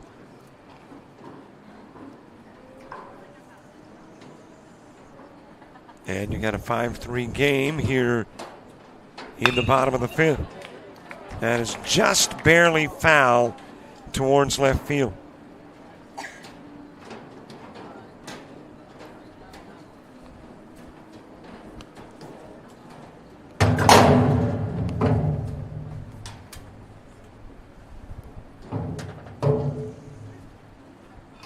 P. Bryant in the on-deck circle. Sixth inning for the Double-A Arrow starts with Asher Bentley. J.T. Marino and Grover Wells due up as well.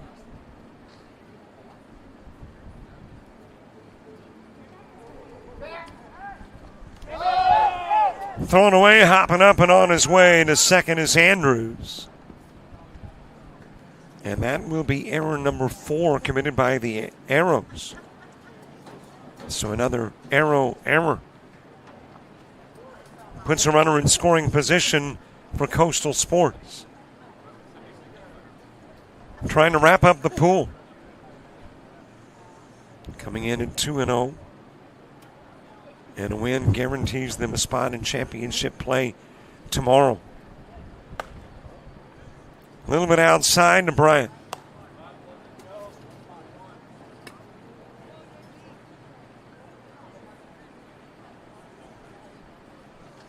Coastal Sports Academy 2-0. And if you win this game in your Sports Academy, it takes a lot of luster off the upcoming game between Outlaws 2028 and Florida Bama 16.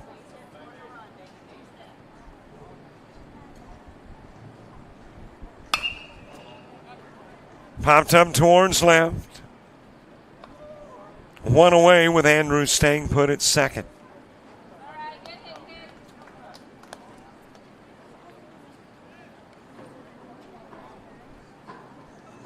But you talk about a ton of difference a win and a loss makes. A win for Coastal Sports, they're in. They're the pool winner. A loss by Coastal Sports, and then the next game becomes huge between the Outlaws 2028, who, if they won, they've got the pool. If Florida Bama Scout were to win it, well, they would put Coastal Sports right back into the thick of things.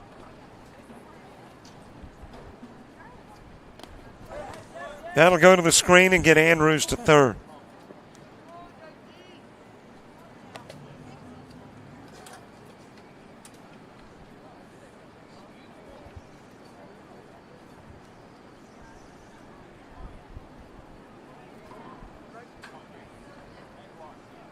So if you're a Coastal Sports, you're in the driver's seat to begin with.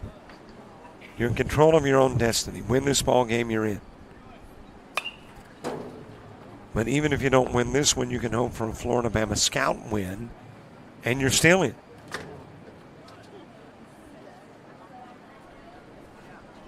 Or actually a Florida Bama 16.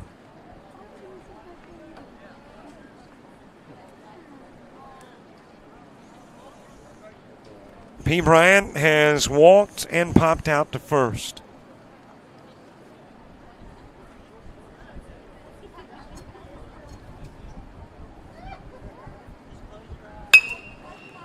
Chopped over towards first. And it'll be dropped. Andrews will come in. And it's been an arrow-plagued. And apparently that's going to be your ball game. Time has got us anyway. And it will end 6-3, and Coastal Sports will wrap it up.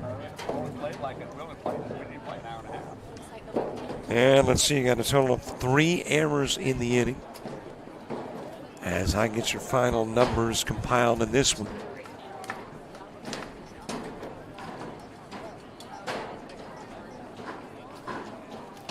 And let's tack on a couple of more arrow hits, and here are, I believe, your unofficial final numbers in this one.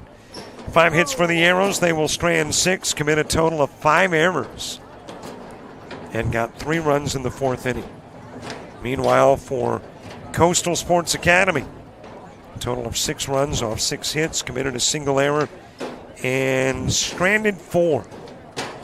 And their runs came 1 in the 1st, 4 in the 3rd, and a run in the 5th. And you got a 6-3 final. Sports Academy, so they've wrapped up the pool. They have won it, and that means that your upcoming game between the Outlaws and Florida Bama 16 is relevant to them, but it's not relevant to the pool. Coastal Sports Academy is in as the pool winner. And for the Arrows, it's an 0-2-1 tournament.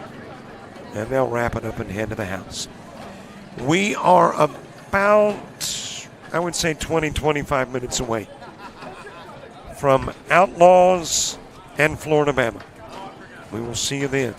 Camera stays up, link live, audio down, and we'll have more baseball for you just after 4.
Jake can take the bucket. Hey, I got count 103 steps, you know, and I say, okay, I'll hold the bucket. I'm gonna sit on the bucket, dump you a pile, and you go for me. You make the implication. I'm gonna lean back here and you go pick it up.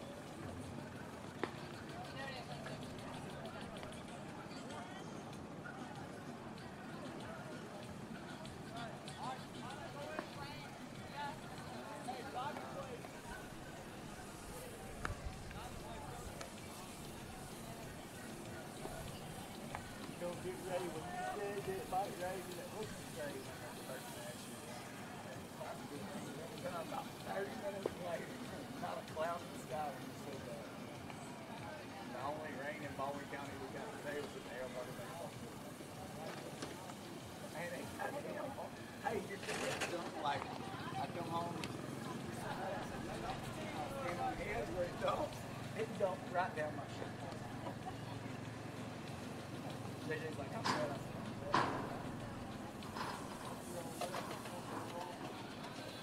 It did.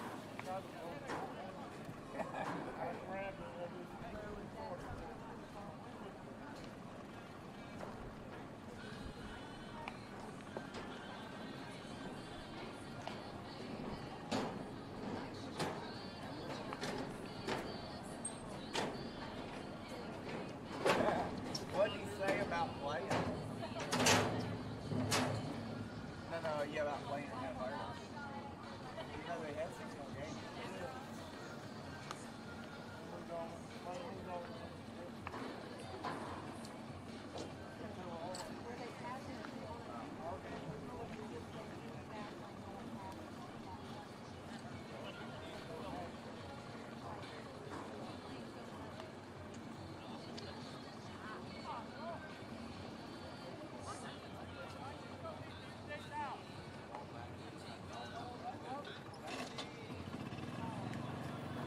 What do you need?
Go, Lando.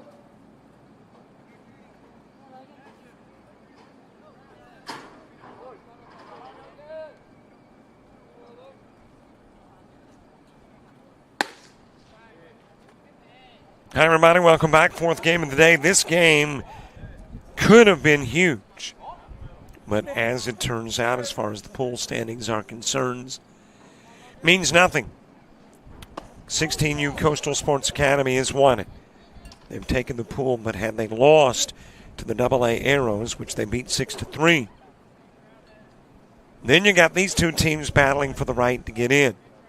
And the Outlaws would have had a very good shot if they win the game. Florida-Bama probably couldn't have got in because of the runs allowed as compared to the runs allowed by 16U Coastal Sports Academy. That's all of that coulda, shoulda, woulda, or as a good friend of mine has once said, if ifs and buts were candies and nuts, it would be Christmas every day. So no ifs and buts, 16U Coastal Sports Academy in. And these two teams trying to wrap up pool play and their play at the University of West Florida on a high note. Florida-Bama 16 and the Outlaws 2028. Swing and a miss, and out goes Ulrich. And there is one away, Logan Ulrich. Leadoff guy, Carter Campbell coming to the plate as the two-hitter. Gatlin Hall is the three guy. Four-hitter Connor Broussard. Parker Lynn hits fifth. Sawyer Elliott sixth. Colton Vance is the seven guy.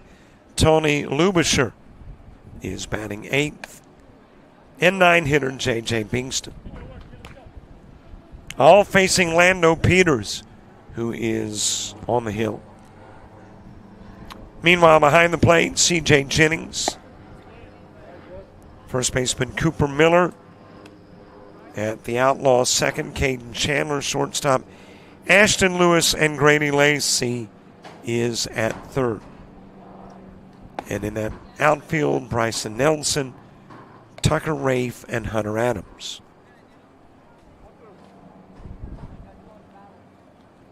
One away, nobody aboard. Carter Campbell at the plate. It is warm in Pensacola. We have had one weather-related delay, about an hour 15 lightning delay. There hasn't been even a grunt of rain thus far. 91 and feels like 94. Winds out of the south-southwest at 12, gusting to 17. And you got a second strikeout, this one of Campbell.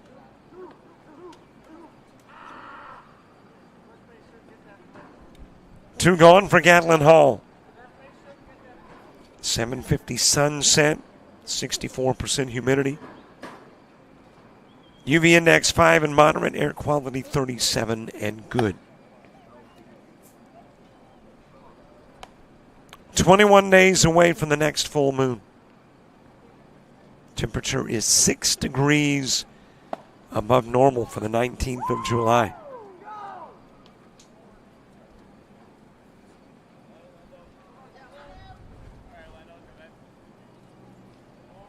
And if you are just bent on finding some precipitation at the moment, you're going to have to head north. I guess that would be your best shot. A little sprinkling of showers over in the Monroeville area, over the Mobile area, in New Orleans.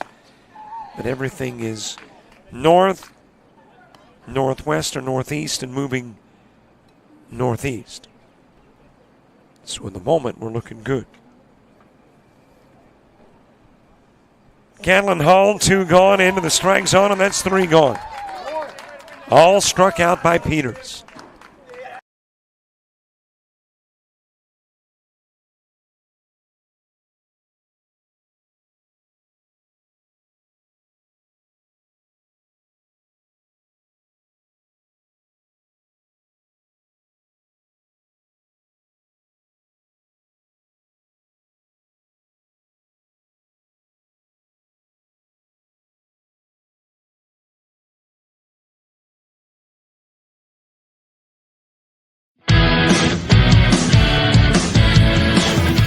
Frustrated. She's having trouble with her defensive player.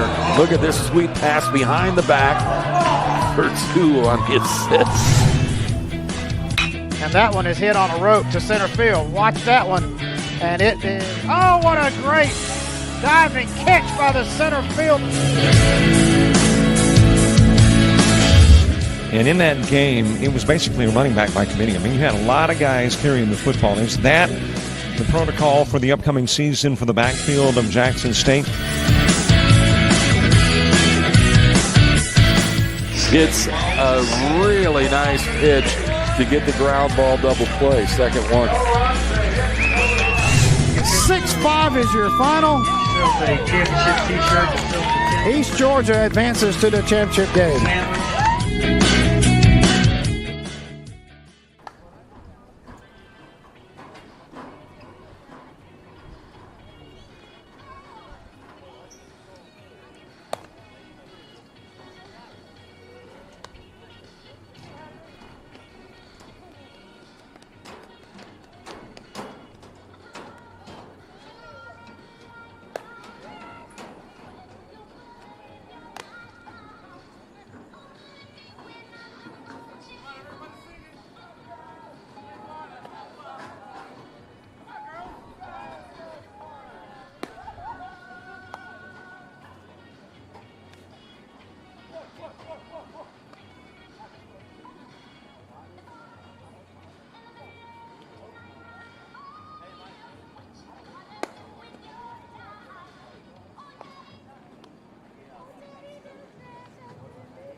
We get the bottom of the first underway. Ashton Lewis will start it and send that one out of play.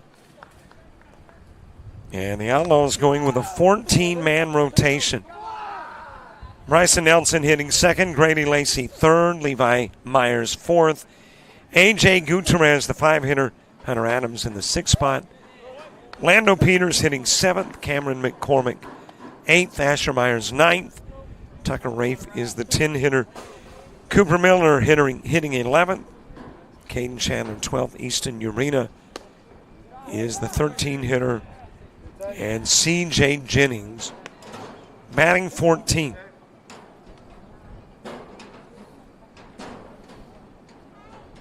Florida Bama putting Colton Vance on the hill. That is swatted over towards short. Backhanded there by Broussard. Goes first. Safely aboard. Able to beat it out is Ashton Lewis.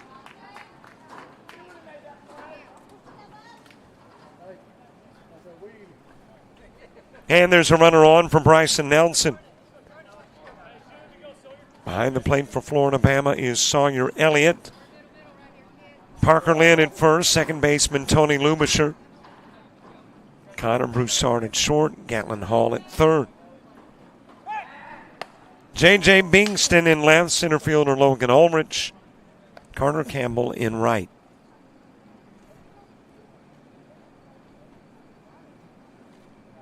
Infield single and a runner on for Bryson Nelson.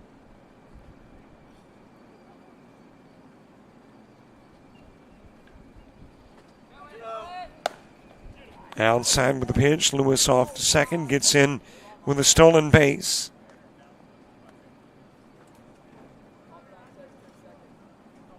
And the first run of the game, 180 feet away. Nelson with an RBI chance. Broussard, Lynn, and Elliott in the top of the second for Florida Bama. A 4:07 start and an hour 45 from that starting point gives you about 5:52 as an ending for this one. And the last game of the day, despite the lightning delay, might not be too particularly late.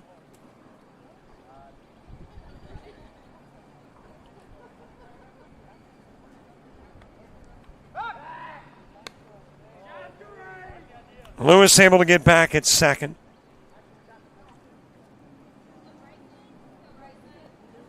Grady Lacey to the on-deck circle. Tomorrow we'll do it all over again, starting at 9 a.m., but won't go quite as late. 4 games tomorrow. Fouled off by Nelson. And next week the summer comes to an end at Orange Beach.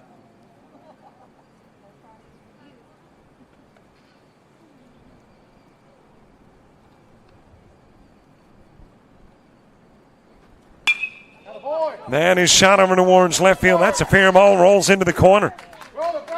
It'll be extra bases, and it will be a run. In comes Lewis. Nelson with a double.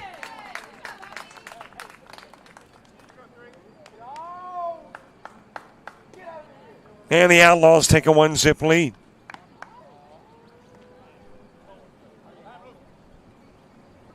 Grady Lacey to the plate, Levi Myers on deck.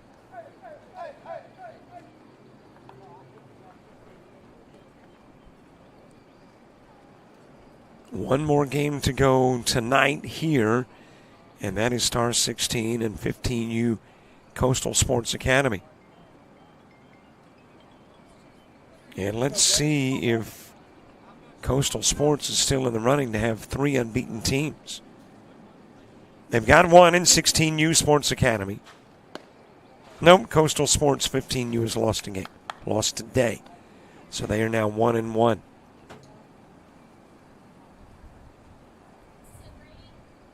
But in 18U, you got another Coastal Sports Academy team unbeaten with a game to go.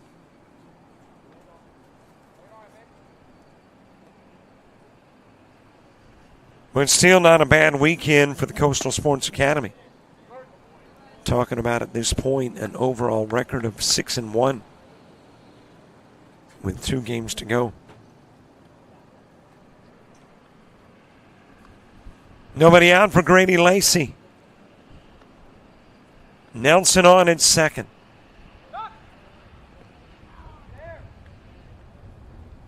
That'll hop away from Lobisher, but he'll track it down before Nelson is convinced he can make third.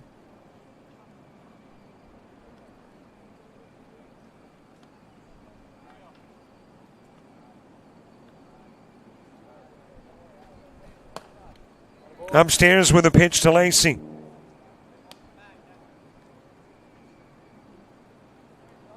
Florida Bama scoring a total of 4, allowing 8.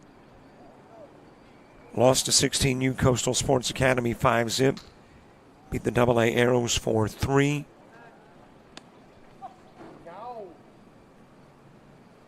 Outlaws scoring 7 to beat the Prodigy 7-1.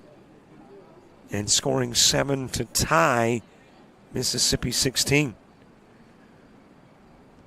I want to think in that game they had a substantial lead going into the bottom part of the last inning.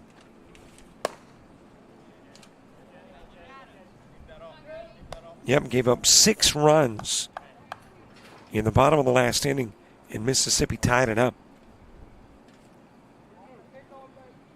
It was a 7-1 lead against Mississippi 16 before that 6-run inning.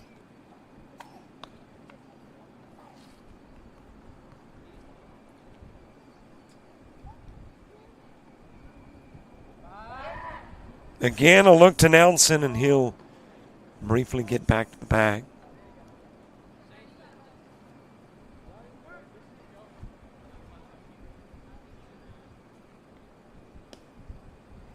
Levi Myers on deck. On the outside part of the plate, and out goes Lacey.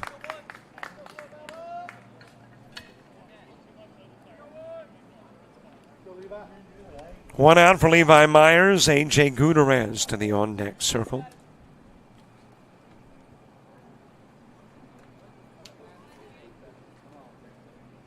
Got Major League Baseball in full swing now.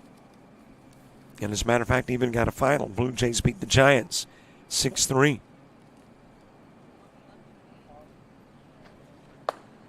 Into 5, Marlins with a 1-0 lead over the Royals, as taking third is Nelson with a stolen base.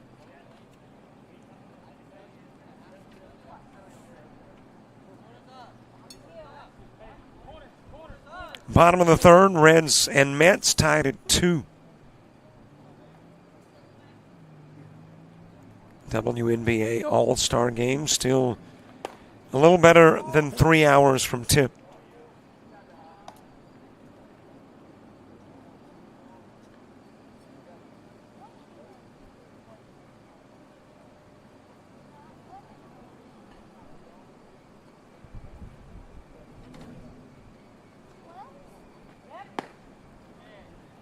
On the outside part of the plate to Lacey, or make that to Myers. Lacey is struck out.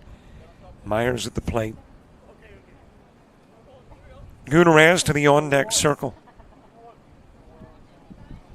University of West Florida, home to the Oregonites.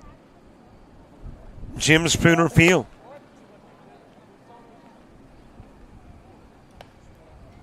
Football came to West Florida about 10 years ago, and they won it all about 6 years ago. A member of the Gulf South Conference, which, by the way, has Media Day coming up this week. Part of our busy schedule. Media Day on the 23rd, Adios Berry on the 23rd, American Legion Baseball on Thursday, Showcase Series Baseball on Friday, as well as American Legion Baseball. And then over the weekend, American Legion Showcase Series and the Dixie Baseball World Series. Levi Myers with a walk.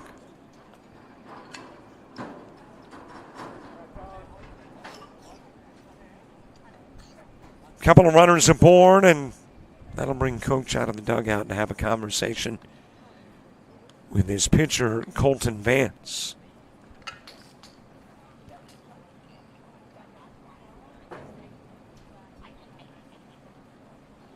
Two runners on, one runner in, one out here in the bottom of the first. We have not had a 7-inning game, and I'm feeling pretty comfortable in saying this won't be 7. Still in the first, and about 17 minutes into the game.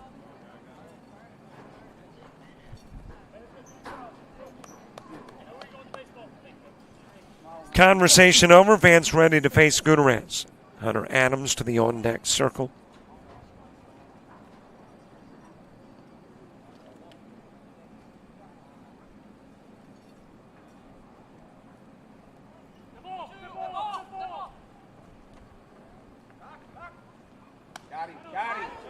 And able to get back safely at third was Nelson.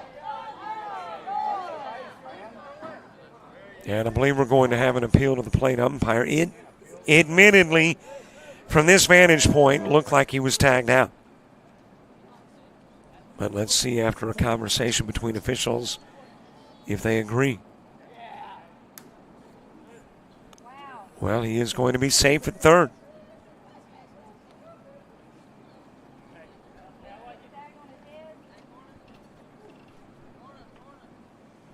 Hey, they're a lot closer to the action than I am.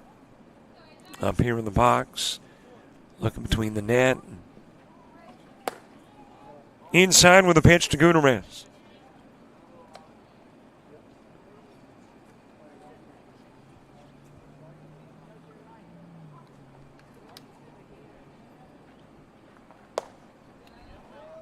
Outside of the strike zone. Couple of base runners aboard, bottom of the first. Broussard, Lynn, and Elliott when you get to the second for Florida Bama.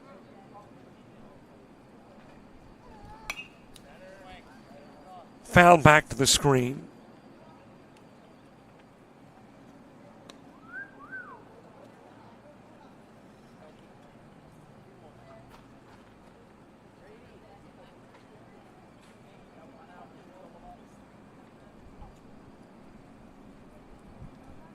Gutierrez awaits. Here's the pitch. Wrapped over toward short. Picked up by Broussard.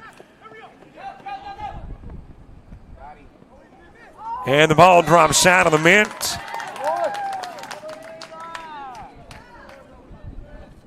I'm trying to see who that is.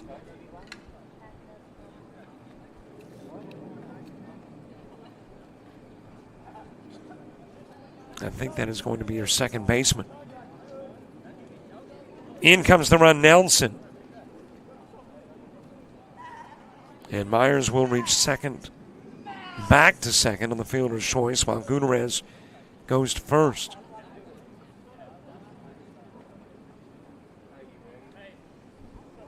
And it's a 2-zip game. Hunter Adams to the plate.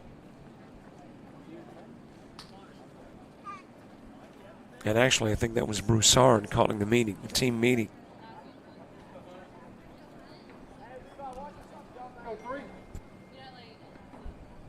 Hunter Adams steps in. Lando Peters to the on-deck circle.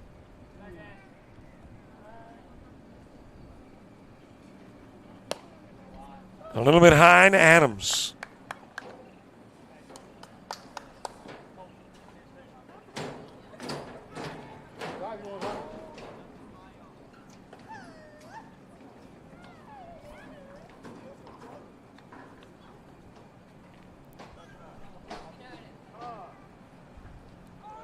Time asked for by Adams. And again, we're going to get another visit on the bump with Vance.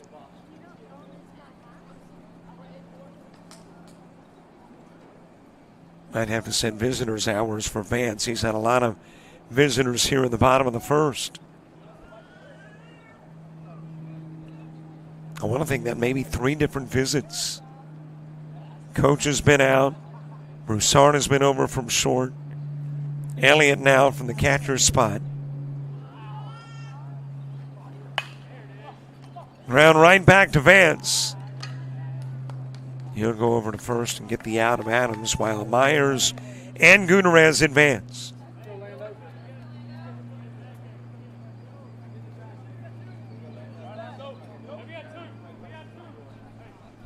And there's 2 going for Lando Peters. Cameron McCormick to the on-deck circle.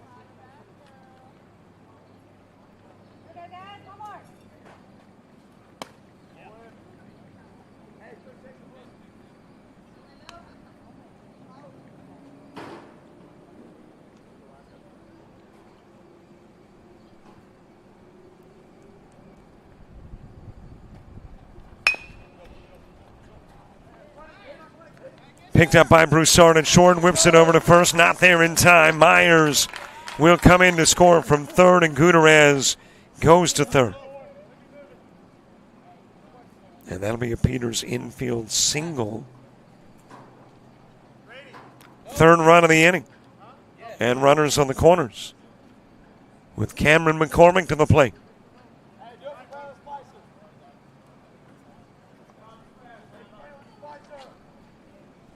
Asher Myers on deck.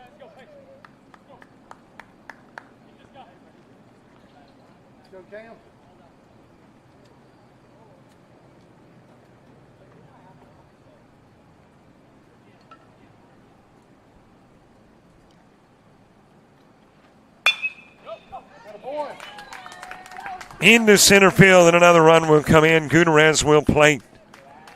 Peters to second, and McCormick a base runner at first.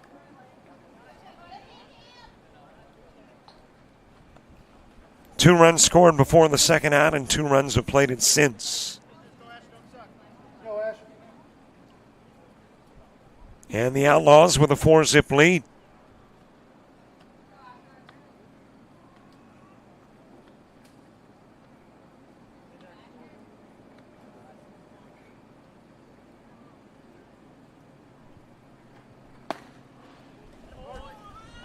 On the outside part of the plate to Asher Myers.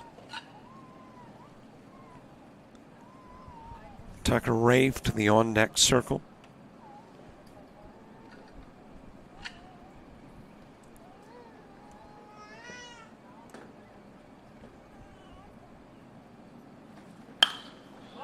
Popped up, shallow center field, but there for the catch is Logan Ulrich. Myers with a fly out, Peters and McCormick left on. But Lewis, Nelson, Myers, and Gutierrez score.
Top of the second, Connor Broussard starts it. Parker Lynn and Sawyer Elliott due up in the inning, too.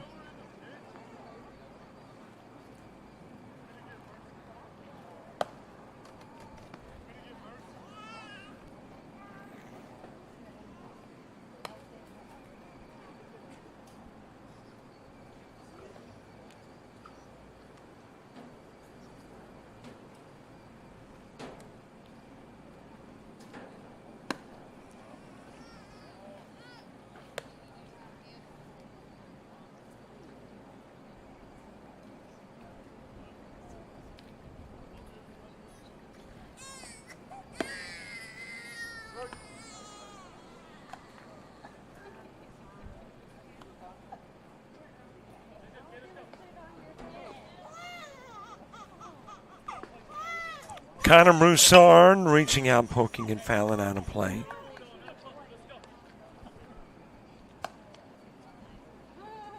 Can hear a little one letting out a few little cries. That would be me if I was out in the stand.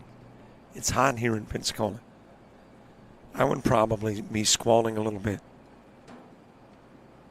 A little bit outside with the pitch, thinking it was a K, was C.J. Jennings, wanting to throw it around the horn. And actually, that's now Gutierrez back behind the plate. Jennings got the start there, but Gutierrez, who caught the opening game today for the Outlaws, is back there now. Walk given to Broussard, and there's the first Florida-Bama base runner.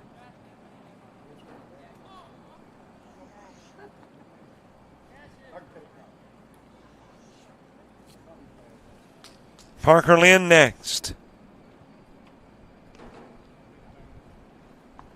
Peters' pitch on the inside part of the plate.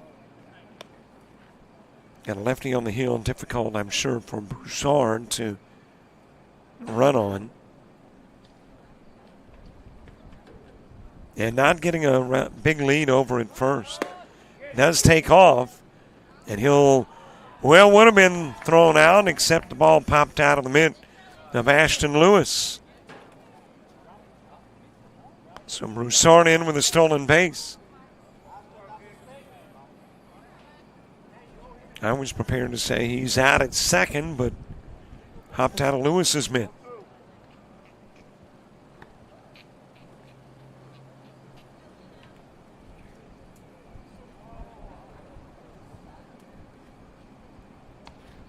Sawyer Elliott on deck, low with the pitch to Lynn.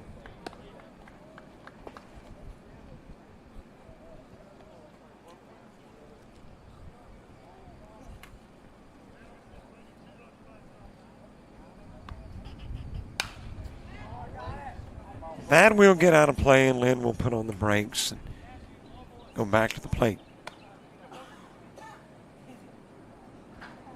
A runner on in scoring position, nobody gone, top of the second. Last game for each. Outlaws have already guaranteed they won't leave with a losing mark. They are 1-0-1.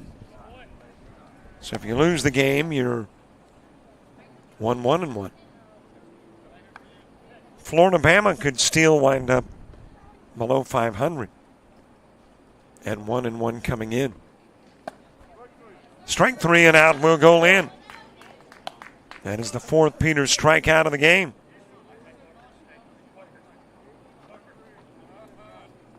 And there's one away for Sawyer Elliott.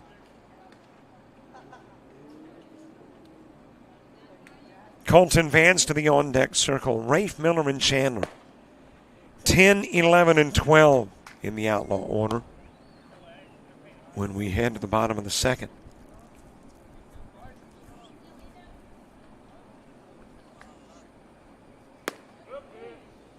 On the outside part of the plate with a pitch to Elliott.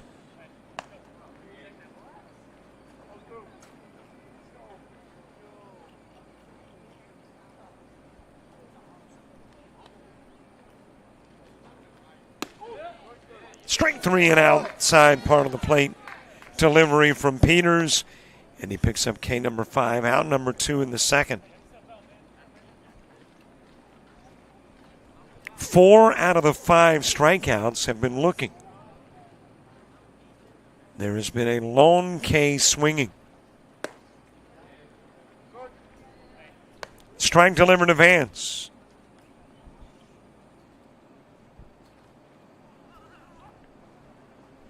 Tony Lubisher to the on-deck circle. And it is 0-2 on Vance.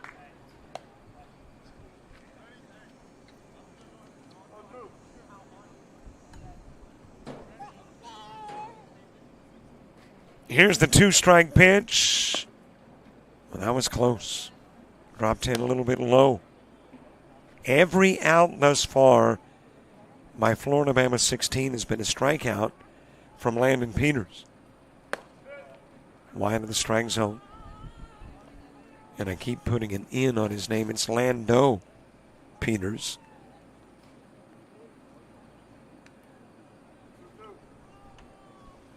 Even count and 2 on Vance. Another pitch close. Count runs full.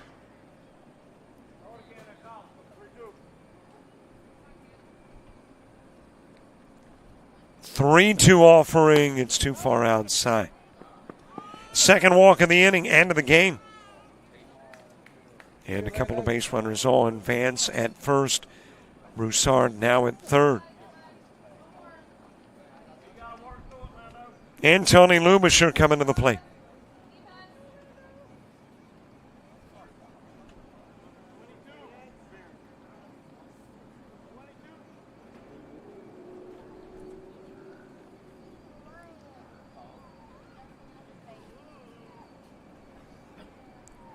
J.J. Bingston on deck. 2 gone and 2 on in the top of inning number 2. Swing and miss, and stealing second is Vance. Gutierrez not willing to make a throw with the base runner at third.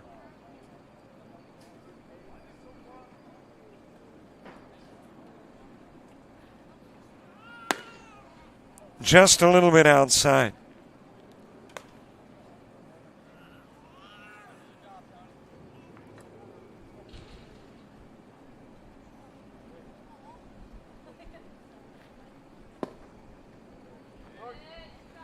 On the inside part of the plate, couple of strikes to Lubisher.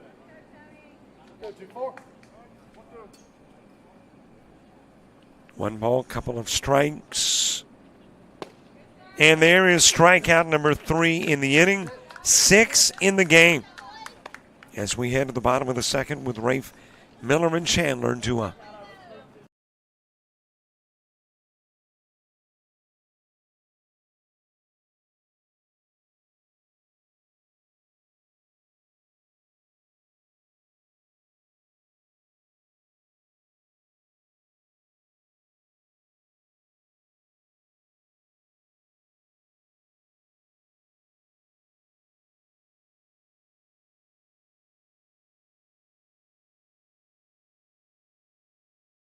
Are you an athlete looking to play at the next level? With players and teams all across the Southeast, United teams compete regionally and nationally in Showcase Series, Perfect Game, and PBR events. Visit UnitedBaseball.org and you could be next. United Baseball Organization, where the focus is always on you.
Last weekend of the month, Orange Beach coming up here on JockJive.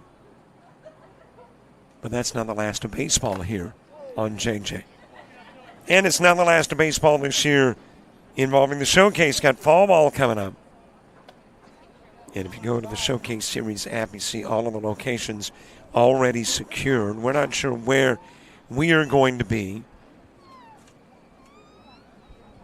but we'll be at some of those spots. And if they keep adding, heck, you may have as many fall ball spots as summer. Only difference is they play 2 days versus 3. Tucker Rafe beginning the bottom of the second. Cooper Miller and Caden Chandler due up in the inning, too. And by the way, good to be back with the Showcase. I think this is 6 years now. We have worked with the Showcase Series. James Gamble, Nick Singleton, Jerry Martinez. All of the gang. I believe it was the COVID summer. First time with the Showcase. Ulrich with a catch in center field, and Rafe is out number 1.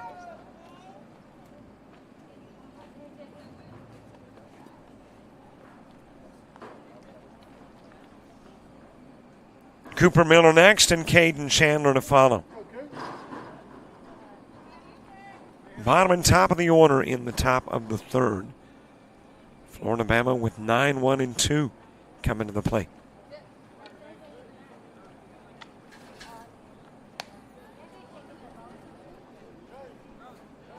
Busy weekend this weekend for the Showcase. Not only games here, but you got games at Nicholls State, University of Houston.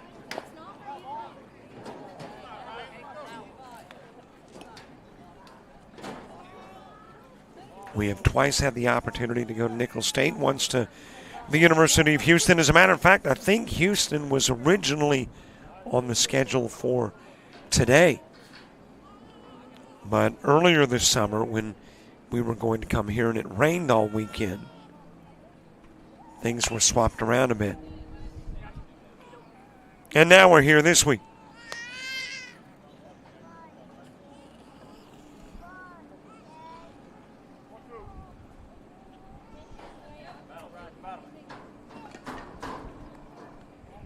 At Orange Beach location next week, that is the lone spot for Showcase Series baseball next weekend. And then, as I mentioned, you got 2 months off, and then the fall ball beginning the 27th and 28th of September. Shot over to right field, and right off the turf, catch made by Carter Campbell.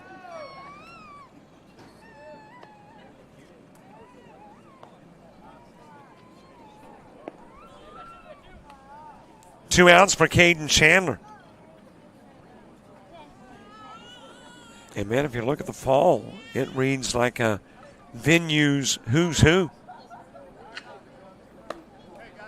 Pearl River, South Alabama, Southeastern Louisiana, Eagle Stadium, Central Alabama, Mississippi Gulf Coast, Coastal Alabama South, Southwest Mississippi, Nicholls State, Louisiana Christian.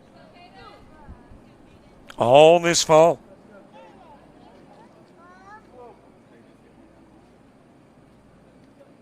And as I mentioned, I am sure they'll be adding locations as well.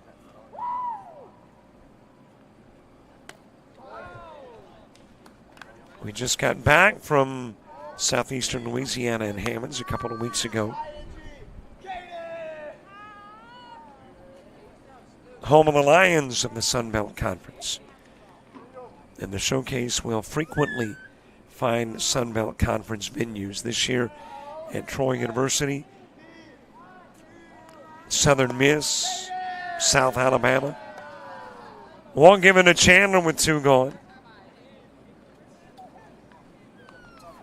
And Southeastern Louisiana.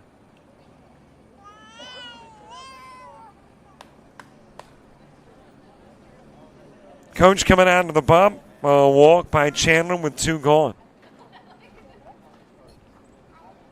And let's see if Colton Vance stays. Faced a total of 9 in the first inning. But has settled down noticeably and will stay in the game. Coach just trying to make sure that Vance stays focused. Didn't want the walk to lead to a number of 2-out hitters and runners and runs.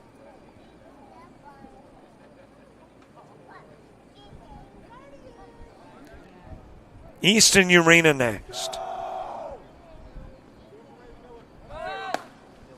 Inside with a pitch, down to second, and in with the stolen base is Chandler.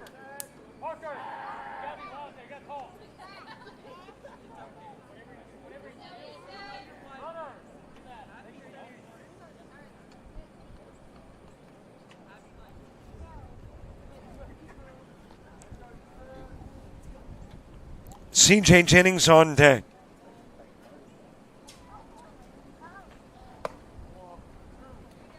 A little bit high with a pitch to Urena.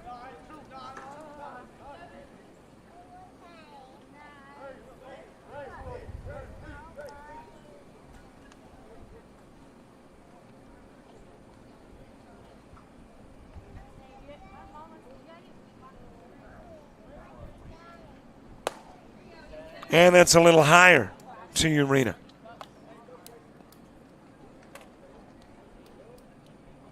Four runs played in the first. Lewis, Nelson, Myers, and Gutierrez.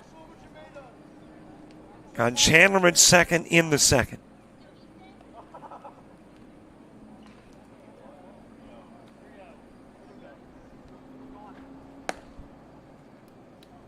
Tad outside, and that's back-to-back walks.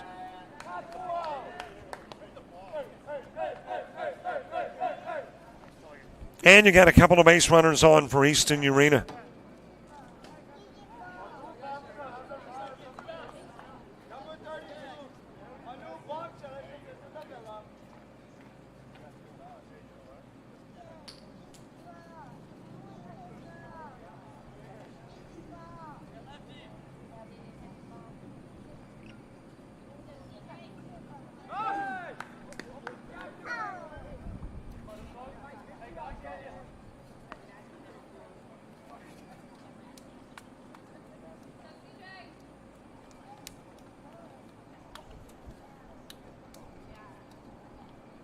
There is only a lone outlaw and a lone Florida-Bama 16 without a plate appearance. And Jennings is the guy for the Outlaws. He's on deck. Bigston the guy for Florida-Bama, and he will lead off the third.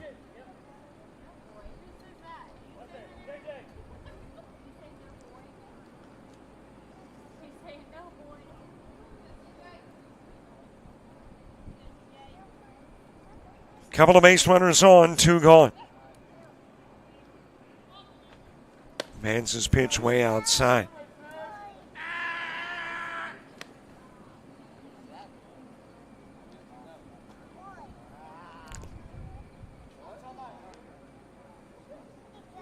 Two of the 4 first inning runs came with 2 gone. And now the Outlaws trying to get some second inning runs with 2 gone, and they will get runners up 90 feet on the wild pitch.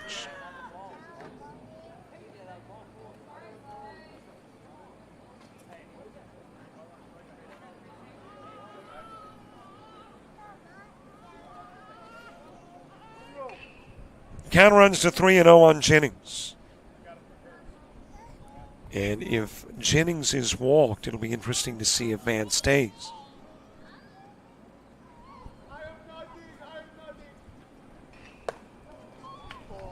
Jennings swinging on the 3-0. Looked like he wanted to send that 370 to the gaps or 330 down the lines.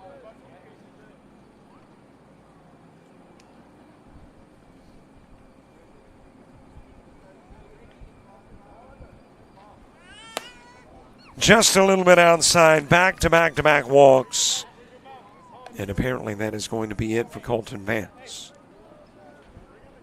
Coach coming out for the second time. Of course, we saw a couple of visits last week in a single inning, and that second visit did not result in an exit. But here it will. Colton Vance will leave. A new pitcher coming in when we come back.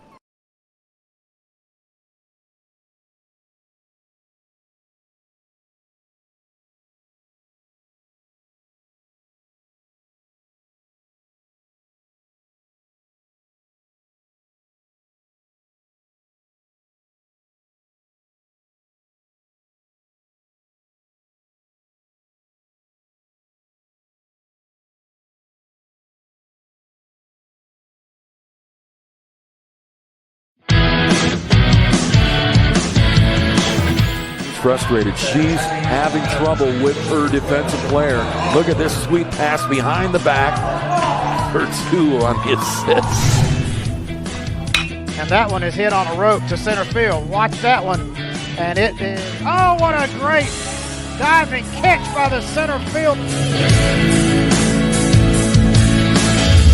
And in that game, it was basically a running back by committee. I mean, you had a lot of guys carrying the football. Is that the protocol for the upcoming season for the backfield of Jackson State?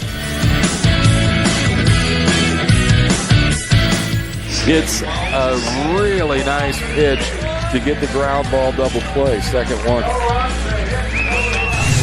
6-5 is your final. East Georgia advances to the championship game.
J.J. Pinkston, the new pitcher, as we get back to the top of the order. Takes over for Colton Vance with the bases loaded.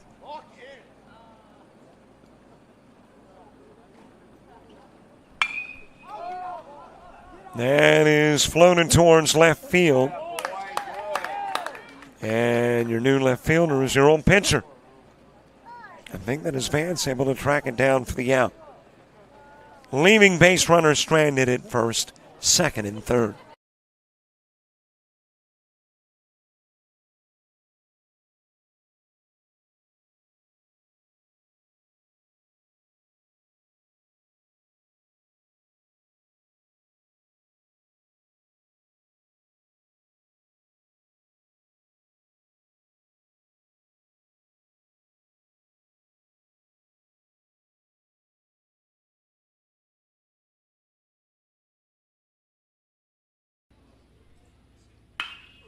Drives that in the direction of right field. That is going to sail. I'm really not sure why I quote it. It's so frequently wrong. That is hit well towards left field. Jackson Hyatt, 1 for 2 in the game, lifts this one towards left center. Here's the 1-0 offering. That is hit well towards left field. High fly ball left. That is shot in the direction. Barr, who is issued in Sackerly with 2 gone. Sackerly trying to come to the plate with put the finishing touches on a Mercy Rule win. That's hit well, though, towards left field, and it'll be wrapped up around 8 o'clock. And a shot in the direction of right field. Lyles. 2-1 offering. And a shot towards the gap.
Top of the third, bottom of the order, and J.J. Bingston, the new Florida-Bama pitcher. He is the leadoff hitter here in the third. Came in relief of Vance and faced one guy, Lewis. Got him to fly out.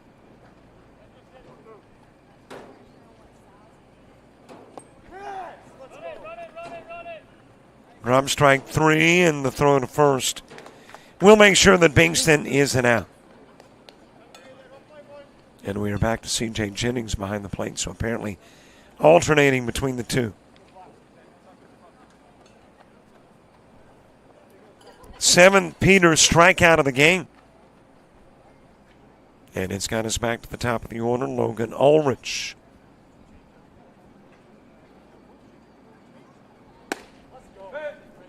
And again, every out thus far has been Orlando Peters' strikeout.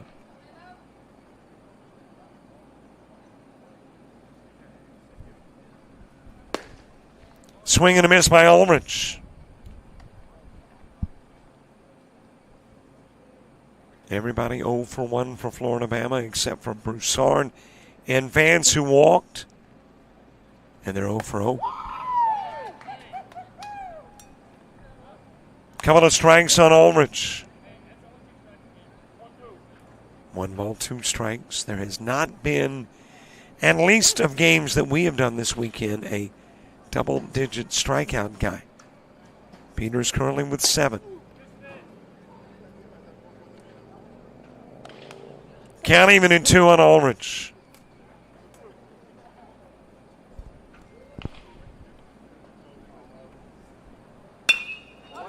That is popped up to second, and there is the first non-strikeout out of the game. Ulrich with a fly out to second baseman, and let's see who's there now.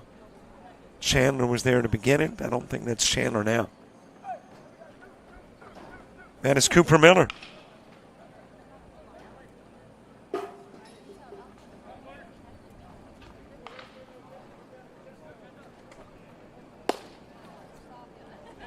Low and inside to Carter Campbell.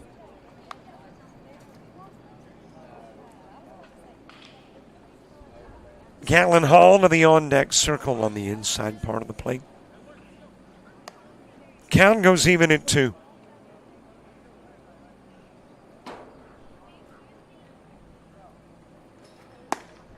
There's strike 2 on the outside part of the plate.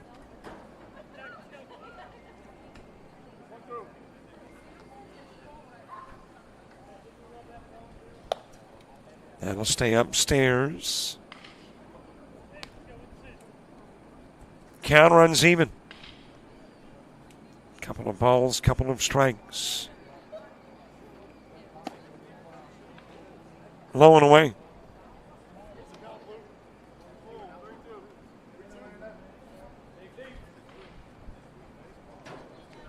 Full count and 3-2 on Campbell. That's high and away, and there's the third walk issued by Peters. So 7 strikeouts and 3 walks.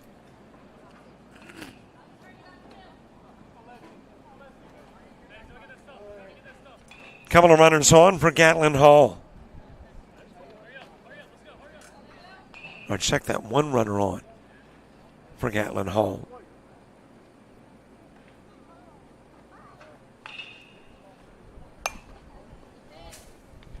Hall struck out in the first. The Lando Peters strikeouts first trip through the Florida-Bama rotation. Ulrich, Campbell, Hall, Lynn, Elliott, Lubisher, and Bingston.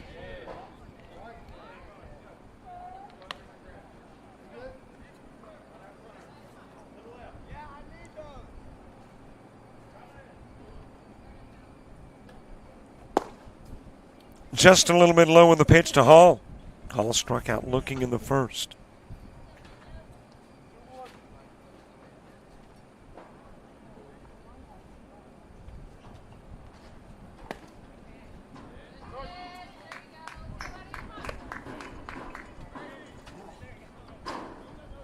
Even count at 2. Couple of balls, couple of strikes. Connor Broussard on deck. That will get out of play. Nelson, Lacey, and Myers in the bottom of the third for the Outlaws. Right now, an hour in. So a little less than 45 minutes to go. And there's the 8th strikeout of the ball game for Lando Peters. 1 runner stranded as we head to the home half of the third.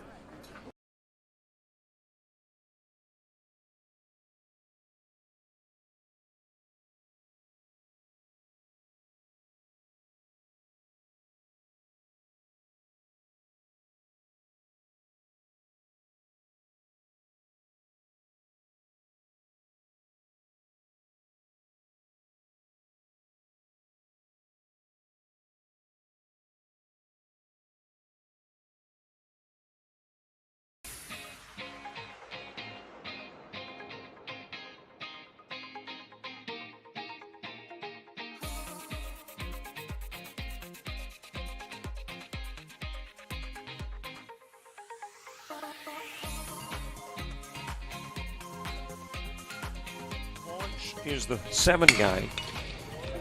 Right up the middle, base hit, back-to-back base hit. Starter with a double, the single from Cumbie coming to the plate and tagged down. And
Showcase series all over the place.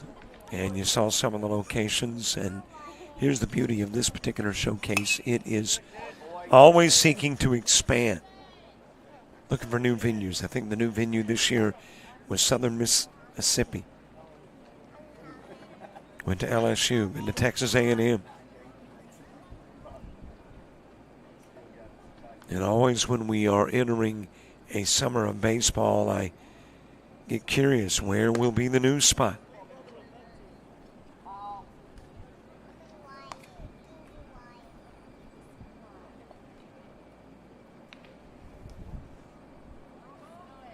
So if you want to play in some of the best houses in America, then the showcase is where you need to play your baseball. Bryson Nelson with an RBI double in the first. Back to the plate in the third. Round to first, picked up by Lynn. He'll go to the bag, and Nelson's out number one.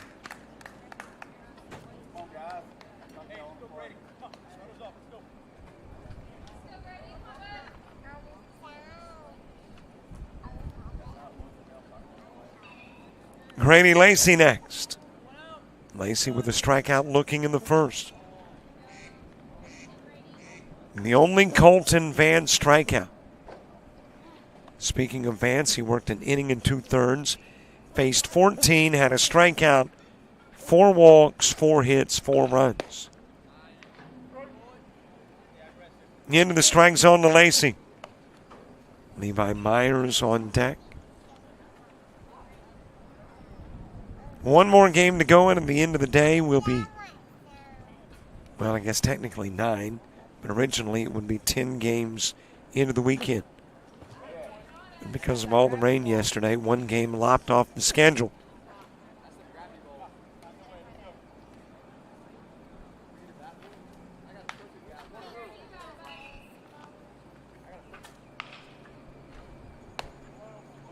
A little bit outside with a pitch to Lacey.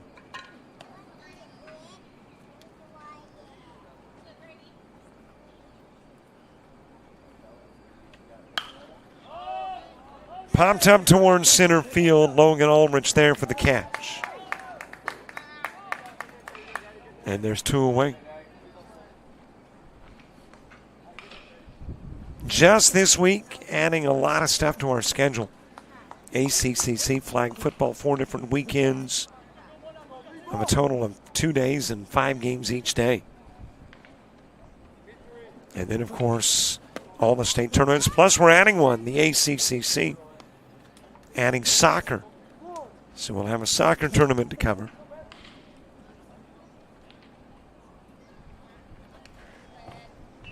Inside with a pitch. And we learned that we would again be streaming Coastal Alabama North and South volleyball. So a lot of stuff added to our schedule this week. We like those kind of weeks. And we also learned, it was official, that we'd have some fall ball with the showcase. Just not sure what weekends.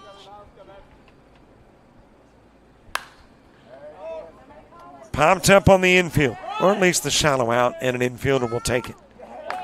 And short, that is Broussard. 3 up, 3 down on the bottom of the third.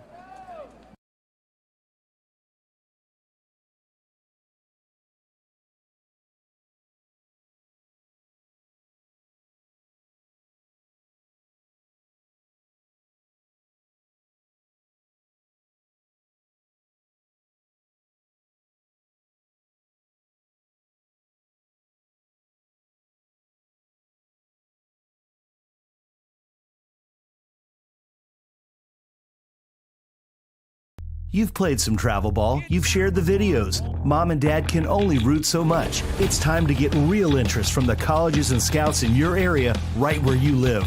That's why the Showcase Series is different. We're not just another tournament, we're an advancement event where you get real-time exposure with live TV coverage of our games that get you seen directly by the coaches you want to impress from anywhere in the world. Register for events at showcaseseries.org. It's your turn at bat.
Top of the fourth gets underway. Connor Broussard will begin in for Florida Bama Outlaws with a new pitcher. Grady Lacey taking over for Lando Peters. Pretty impressive 3 innings of work for Peters. Faced 12, struck out 8, walked 3. Butted and Gutierrez grabs from behind the plate, goes over to first. And you got the runner safe at first as the ball hopped out of the mid of Tucker Rafe after making the catch at first.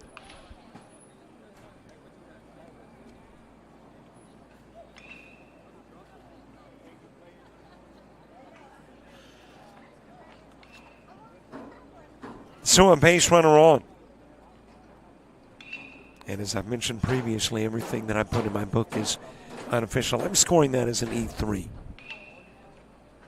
And the logic for the E3 is that if Rafe holds on, there's an out.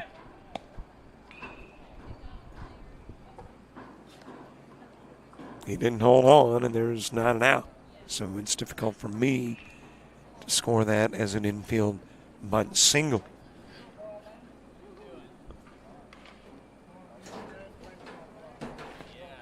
Parker Lynn taking a pitch low and away.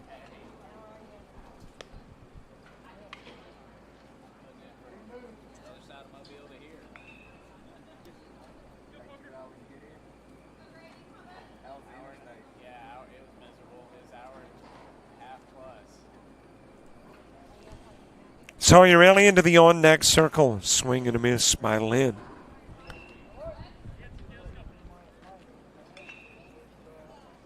Got a base runner aboard, top of the fourth. Unofficially about an hour 12 into a 1 hour 45 minute time limit. Strike 3 and out goes Lynn. That is the 9th strikeout for Outlaw pitching.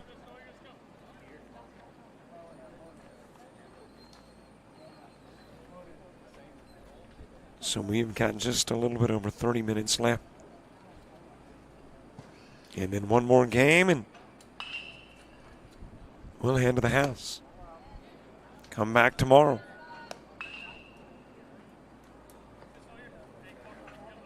On another day that the weather is supposed to cooperate. So let's hope the weather does what it's supposed to do. A little bit inside with the pitch to Sawyer Elliott.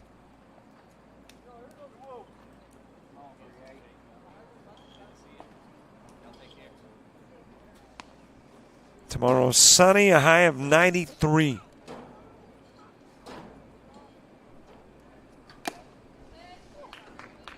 Foul tip back into the mid of Gutierrez.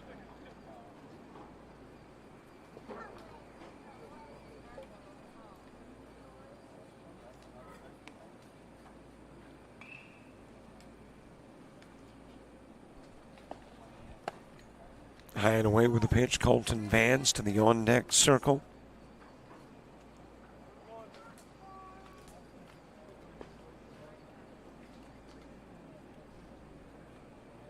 I mentioned, I think it was yesterday at the start of the day, how it was an interesting tournament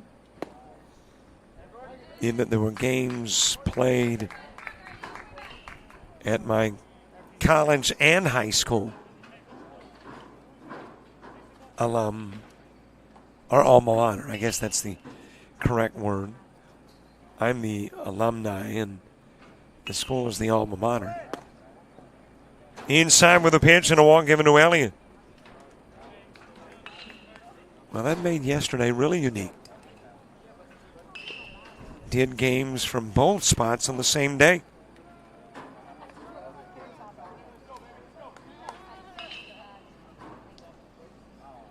Lynn in to run for Elliott.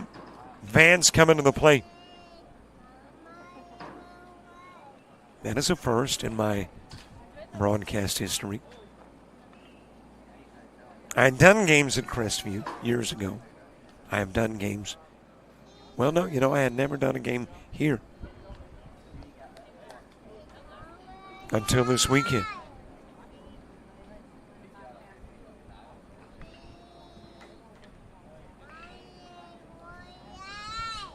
But now both and on the same day. And to top it all off, got to squeeze in some Taco Bell tacos in between. I mean, that's what makes any day better. Colton Vance with a walk and a stolen base in the second.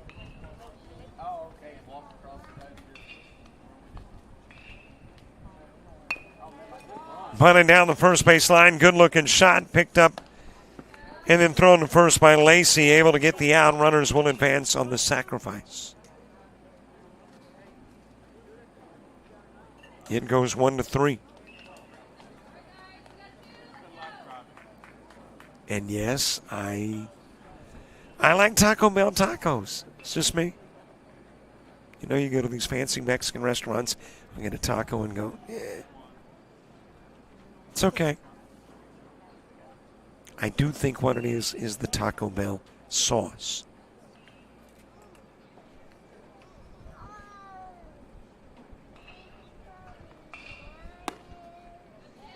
On the outside part of the plate to Tony Lubisher.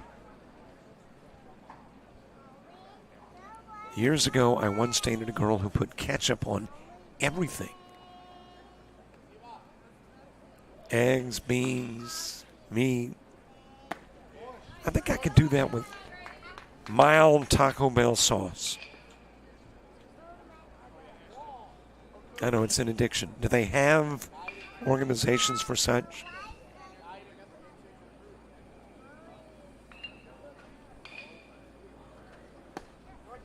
On the outside part of the plate and out goes Lubisher. And that is the 10th strikeout of a Florida-Bama hitter. 2 are stranded. We go to the bottom of the 4th. Gutierrez, Adams, and Peters coming up.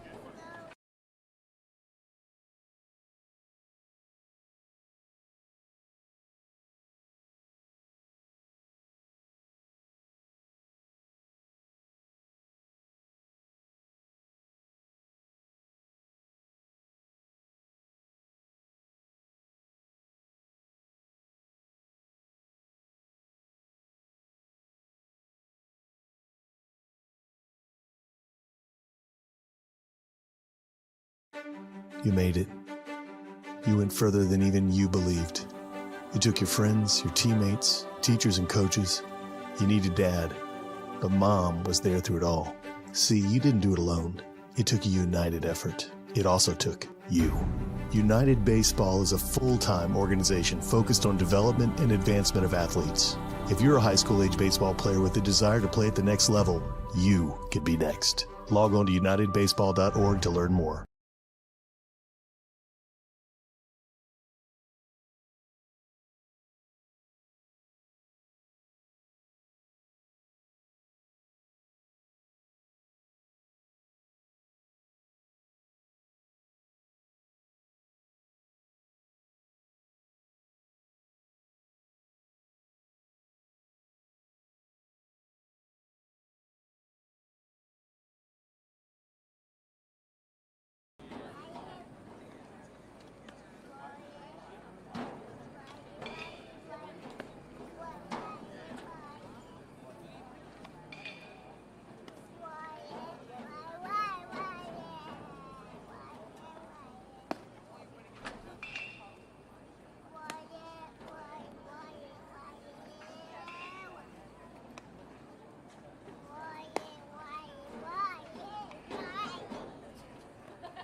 Bottom of the 4th, A.J. Gutierrez starts, and Hunter Adams and Lando Peters due up in the inning as well.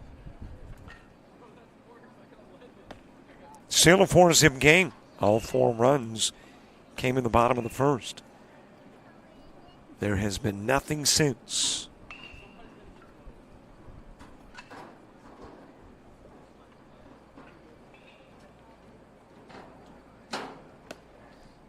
A little bit high with the pitch to Gutierrez. Gutierrez wrapped into a fielder's choice and scored a run. Scored one of the 4 first inning runs. That was facing Vance, now facing Bingston.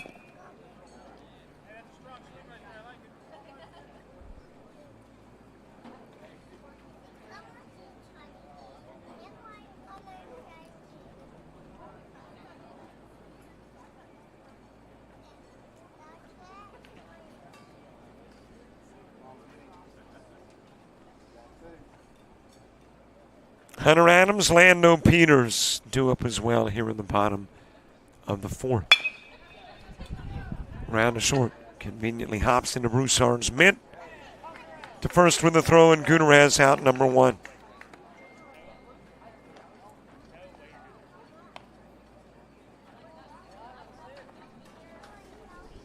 One away for Hunter Adams. He ground into a 1-3.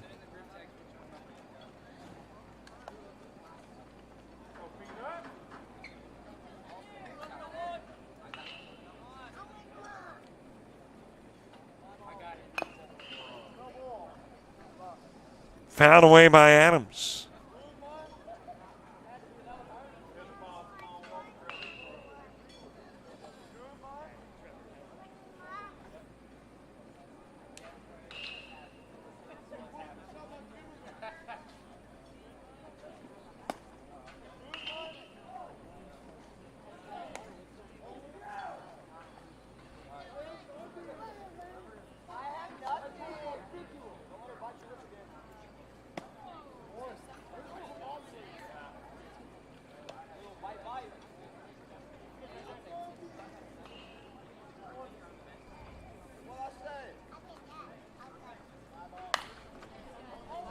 Fouled away by Hunter Adams.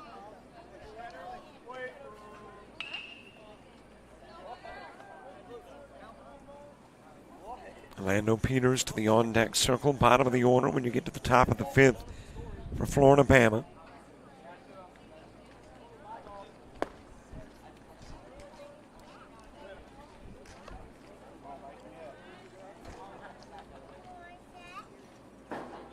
Adams, the second out of the first inning. And there's the strikeout of Adams.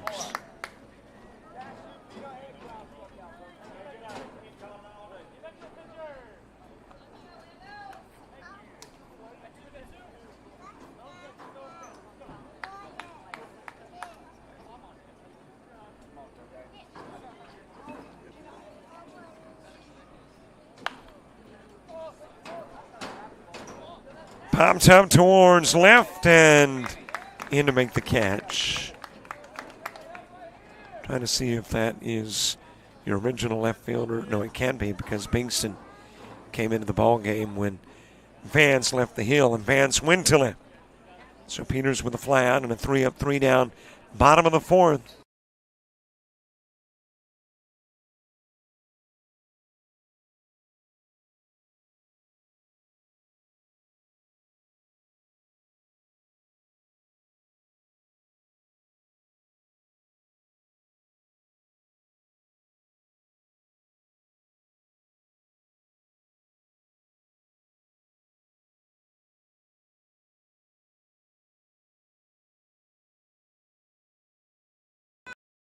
You've played some travel ball, you've shared the videos. Mom and Dad can only root so much. It's time to get real interest from the colleges and scouts in your area, right where you live. That's why the Showcase Series is different. We're not just another tournament, we're an advancement event where you get real-time exposure with live TV coverage of our games that get you seen directly by the coaches you want to impress from anywhere in the world. Register for events at showcaseseries.org. It's your turn at bat.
Got the Outlaws hogging all the stats. Got the runs, the hits, and the error.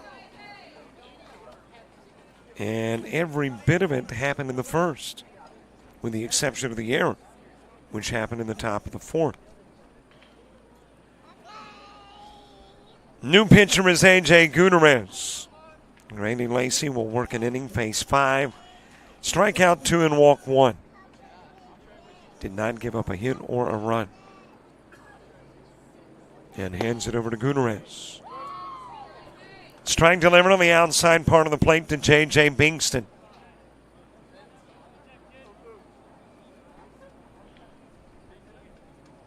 Logan Ulrich and Carter Campbell.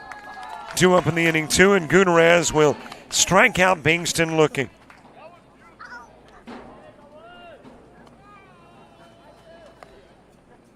Wow, at this point in the game, there have been a potential of 13 outs. 11 have been strikeouts.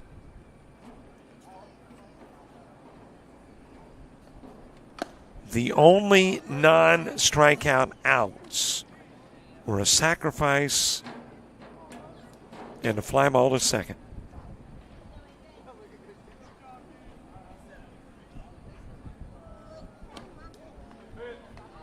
Just a little deep with the pitch to Ulrich, who is 0 for 2. And the Outlaws have now struck out 11 Florida Bama 16 hitters. Ground towards third. Throw to first. And pulled off the bag at first is Cooper Miller.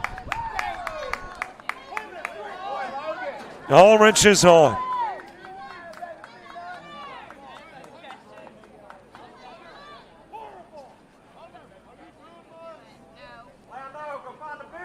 And I think I'm unofficially going to credit that as an infield single, and it breaks up the no-no.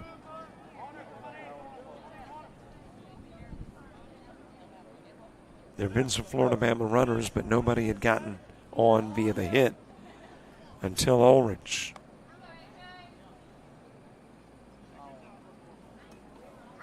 Carter Campbell has walked and struck out.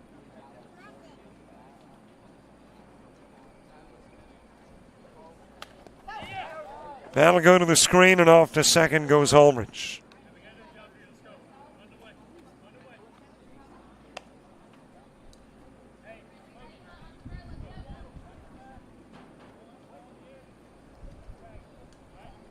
And there is a possibility the fifth inning is in. Time-wise, unofficially, 15 shy of the 145.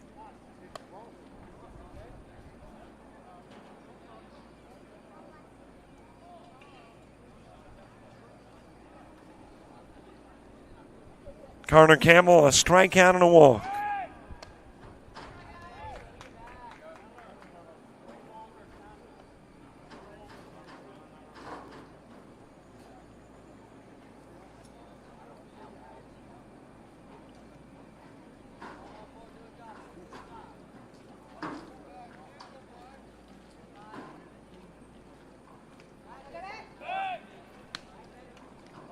Again, a throw to second. Again, safely back goes Ulrich.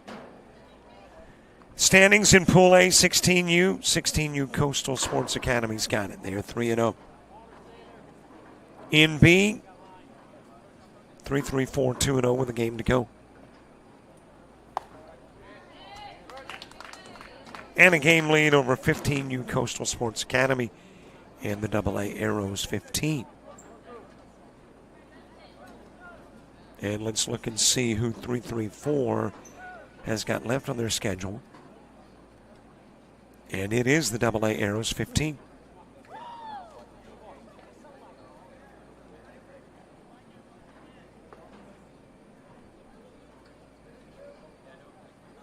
Then in 18U, Full Count Freaks now 2-0. They lead Pool A. As you got a strikeout of Carter Campbell. And 2 gone for Connor Broussard.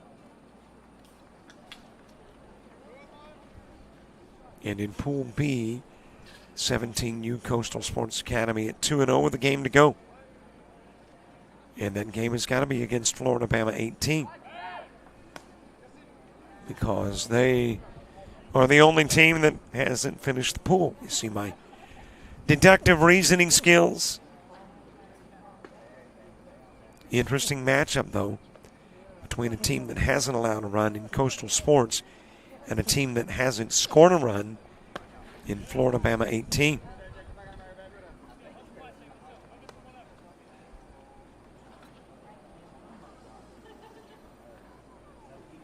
So to possibly get WFBA in the Pool B mix, Coastal Sports would have to lose and allow about 3 runs.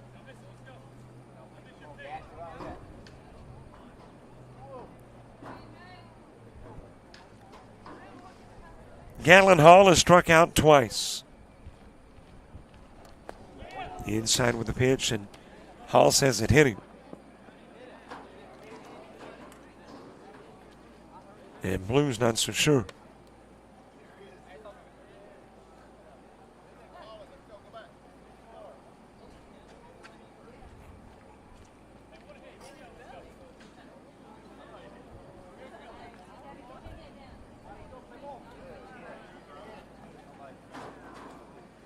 Definitely was close. Nearly gave him an unpleasant belly button ring. Swing and a miss by Hall. Of course, I think they're all unpleasant to me. I would assume. I guess I shouldn't judge, never having tried. Couple of strikes on Hall. Not going to, by the way.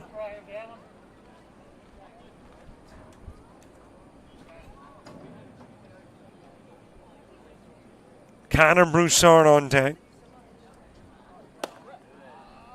And there's a walk given to Hall.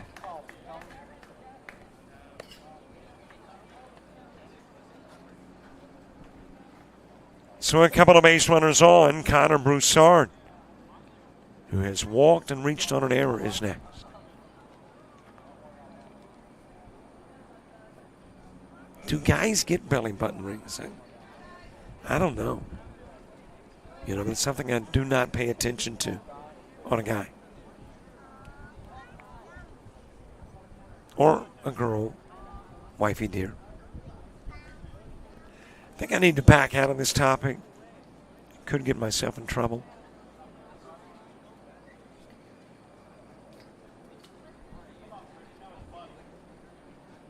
Parker Lynn coming to the plate next. Broussard trying to get aboard. Outside with the pitch to Broussard.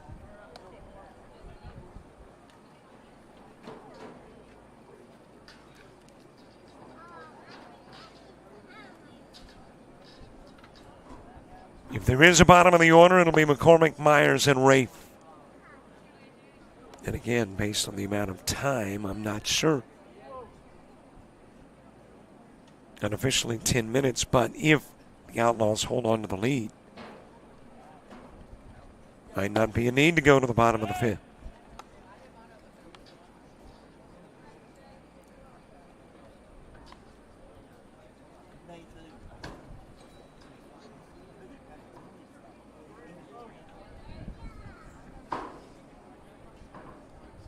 Broussard walked and stole a base in the 2nd, reached on an error and got to 3rd in the 4th. As a matter of fact, he got to 3rd both innings, 2nd and 4th. If that trend continues in the 5th, 2 runs are in. Because he's got a couple of guys ahead of him.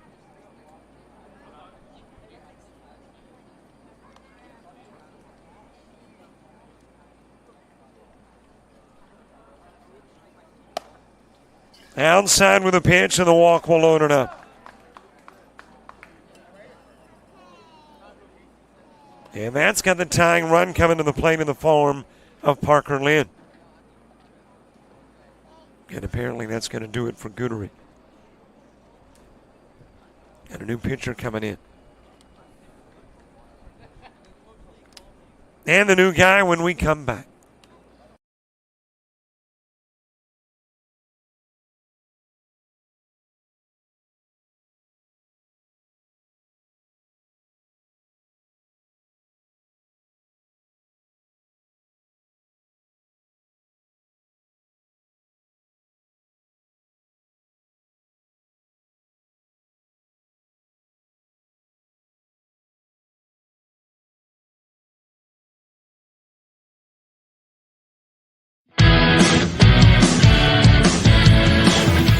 Frustrated. She's having trouble with her defensive player. Look at this sweet pass behind the back for 2 on the assist. And that one is hit on a rope to center field. Watch that one. And it is, oh, what a great diving catch by the center field. And in that game, it was basically a running back by committee. I mean, you had a lot of guys carrying the football. Is that the protocol for the upcoming season for the backfield of Jackson State? It's a really nice pitch to get the ground ball double play. Second one. 6-5 is your final. East Georgia advances to the championship game.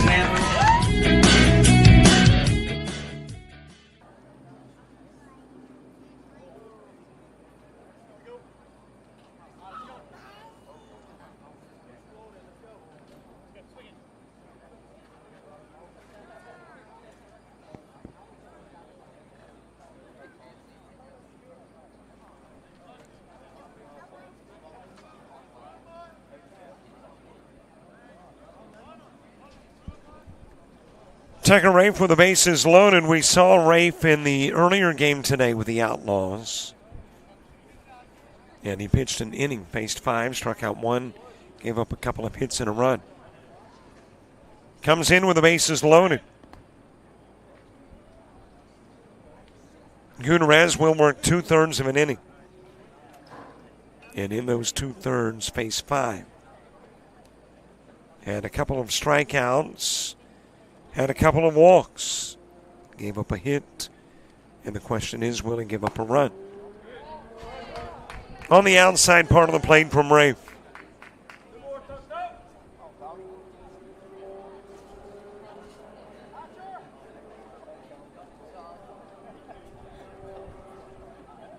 Parker Lynn has struck out twice.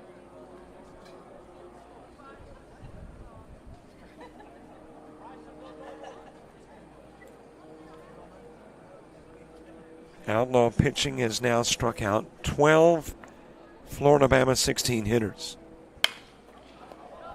Ground over to second. And I'm thinking that's your ball game. 4-3 goes to put out. And yep, that'll do it. Ball game over. Ends after 4.5. And the 4 runs that played it in the first inning wind up being the difference in the game by 4.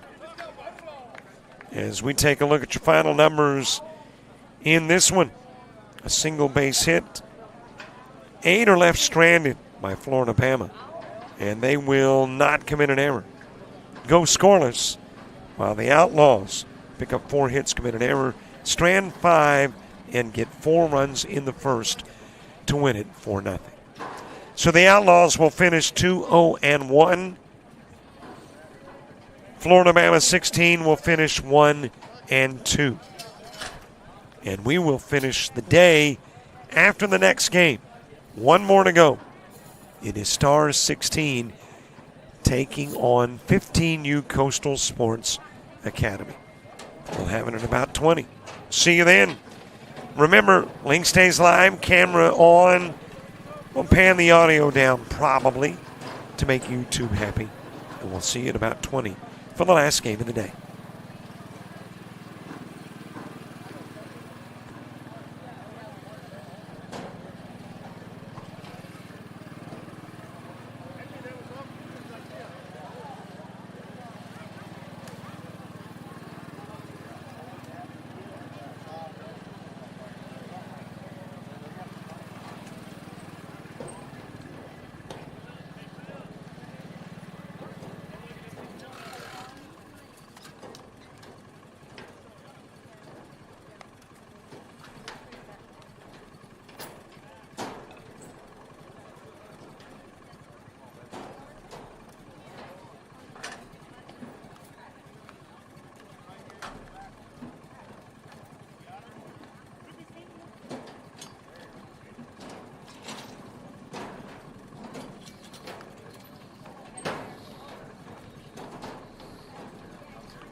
was Curtis's home field, and they changed to Harahan.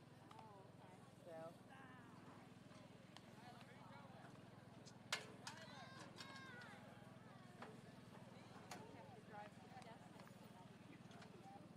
Are you going back home tonight? How far is home for you from here? Like 2 hours? Or like From Pensacola, it's about 3.5. Oh, God. Okay. So are you going But home? from Mobile, we have the hotel room for tonight. Where do y'all live? On the west bank of New Orleans. Oh, yeah. But from... So you have the hotel room in Mobile for tonight, too. Yeah. So you drive 1 hour, and then you'll get 2 hours to get home. Right. So I don't know if they get a spot to if they're gonna just sleep or go home, go to the hotel, take showers, and go home. I'm like, whatever. Yeah, my husband and my other two sons are already out in Jackson. They still their drugs this morning, and then we check into our condo tomorrow. I was driving all the way out to toured overnight as well, trying to make it to Yeah, really. So I'm glad we didn't have to do Crestview, because then it would have been like going back and forth, and then I would have like gone all the way there and then come back here and then had to go all the way back here. Yep. Yeah,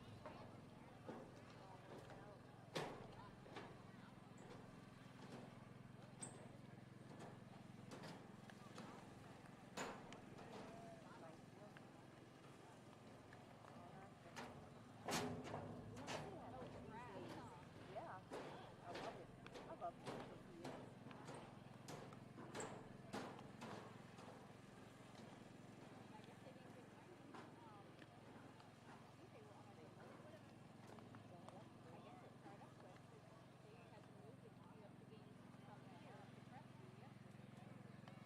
I believe so.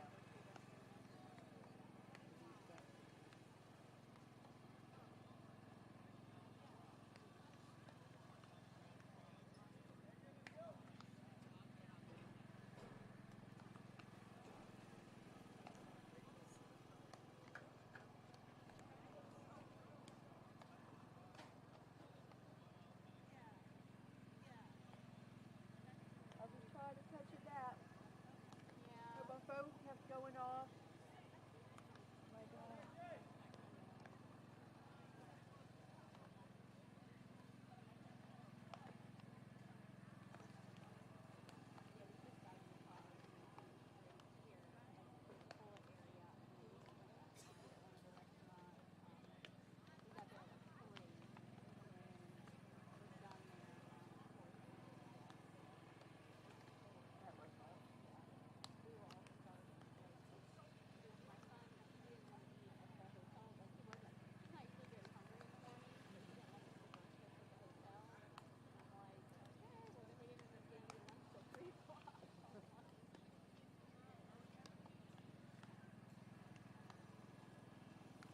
I know, it's crazy for us.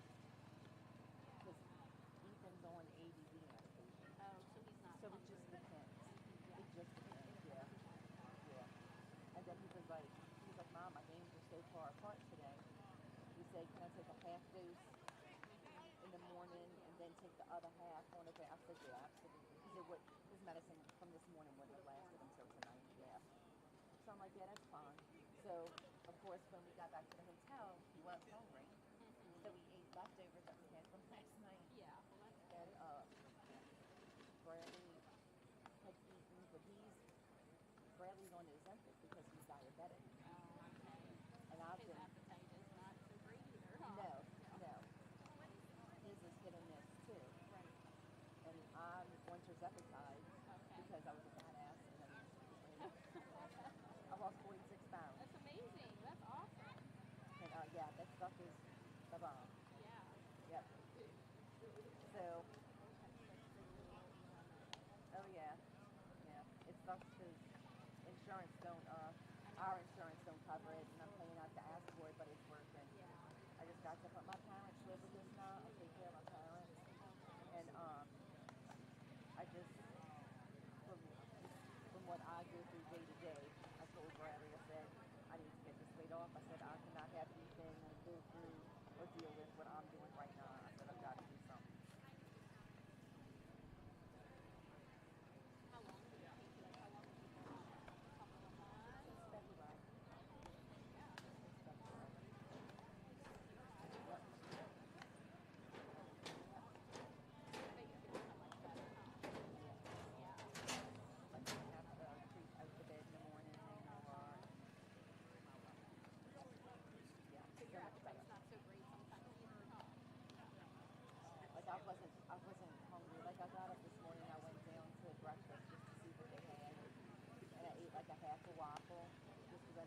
be a while. But like, I'm not hungry now. But by the time the game, like, this is all done, I'll be back. And Ethan will be too, because his medicine will start to wear. Did they just have extra jerseys? Or is that like He played, not last season. Not last season. His first season. Yep, when he was 15. He still has that. Oh, wow. Yep. He keeps all of his jersey. Oh, yeah. I know. Mine too. Those are good. It's pretty much what he wears for sure every day. Yeah. His jerseys. Yep. It's obviously baseball stuff. Oh, nice. Not having a uniform. Yeah. And I'm like, trying to convince him that he needs to go Shopping. for some clothes. So I'm like, literally, all you had shirt-wise is jerseys.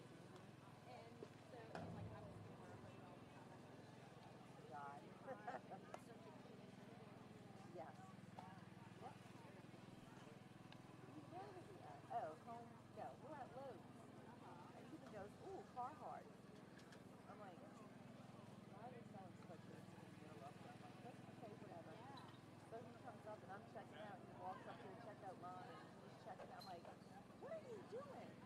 He had a sweatshirt for him and his girlfriend.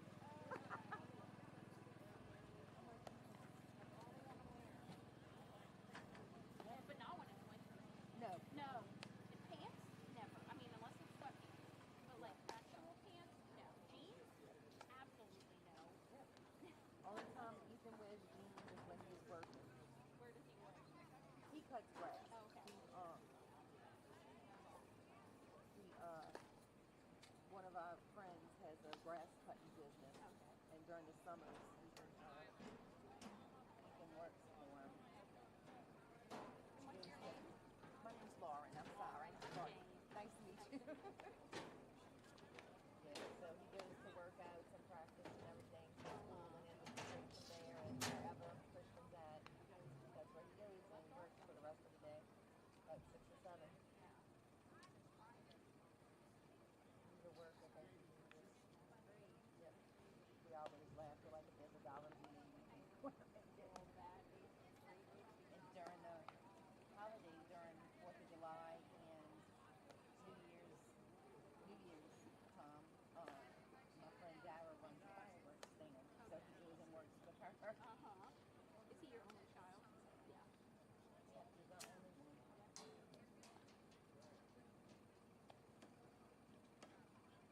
Even when he was little, he liked to touch him. He was always a tall, skinny thing, and he must have been like 5 or 6. And I'm like, what is he doing? Like, I'm looking out in the backyard. Bradley was cutting the grass, and we had like where we had to cut the yard and the levee behind us where we were getting snakes, right? So we had a ride lawnmower. And I said, like, what is he doing? Like, he's trying to start the damn lawnmower. Bradley would sit there and they controlled the gas and everything, and Ethan would stand up and Ethan would drive. And you know, so Ethan wanted to drive it by himself. And we're like, dude, no. So we kept arguing this. So Bradley said, it's not. He's like, all he's gonna be doing is driving it around like his little go-kart, like his little motor thing. Bradley said, but he was too light to keep the seat down, so it wouldn't stay down. So Bradley put 2 bricks on the seat for him to sit on, and he would go up and down, and we'd just sit on the porch and we'd watch him. And I'm like, I hope he still wants to do this with his Right? Hope we're not burning him out. Yeah. Yep. But he would get mad if you tell him he couldn't do something that he knew that he physically could do. That's the only time he was ever a problem. Yeah. Is when you would tell him no when he knew he could do it. Yep. Yep.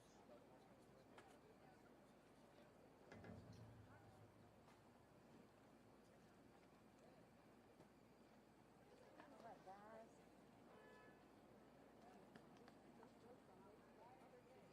I know. Got jacked though with this stupid bullshit.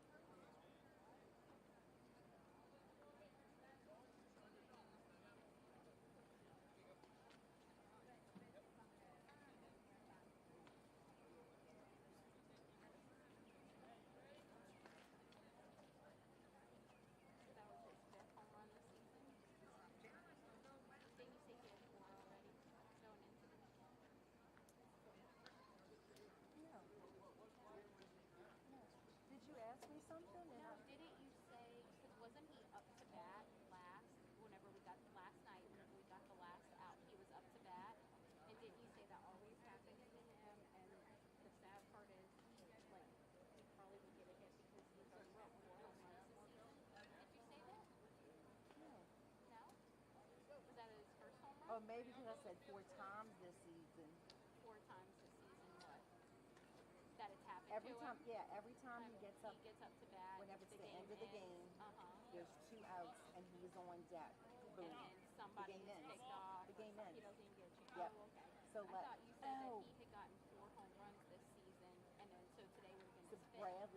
Bradley said he would have hit that kid because he had some speed on it. I think that's what Bradley said. Oh, okay. Yeah.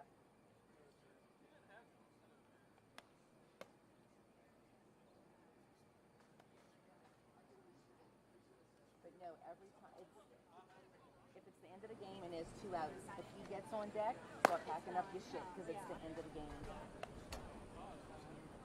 It's the end of the game.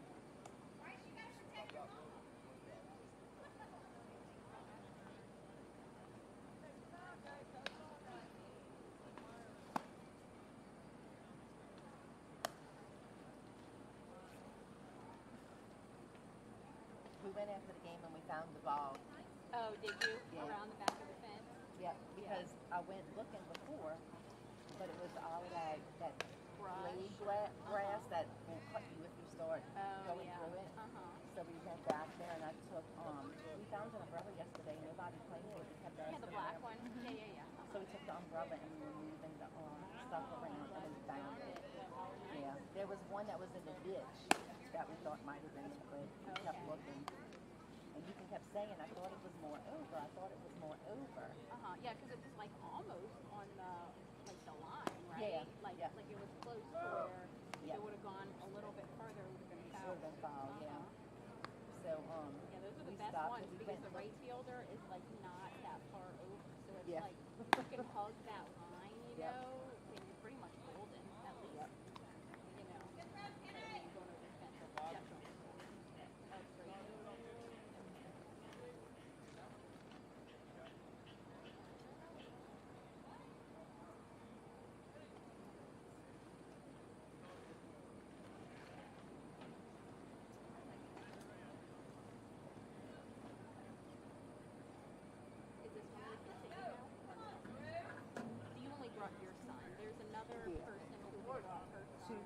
Yeah. Her grandson plus a friend or whatever.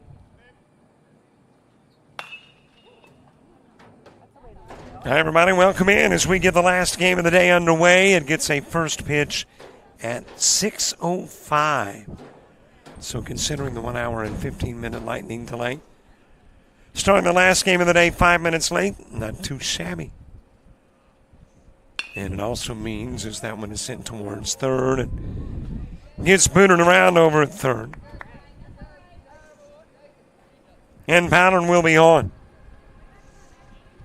It means that you have got a 7:55 finish to go the 1 hour and 50 minutes.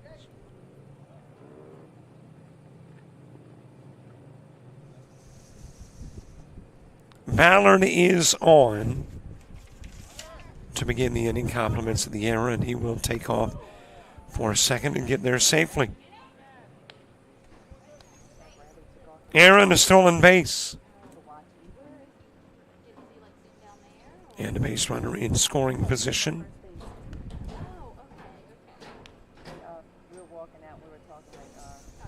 Got the last name for everybody. Might be able to come up with the first name for some. We will see where Star 16 is concerned. Where 15U Sports Academy is concerned, got both names. Question is, I'm reading the coach's handwriting, and there is one name I'm struggling with. And I'm going to go with Matthew Skahalis, but we'll get to him in a minute.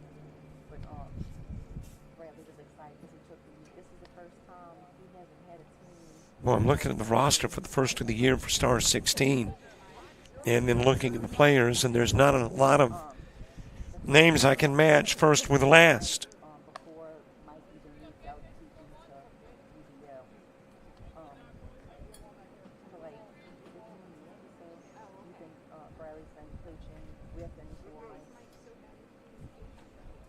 I came up with one on the 8 guy.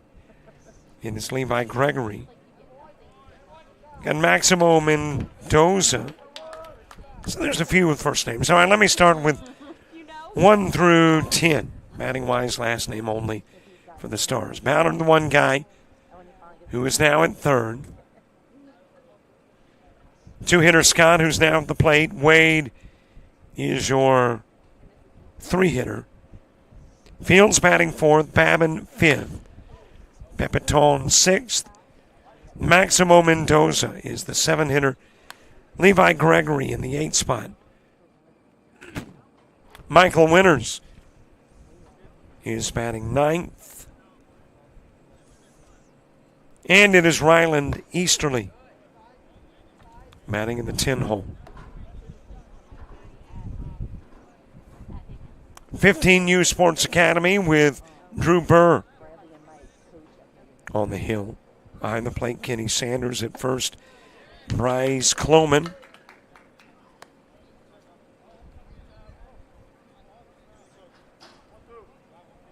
You got one away with Wade at the plate.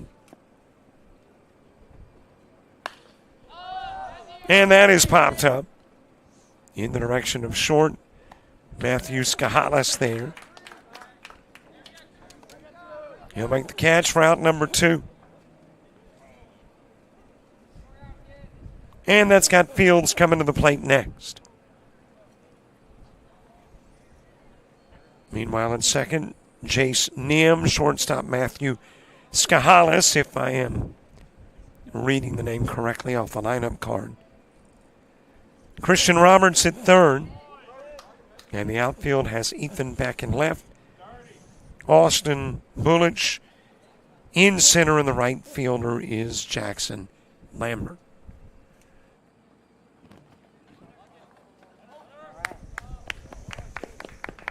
That hops away from Sanders, gives Ballard an opportunity to come in from third.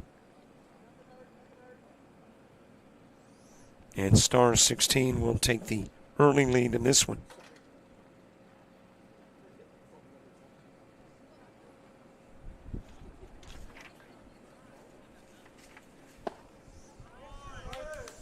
Strike delivered to Fields. Base is cleared, 2 gone. An E5 got Ballard on a stolen base. Got him to second. Wound up at third after the Scott at bat. Comes in during the Fields at bat. And it's a 1-zip game.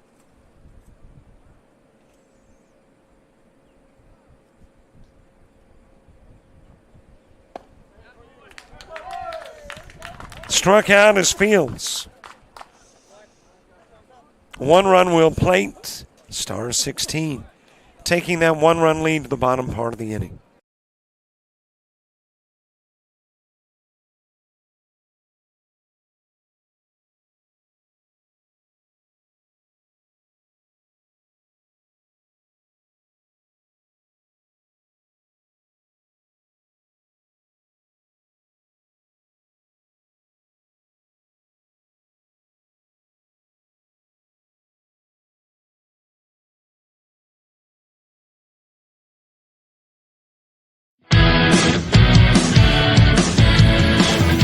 Frustrated. She's having trouble with her defensive player. Look at this sweet pass behind the back for 2 on the assist. And that one is hit on a rope to center field. Watch that one. And it is, oh, what a great diving catch by the center field. And in that game, it was basically a running back by committee. I mean, you had a lot of guys carrying the football. Is that the protocol for the upcoming season for the backfield of Jackson State? It's a really nice pitch to get the ground ball double play. Second one.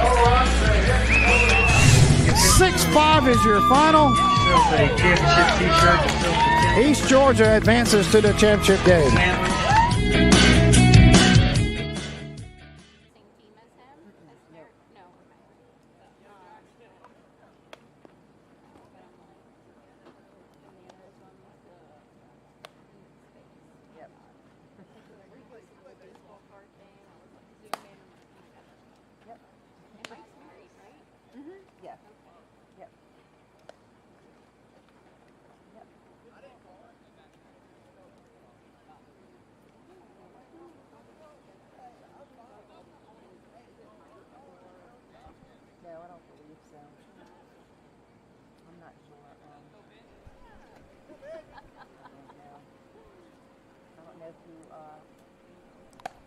Bottom of the first gets underway. Ben Byerly will start it. Ethan Beck, the 2 guy for 15U Coastal Sports.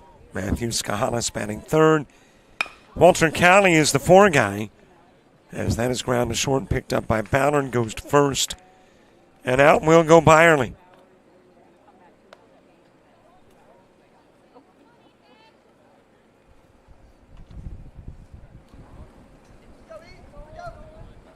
Tyler Danner hitting in the 5 spot. Kenny Sanders 6th for Coastal. Rias Kloman is the 7 hitter. Jackson Lambert hitting 8th. Christian Roberts 9th. Drew Burr 10th. Austin Bullich is the 11 hitter. And Jace Nim batting in the 12 spot. Burks on the hill for Stars 16. Babin behind the plate. Fields at first. Michael Winters at second. Ballard at short. Pepitone is at third. In the outfield, Maximo Mendoza in left. Center fielder Wade and right fielder is Scott.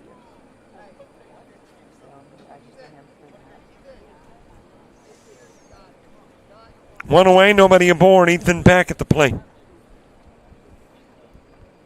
1-run plates in the top part of the inning. And it happened without a base hit.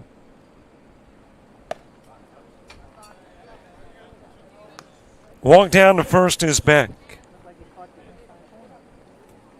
And the tying run aboard for 15U Coastal Sports.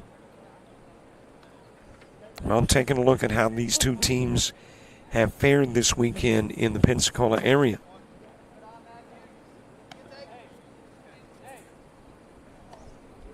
Both teams coming out of Pool B. Stars are 0-2, having allowed 6 and scored 4. So it's been 2 tightly contested games. Skahalis gets on and a couple of base runners aboard.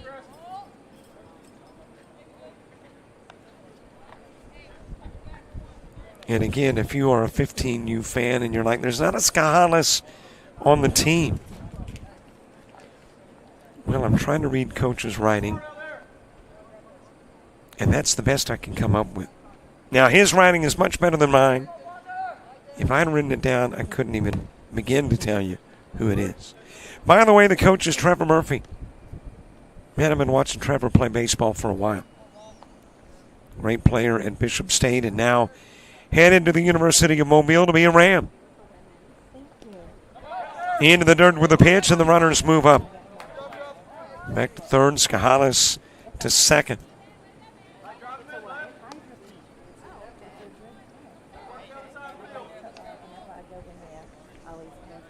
So not only is the tying run at third, but the go-ahead run in scoring position as well.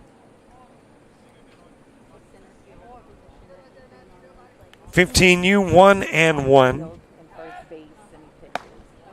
And like Star 16 have played in some close games. Allowed 7 and scored 6.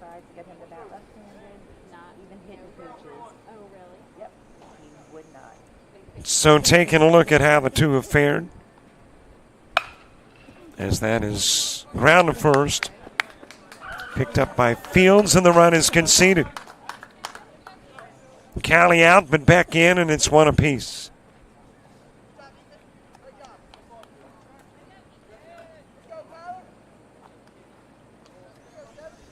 Two gone for Tyler Danner. Kenny Sanders to the on-deck circle. 15U lost 3-0 to 3-3-4. And beat the AA Arrows 15-6-4.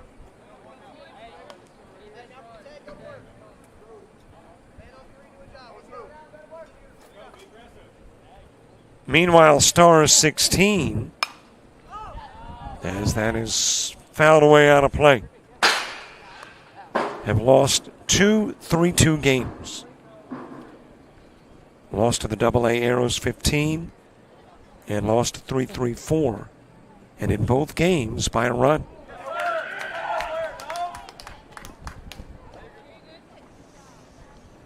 Tyler Danner hit by the pitch and goes to first.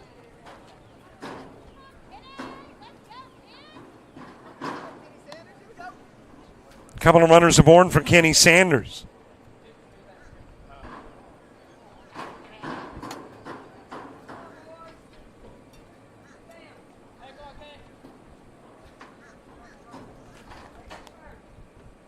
So Star 16 coming in hoping to win a game. And 15 New Coastal Sports coming in hoping to go above the 500 mark. And would still have a chance, depending on how 3-3-4 fares. As that's popped up to first and Fields will catch it. Sanders out 3. And we've got one of maybe 7 in the books.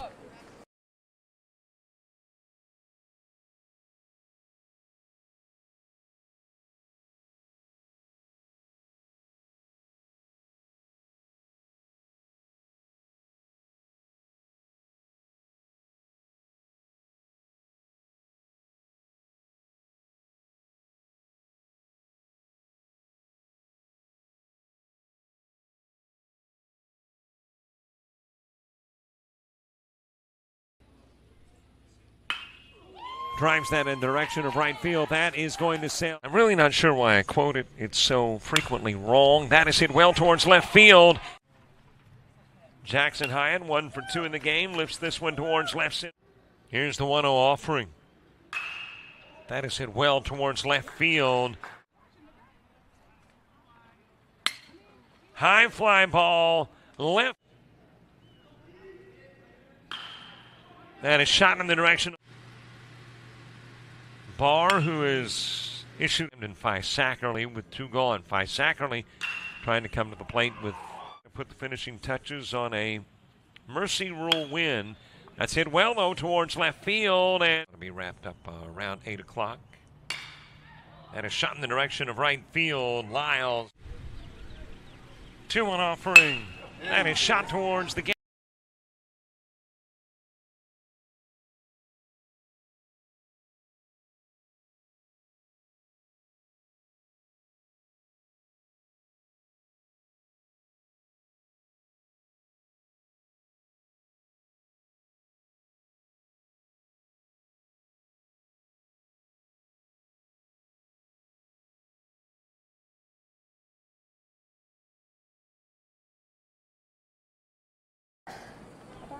Almost 6 years. Okay.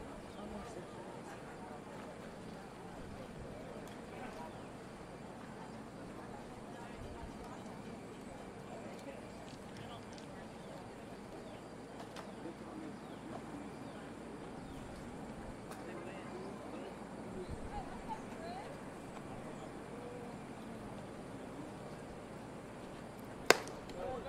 Top of the second gets underway. Babin will start it. Pepitone and Mendoza coming to the plate, too. Both teams got a run without a hit. And both teams got a run with an error playing a role as we head to the second. Drew Burr versus Babin. And he hits him. So Babin down to first as a hit batsman.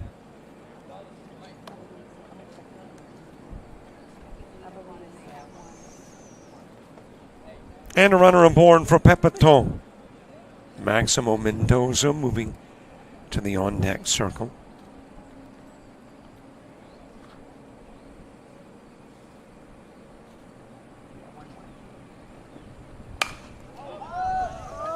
Popped up on the infield at second. Jace Nims with the catch.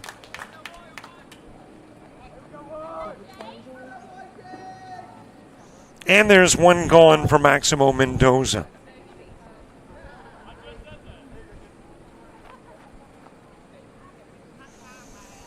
Weather for the last game of the day. 90 degrees at Pensacola. It says under cloudy skies. I don't see a cloud in the sky here at Jim Spooner Field.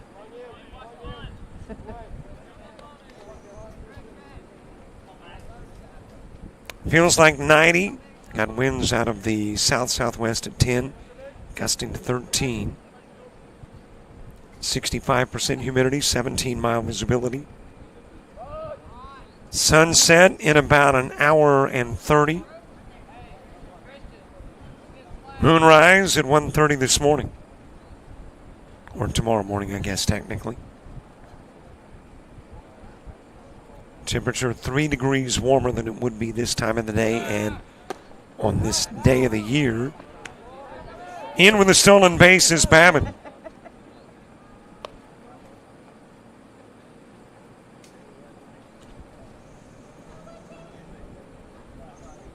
And if you're looking for rain, don't wish that on us.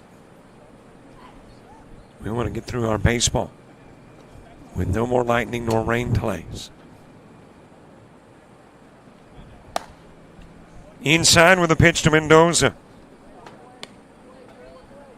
And Jerry Martinez would tell me that it's my mentioning of the weather that thus brings the weather. I don't know if I'm buying that. I've told him I don't, but there have been some other media jinx things that make me wonder. Levi Gregory on deck.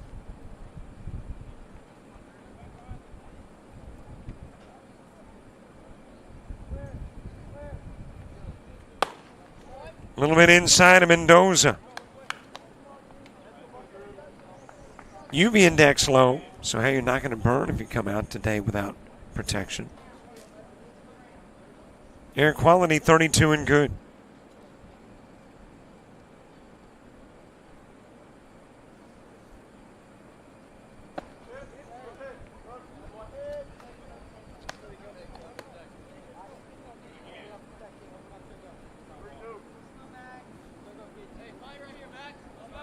Well, according to my radar, there was some shower activity around 4 o'clock in the area.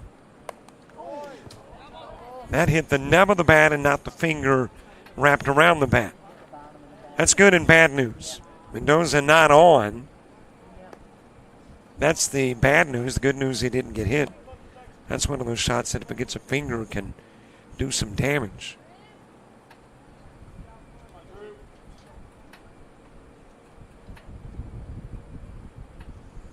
Levi Gregory on deck. That's high. Mendoza's walk.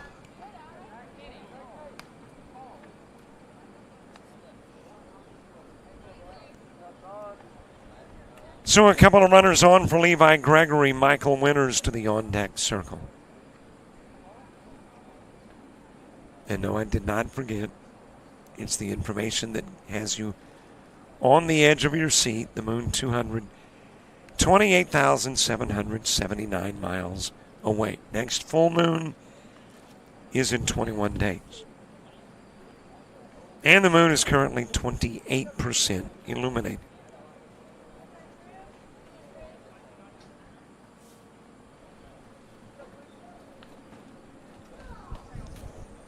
Levi Gregory with a couple of runners on. Low of the pitch to Gregory. Cloman, Lambert, and Roberts in the bottom of the second.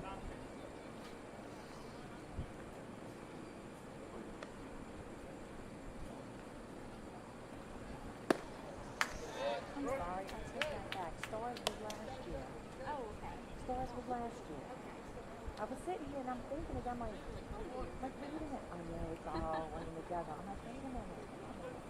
Yeah, Stars was last year. Levi Gregory, the DH. Got a couple of base runners on. Every base runner has reached and advanced without the benefit of a base hit. And that wild pitch moves Babbitt and Mendoza up.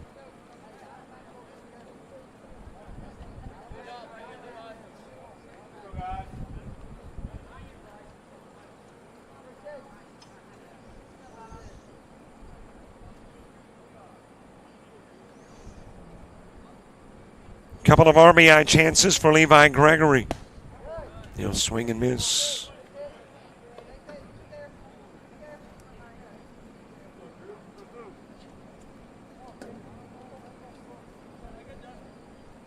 Major League Baseball, couple of finals. Marlins have beaten the Royals 3-1. Blue Jays over the Giants 6-3. It is now my routine to check on the attendance for the Marlins game. It was 14,000.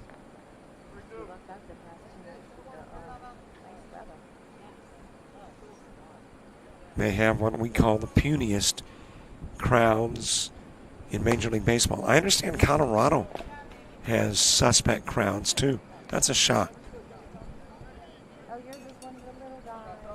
Blue Jays 6-3 over the Giants. Meanwhile, in progress, as the bases are loaded after the walk of Gregory.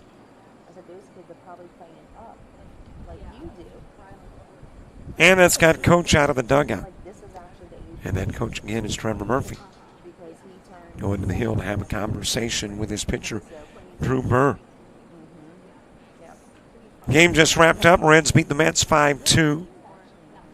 Angels are beating the Phillies 3-1 in the bottom of the fifth, but even if the Phillies lose, they'll still stay a half game up.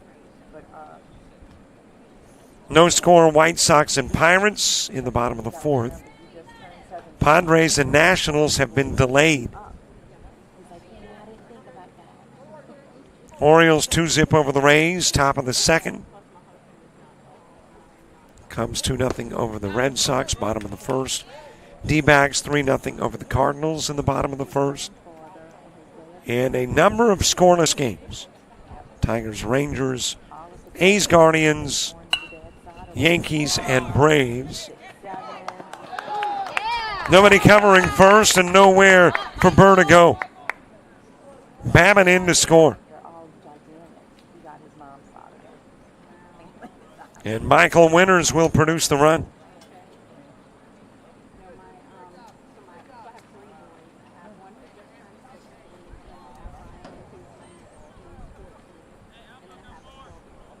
And I think I will unofficially score that as a fielder's choice. Hit by the pitch is Easterly. And another run is in as Mendoza scores.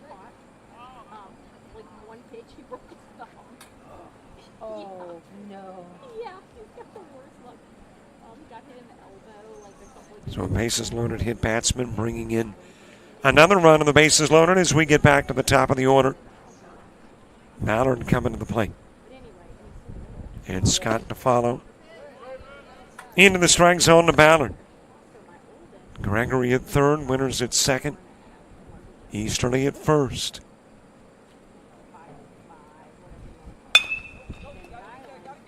Swatted towards short. Skahalis going to first. Got the out at first, but in will come Gregory. So it's a 6-3 put out. Picks up the RBI from Ballard. Brings in Gregory.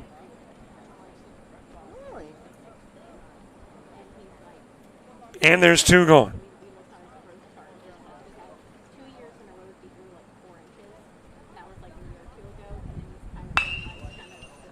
Fouled away to the left side by Scott.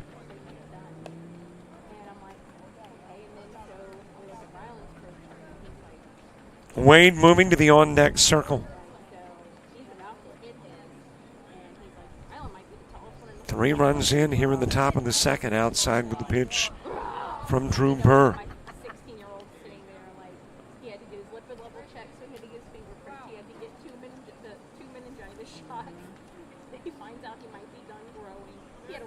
That was a rough day, yeah.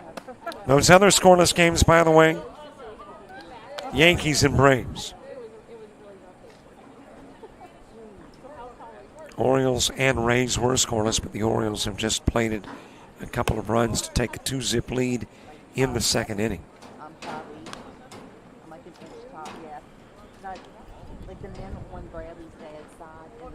Standings in the American League East, Toronto by 3.5 over the Yankees. In the Central, Detroit by 11 over Cleveland. As that has popped up but out of play. Houston by 4 over Seattle in the West. National League Phillies aren't winning, but neither are the Mets. So the Mets stay a half game behind the Phillies in the East. Central Chicago with a 1-game lead. A walk given to Scott. And the bases loaded again. It's like that movie. You ever saw that movie Twins with Arnold Schwarzenegger and Danny DeVito? And in the West, in the National League, Dodgers by 4.5 over the Padres. Lifted in the direction of short. And underneath is Scahalis. He's got it. Out goes Wade. Left on is Scott Winters and Easterly, but in are Babin, Mendoza, and Gregory.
Grocery store and I'm like, oh, is that your hair?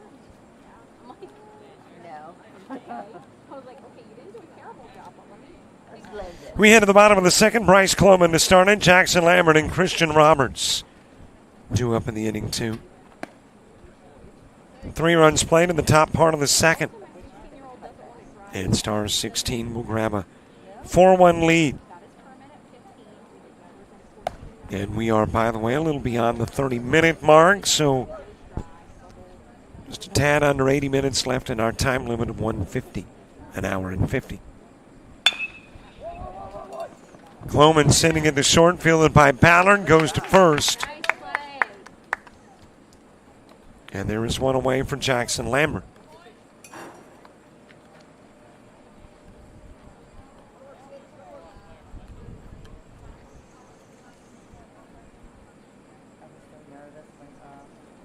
Christian Roberts on deck.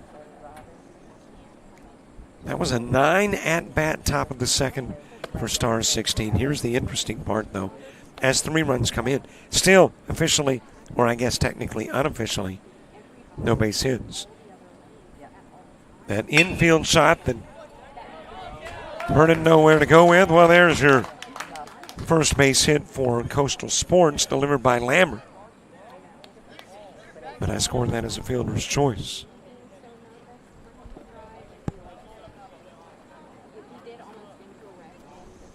Christian Roberts with a runner on. WNBA still about 50 minutes away from tip-off in the All-Star game.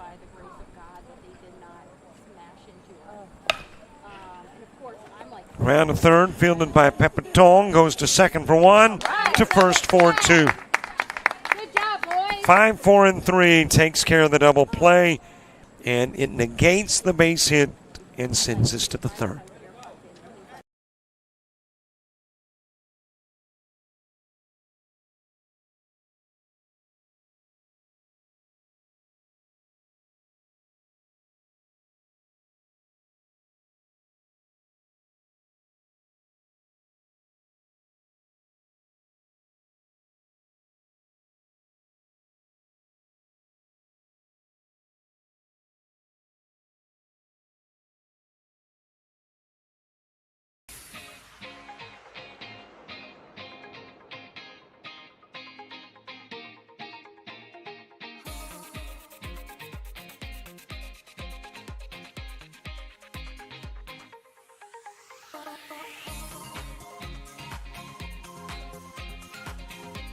Walsh is the 7 guy.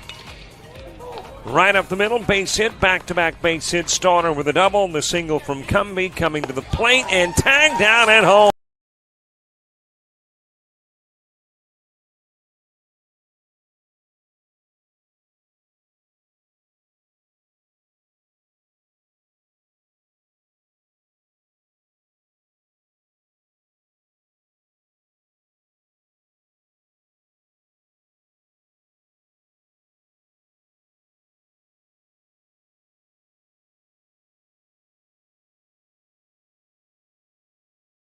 But like, you're not trying to like sneak in. Like, you wait till it's safe to go in, you know, because the person who's already in the roundabout, they have the right of way.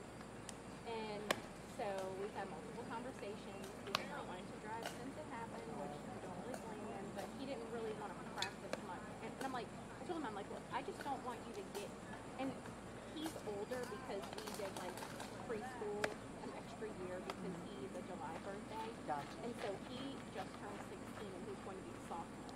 So, like, I feel like we have time, but then also I'm like, look, I don't want all your friends to gain their licenses and then you think that you're just going to get your license when you're 16 because you haven't put in enough practice, you know, with an adult. So, I don't know, but this is so scary. Like, have I failed? I don't know, maybe. No. No, but Eden's little girlfriend, she's going to be 17 this week. And she's 20. She never really, like, Ethan had to take her across the Huey P. Long Bridge a few times because we live on the West Bank and she lives almost in town. Okay. And so he made her drive back and forth over the bridge a few times. And he's like, if you're gonna come over here, you're gonna start driving. You need to start driving by our house. You know, he made her do it. He was good about it. Yeah. And her dad was like, thank God. Right, thank God you're Yeah. helping her. Because her dad lives in Lockport. Right. She lives with her mom and her stepdad. But yeah, but her dad kept telling her, you know, I want to give you the car, but I don't want to until you get some more practice. Right. So Ethan's like, come on. Let's go. We're doing it. We're doing it. Yeah. So she's still a little nervous. Yesterday was the first Top of the third gets underway with a new pitcher on the hill. That is Jackson Lambert. Drew Burr will work 2 innings, face 13. Strikeout 2, walk 3, did not give up a hit. Allowed 4 runs and hit 2.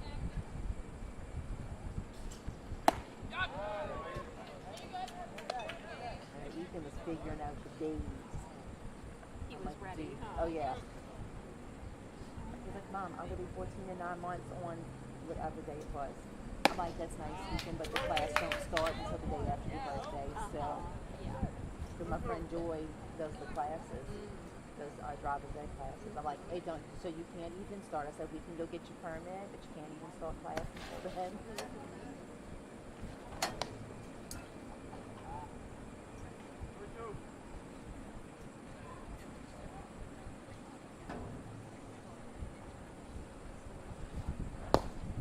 Inside with a pitch and a walk is issued to Fields as we get the top of the third underway.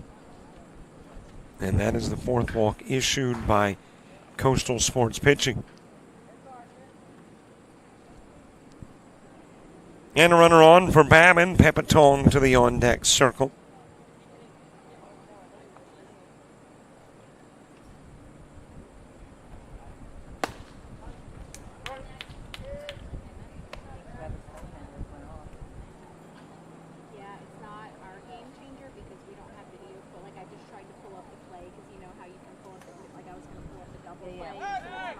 Over first goes the throw, able to get back safely as Fields.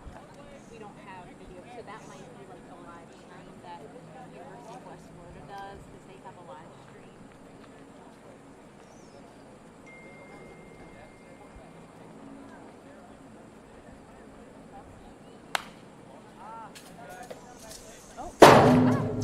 Up on the rooftop, Babin fouls it out of play. Went under the bleachers.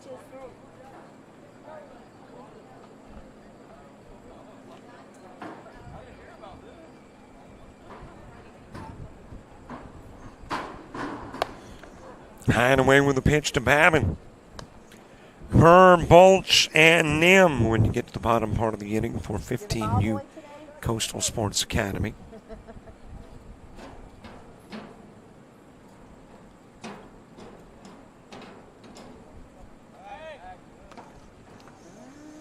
Again, back over to first, and again, Fields able to get back safely. 9 o'clock tomorrow morning, it all begins for the last day of our play here. And my last summer ball with the showcase next week in Orange Beach. Jason Thompson will be on the call. A couple of pool play games, 850 Express and the Full Count Freaks, happening at 9 and at 11:15. It'll be the AA Arrows 15 and 334. Then you get into your 18U and 16U championship. Yeah, and that was like it came through the digital prints. The plays came through. Low and inside and back-to-back walks.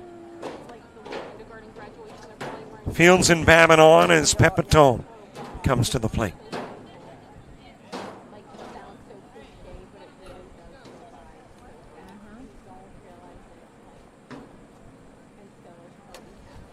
And let's see if any of those games have a bearing on the top of the standings. Obviously, technically, they have a bearing on the standings.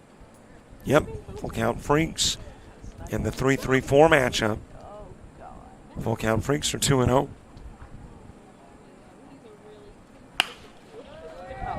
That is a base hit into center field. Pepitone delivering with the first one of the game for Stars. Fields is in. Babin to third. Pepitone takes second.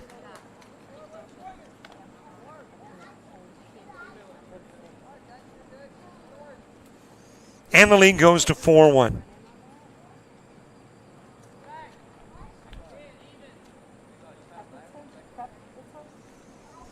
Maximo Mendoza next. Levi Gregory to the on-deck circle. High and away with the pitch to Mendoza,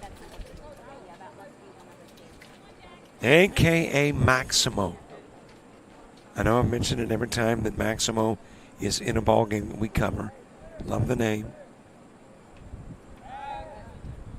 I also typically mention that my parents gave me rather boring names, but I have taken that and turned it into a positive. A name with a flair, using Louisiana influences and variations. So my name is no longer Robert. It is Robert.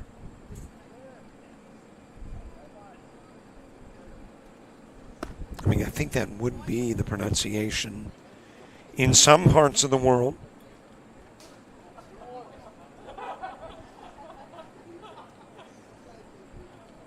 So from now on, you can just, when you see me, hey, Robert. Trying to add a little flair to the name. Round a second. Nim will pick it up. Whip it over to first. Get it there just before Mendoza.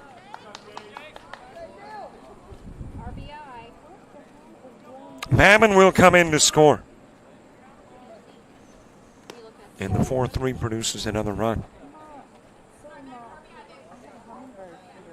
Pepitone going to third.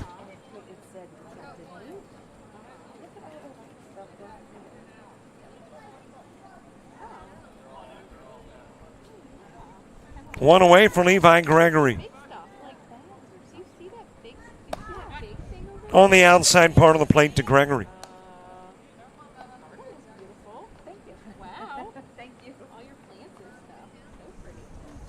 Michael Winters to the on-deck circle.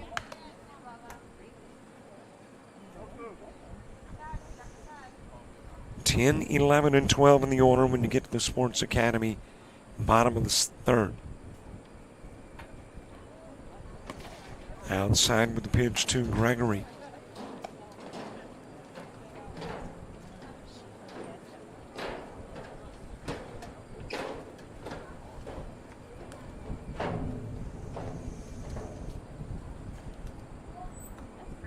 Gregory with a walk and a run score. As that is driven into left field, a base hit for Gregory. It'll bring in Pepitone. And Gregory picking up the RBI.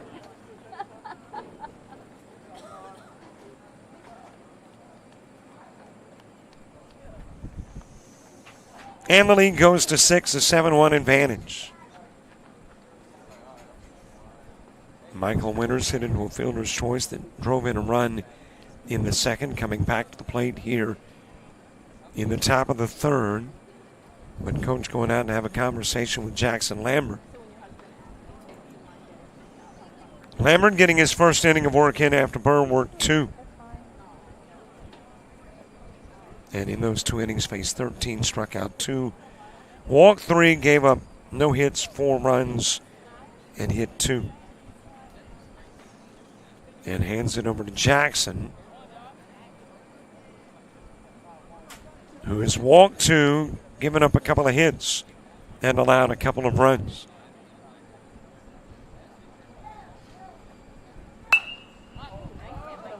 Shot over in the direction of right field. That'll drop in as a base hit. But instead, the throw going to second and getting the lead runner. So a nice play by Jace Nim. And that 4-6, rather unusual, came from right field. So scratch the base hit. Winner with 4-6 that gets Gregory. Winters on at first for Rylan Easterly.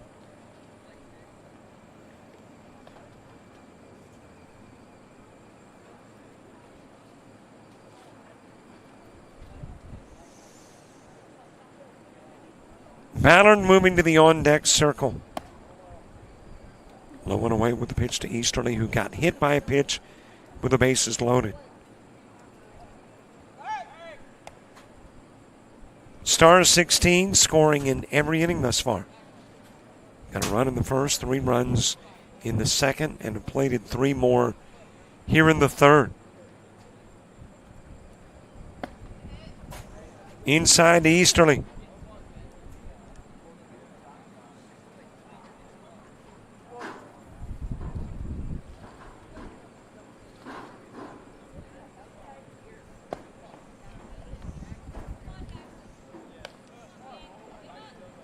Top of the order, Ballard on deck. 3 hitters haven't been to the plate yet. They will come to the plate at the bottom of the third. Burr, Mulch, and Nim.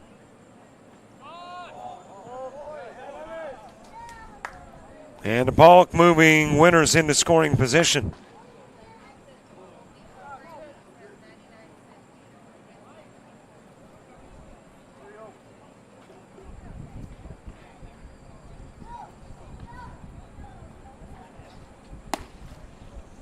On the outside part of the plate with the pitch to Easterly.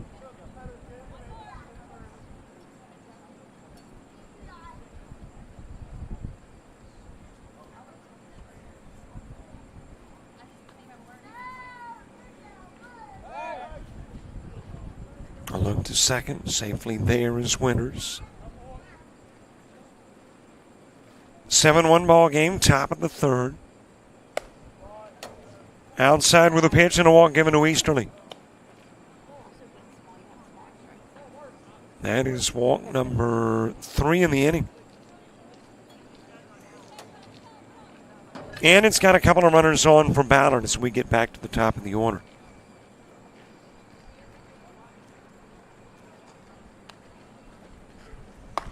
Inside with the pitch to Ballard.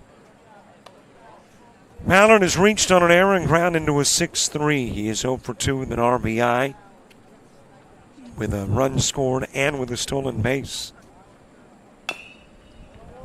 Fouled away by Ballard.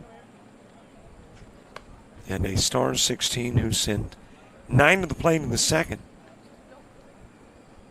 now has their 8th player at the plate in the third.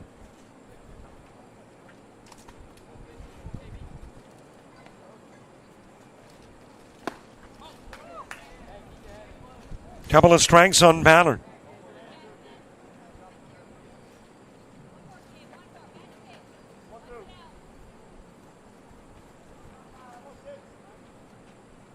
Star 16 trying to leave with a win, and Coastal trying to stay in the hunt for pool play championship. Into left field. That'll be a base hit for Ballard. Winters in to score.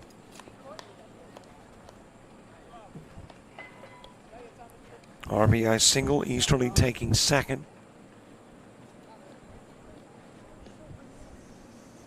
And apparently that is going to do it for Jackson Lambert. Coach with the second visit to the bump. And out of the game will go Jackson Lambert. A new pitcher coming in when we come back.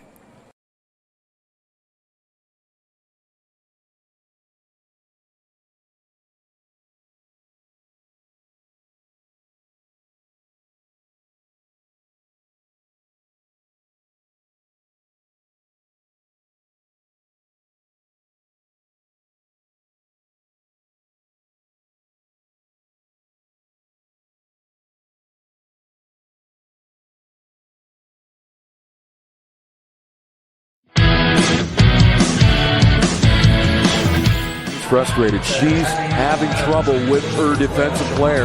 Look at this sweet pass behind the back for 2 on the assist.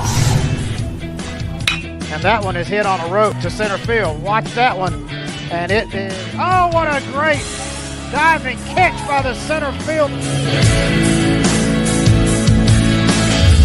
And in that game, it was basically a running back by committee. I mean, you had a lot of guys carrying the football. Is that the protocol for the upcoming season for the backfield of Jackson State? It's a really nice pitch to get the ground ball double play. Second one. 6-5 is your final. East Georgia advances to the championship game.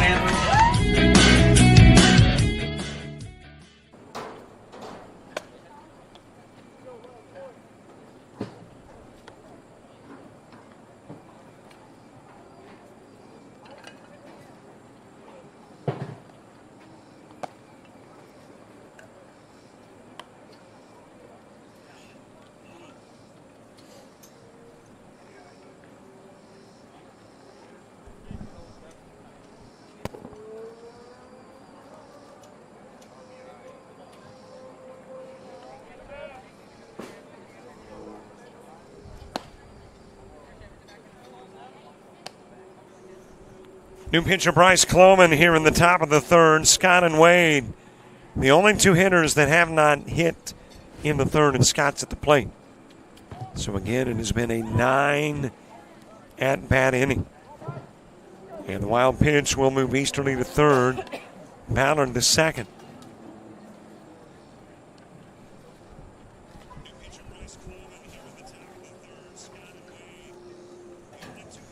Scott struck out and walked, struck out in the first, walked in the second. A little bit high with the pitch to Scott. Wade to follow. Burr, Bulch, and Nim. Bottom part of the order for Coastal Sports in the bottom of the third. 8-1 lead. Stars 16. And there is walk handed to Scott. His second walk, prior one handed out by Lambert. And this one given by Cloman. So the bases are loaded and Wade to the plate.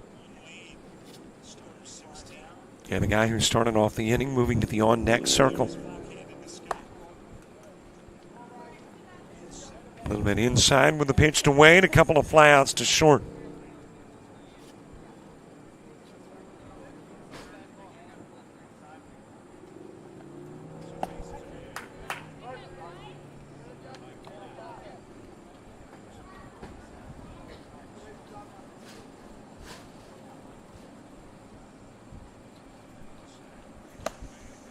Swing and a miss by Wade. Wade popped out to short as the second out in the first inning.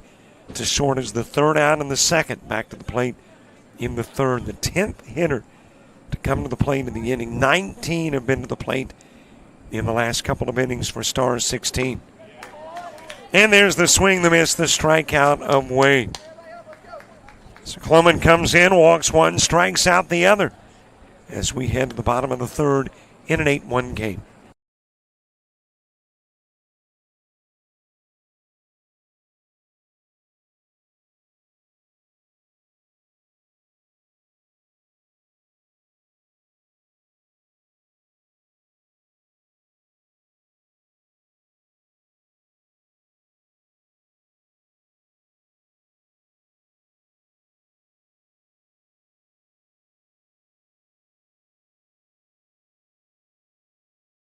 University of Alabama Online, where legends log in.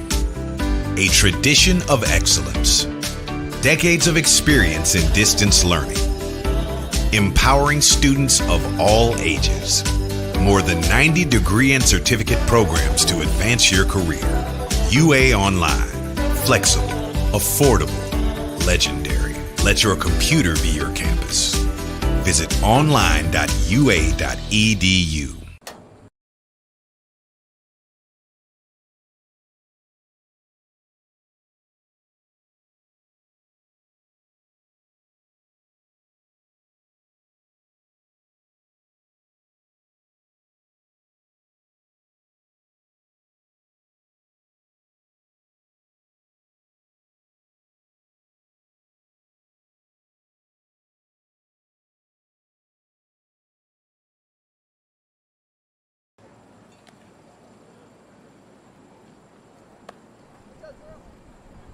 Bottom of the third gets underway. Drew Burr will start on Austin Bulch and Jace Nim.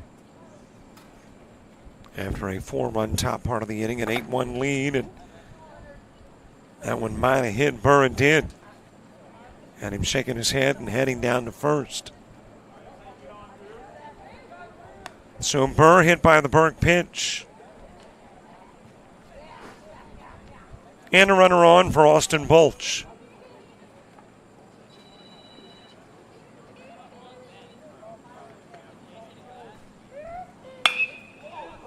And he's floated in the direction of right field. Coming over to make the catch is Scott, and out will go Bulch. And Burr will trot back to first. Jace Nim to the plate.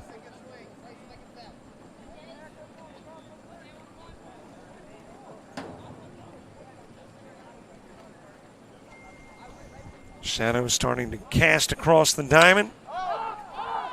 As that one is sent towards center.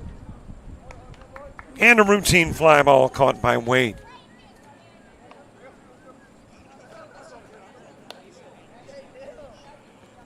Two outs for the top of the order. Ben Byerly. Byerly ground out to short in the first. Ethan back to the on-deck circle.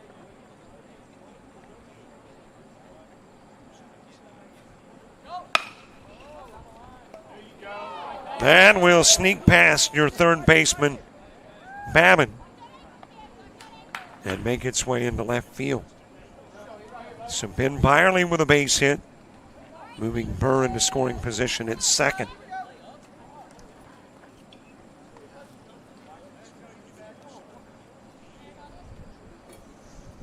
A couple of runners aboard for Ethan Beck. Beck walked and scored a run in the first. Scored the only Coastal Sports run in that first inning. Came in on a ground out by Cauley to first.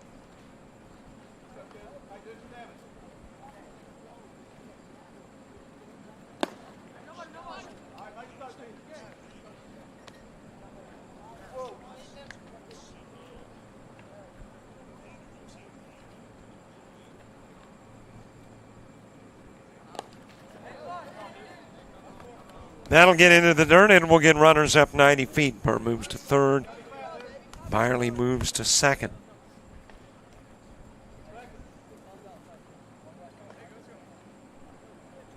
So a couple of base runners in scoring position. Ethan Beck is a base hit away from taking a bite out of this lead. That'll be fouled back by Beck.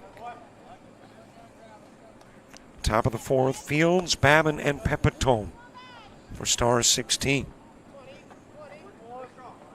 As we sneak up on the first hour of baseball with about 50 minutes left. High pitch and a walk given to Beck. It's all loaded up.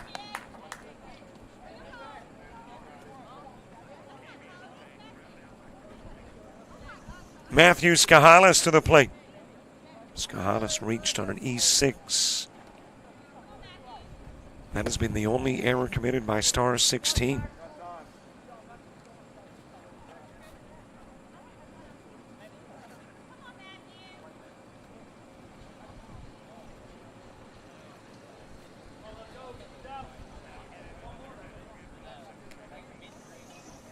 A meeting on the bump. Burke being visited by his catcher. It was Babin to begin with, but I think you've got a new guy behind the plate. The thing about the Showcase League, or really any fall ball, is umpires not required to share with us changes. Fielded at third, throw to first, and it is there. And a little Perrier by shortstop Ballard to get out of the way of Babin, and Babin able to fire over and get Skahalis, leaving 3 runners on and sending us to the top of the 4th.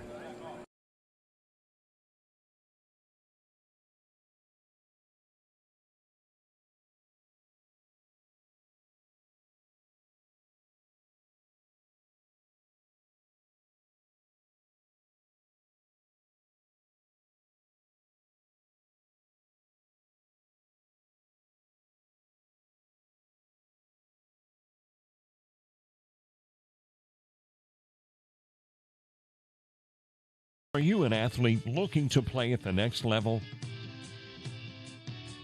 With players and teams all across the Southeast, United teams compete regionally and nationally in Showcase Series, Perfect Game, and PBR events. Visit UnitedBaseball.org and you could be next. United Baseball Organization, where the focus is always on you.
I'm looking at the JockJive. No, that's got to be somebody else's because it's the JockJive is coming from the outfield. I think it's how the setup is there somewhere. Top of the 4th gets underway. It's Fields who will start it off. Babin and Pepitone due up in the inning, too. An 8-1 ball game here in the top of the 4th. Rice Cloman relieving Lambert, who relieved Burr for Coastal Sports, as that is fouled away by Fields. Fields has walked and struck out. 0 for 1 in the game. Babin and Pepitone, who are the 5 and 6 hitters, due up to meat of the order. And Stars 16 in the last couple of innings have cranked it up. 9 at-bats in the second, 10 at-bats in the third. And they have played in runs every inning.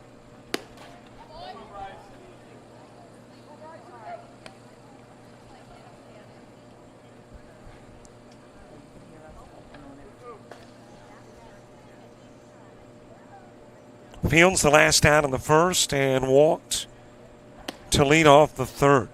Beginning the 4th. Bottom of the 4th, Callie Tanner and Sanders for Coastal Sports. And that, too, their meat of the order, the 4, 5, and 6 hitters. Little gear issue for Sanders. Got shadows cast across the diamond, and nobody's complaining. Shadows versus July Sun. We're good with the shadows. And they have crept just about all the way across Jim Spooner Field. Swing and a miss and a strikeout of Fields. 1 away, and Babin to the plate next. Babin's been hit by a pitch and walked. Scored twice and stolen a base. We are still a home run free event this weekend at UWF. Nobody sent it out of the park. 370 to the gaps, 330 down the line. I would assume 390 to 400 to center field to get it out of Jim Spooner.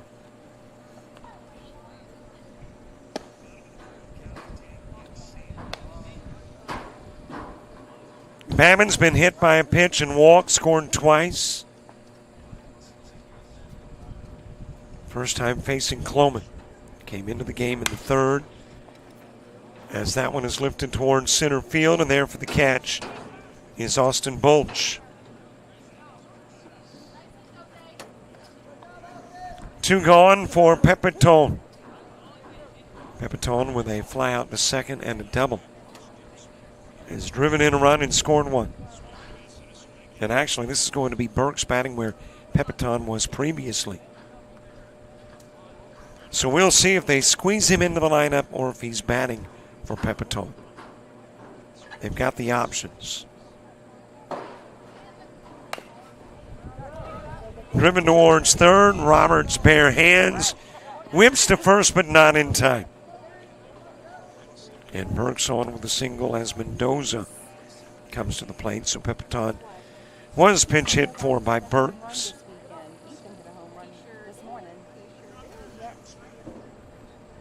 And Maximo Mendoza to the plate.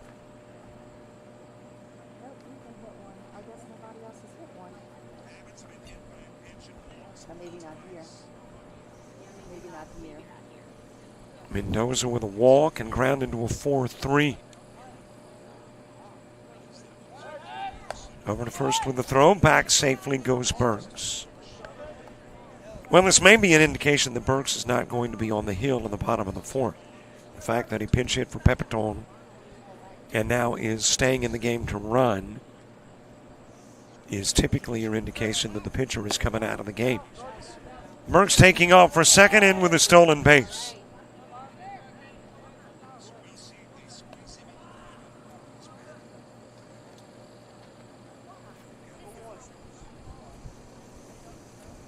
Levi Gregory to the on-deck circle.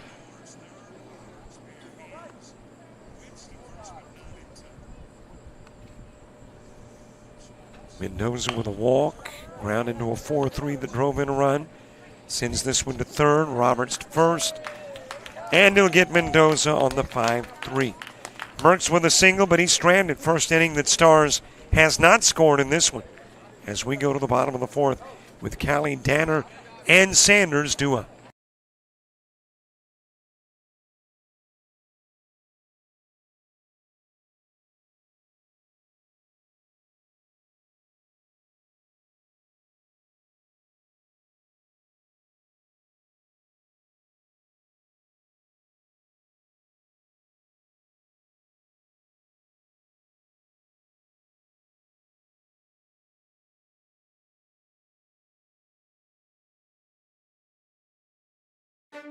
You made it. You went further than even you believed. You took your friends, your teammates, teachers, and coaches. You needed Dad, but Mom was there through it all. See, you didn't do it alone. It took a united effort. It also took you. United Baseball is a full-time organization focused on development and advancement of athletes. If you're a high school-age baseball player with a desire to play at the next level, you could be next. Log on to unitedbaseball.org to learn more.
Bottom of the fourth gets underway with a new pitcher on the hill. It is Pepitone coming over from third.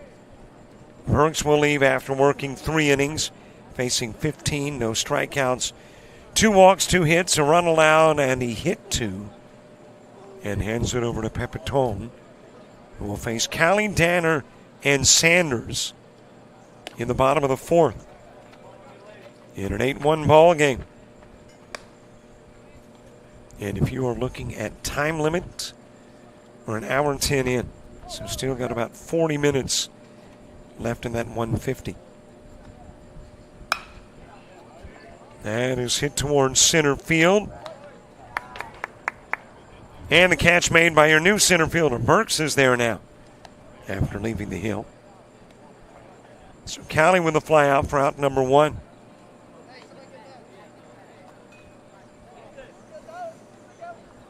Tyler Danner to the plate. He was one of the 2 hit by Burks. Hit by a pitch in the first. And comes to the plate in the fourth, the second time in the game. Outside with a pitch from Pepitone.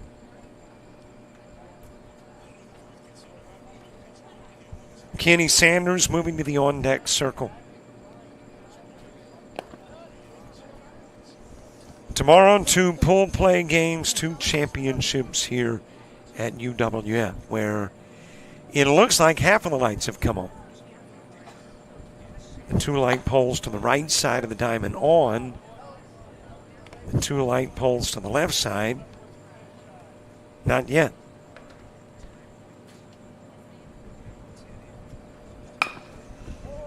High chopper towards short. Throw over to first from Bowder and we'll get the out of Danner.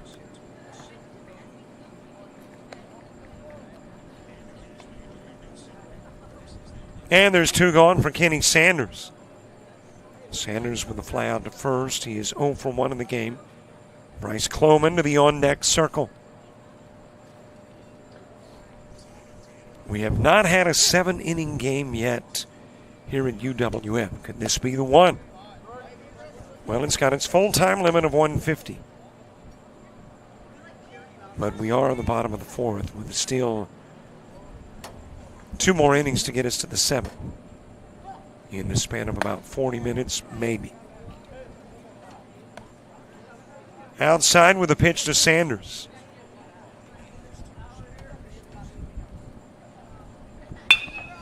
There's a base hit up the middle, a 2-out shot from Sanders.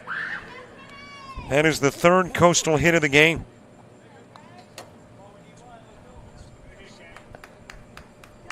Well, you had a 2-out base hit in the 3rd. You got a 2-out base hit in the 4th.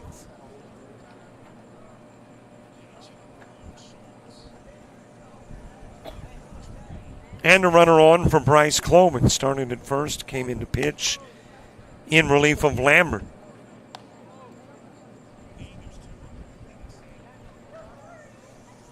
Top of the 5th, it'll be the bottom of the order for Stars 16. Levi Gregory, Michael Winters, and Ryland Easterly.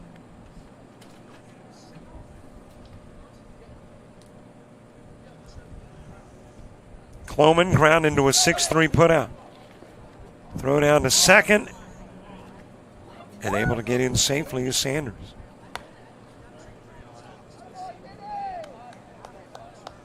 So apparently Sanders able to sneak around the would-be tag.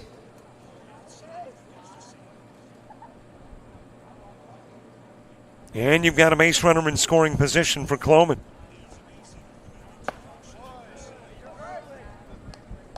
An RBI chance. The only RBI in the game thus far belongs to Callie, who ground out to first, driving in back in the first inning. At least on the Coastal Sports side. There's a lot of RBIs on the Stars 16 side.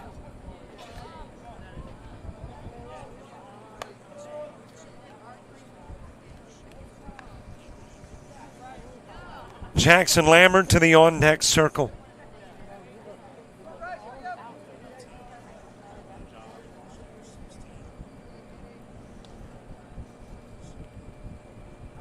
Pepitone with a couple of looks to the runner, Sanders. And then gets the outside part of the plate to Cloman.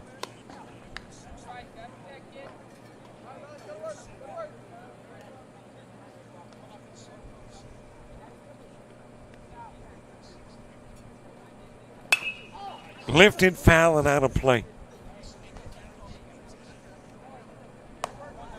The athletic complex where we are situated, featuring baseball, softball, track. I think the football field is a little further down the highway. A lot of success here at the University of West Florida in the Gulf South Conference, a Division II conference, as Cloman has walked. And you got a couple of base runners on. As a matter of fact, this past year, the Argonauts with a regional appearance.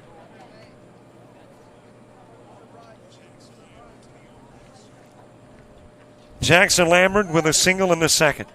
Throw to second, back safely is Sanders.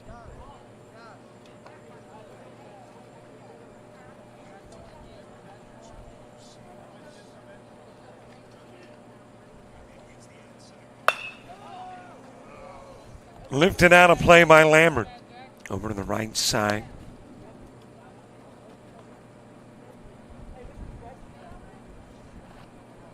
Speaking of Pensacola, it has produced a number of Major League Baseball players. Jay Bell.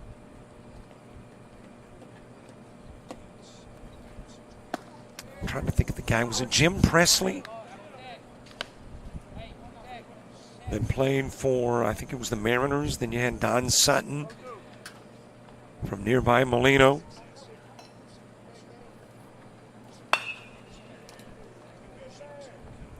Fouled away by Lambert. Christian Roberts is on deck. A couple of base runners on, 2 gone here in the bottom of the 4th.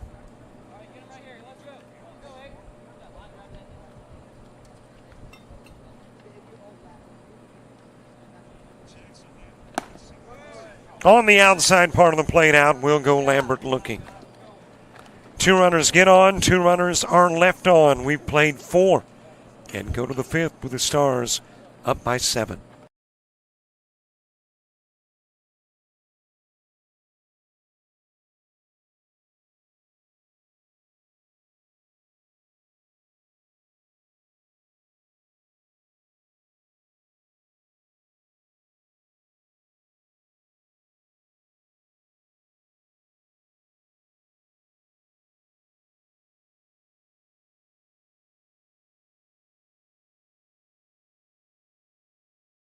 You've played some travel ball, you've shared the videos. Mom and Dad can only root so much. It's time to get real interest from the colleges and scouts in your area, right where you live. That's why the Showcase Series is different. We're not just another tournament, we're an advancement event where you get real-time exposure with live TV coverage of our games that get you seen directly by the coaches you want to impress from anywhere in the world. Register for events at showcaseseries.org. It's your turn at bat.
Top of the 5th gets underway. Bottom of the order coming to the plate for the Stars. Levi Gregory begins it.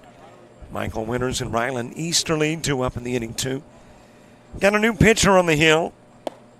And again, the lineup card, I had trouble with the last name in reading the coach's handwriting. I'm going with Skahales, but heck, it might be Smith. And it is Matthew who started it short now on the hill. After Cloman worked an inning in the third, faced 6. 2 strikeouts, 1 walk, 1 hit, no runs. Swing and a miss by Gregory, who has walked and singled. Walked in the second, singled in a run in the third. 1 for 1 with an RBI and a run scored. High and away with the pitch to Gregory. Michael Winters and Rylan Easterly due up in the inning as well. And right now we are just inside 30 minutes left in your 150 as a walk is extended to Gregory.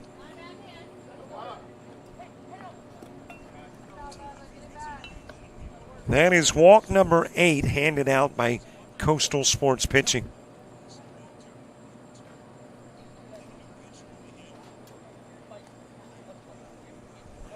And a runner aboard for Michael Winters. Winters 0 for 2, but with an RBI. Has hit into a fielder's choice, ground into a 4-6. Scored a run and driven in a run. Rylan Easterly is on deck. That is sent foul on the right side.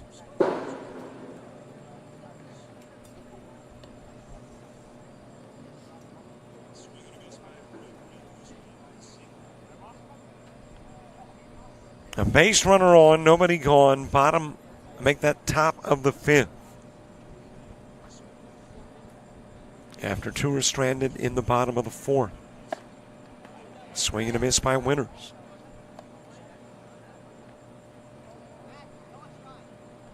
And I think the lights in left are trying to come on, but they're not. The lights in right are.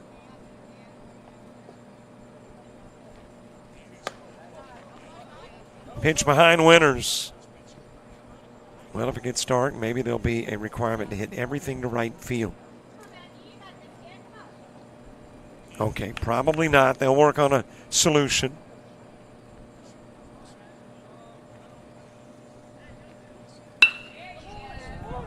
Line to short.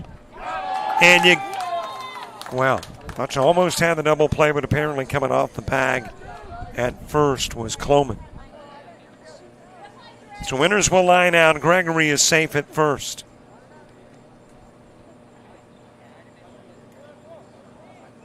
And there's one away with one on, and the 10-hitter Rylan Easterly to the plate. Easterly's been hit by a pitch and walked. And he was hit with the bases loaded, picked up an RBI. On the outside part of the plate, strike 1 to Easterly.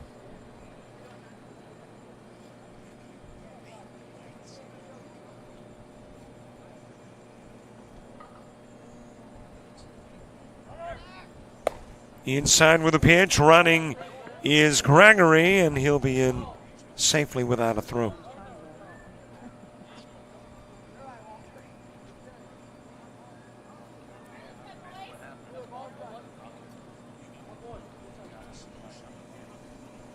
Top of the order, moving to the on-deck circle, that is Ballard. Easterly's job, get Gregory over to third, reaches out as if to lay down a bunt, but pulls back in the pitch outside of the strike zone.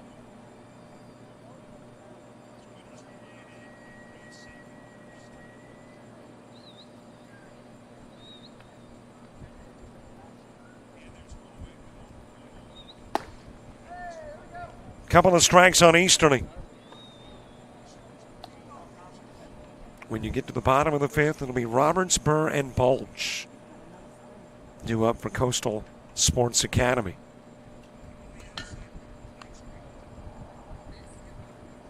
And that one's going to hit Easterly. Second time he's been doinked. And we'll go down to first as a hit batsman. Couple of base runners on as we go back to the top of the order.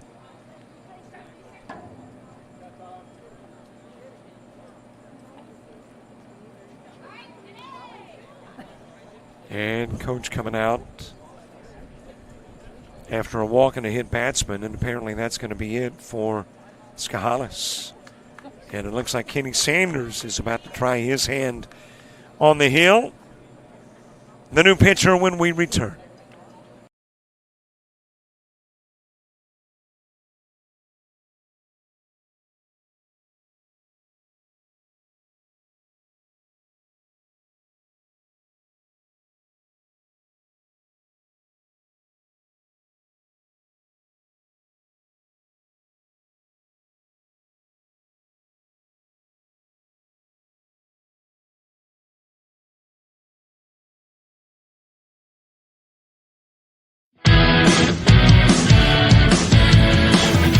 Frustrated. She's having trouble with her defensive player.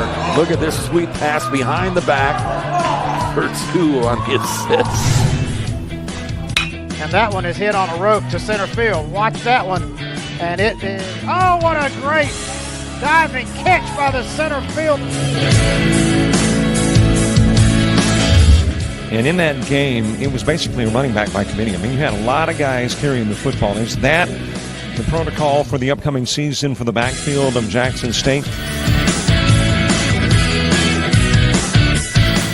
It's a really nice pitch to get the ground ball double play. Second one. 6-5 is your final. East Georgia advances to the championship game.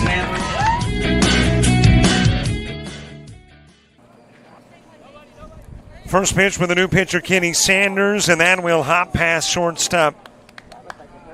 And let's see if it is Matthew Skahalis who is back at short. Don't think so. It'll be an E6, and it's got runners at second and third with a run in. As Gregory will score, Easterly goes to third, and you've got Ballard on at second.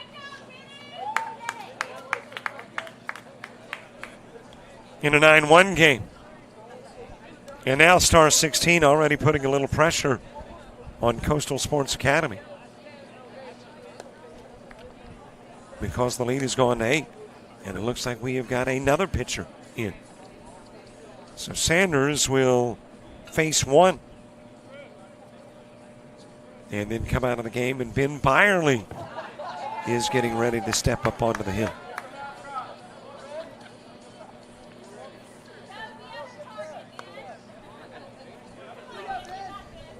Well, we're not going to take it away long, because we went away for about 90 seconds last time and missed the pitch. So we'll be back in 30.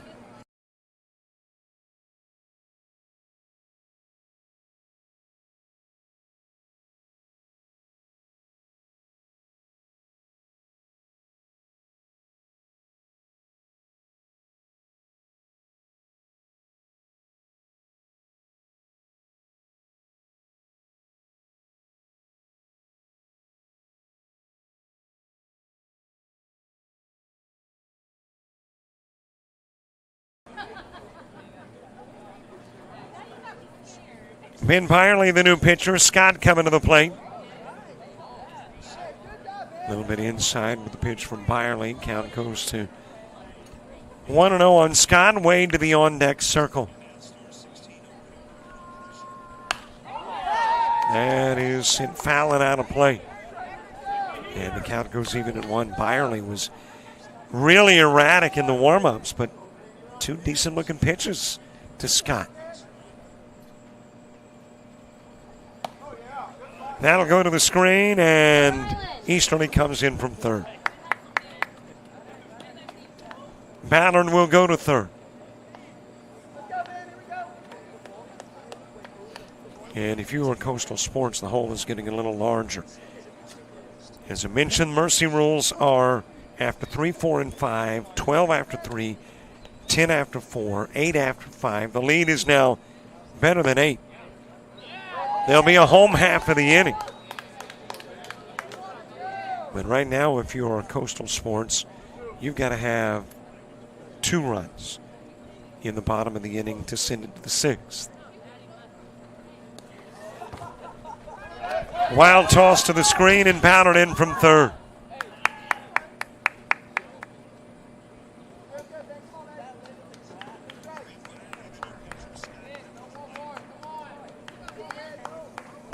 Scott has walked twice and struck out once.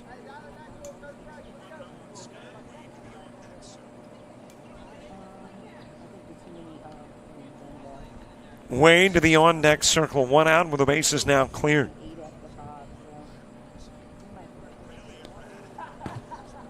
Another one that hops to the screen and gives Scott first on the walk.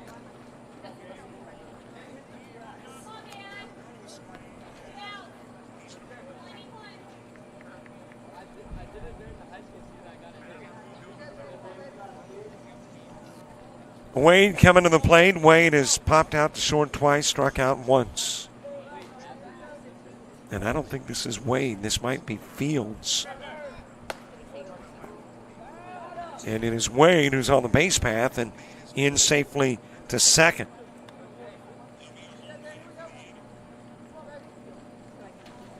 And it is Fields at the plate.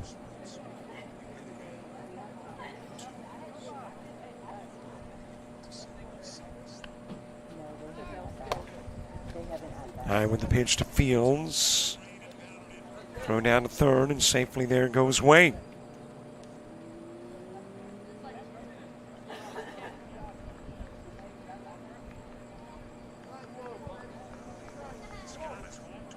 Babin moving to the on-deck circle.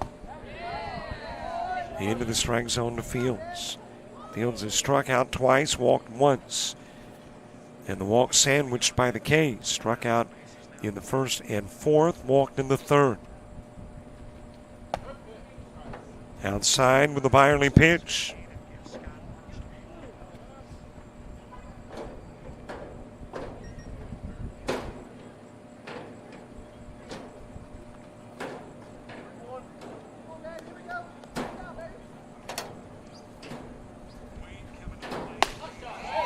On the outside part of the plate. And a two-strike count on Fields.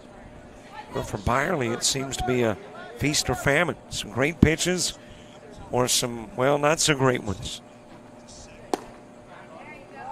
Low in the offering, and Fields given a walk.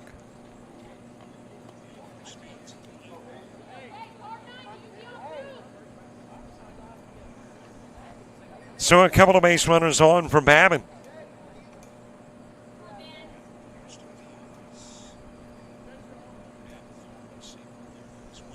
Babin's been hit by a pitch, walked and popped out to center field.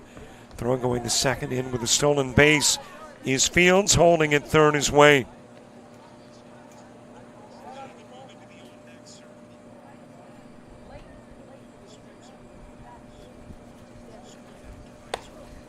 Swing and a miss by Babin. Babin got hit by a pitch in the second, walked in the third, popped out to center field in the fourth, and back to the plate in the fifth.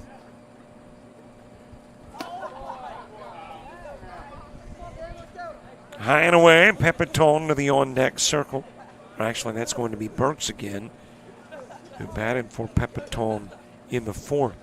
So Burks will be back to the plate in the fifth. Swing and a miss, and I think Babin is batting from the left and is not typically batting from the left side.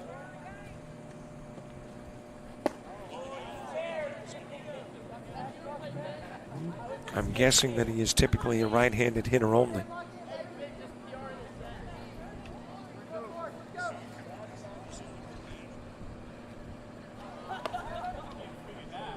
And a walk is given to Babin. Bases are full of stars. Wade at third, Fields at second, Babin is at first.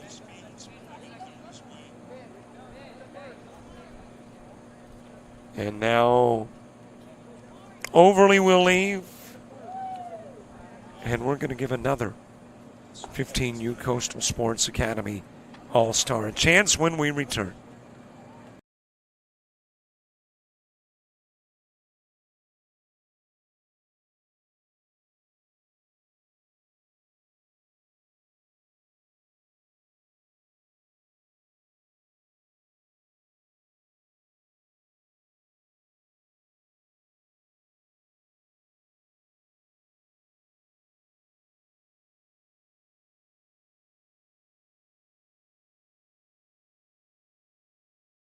You've played some travel ball. You've shared the videos. Mom and Dad can only root so much. It's time to get real interest from the colleges and scouts in your area right where you live. That's why the Showcase Series is different. We're not just another tournament. We're an advancement event where you get real-time exposure with live TV coverage of our games that get you seen directly by the coaches you want to impress from anywhere in the world. Register for events at showcaseseries.org. It's your turn at bat.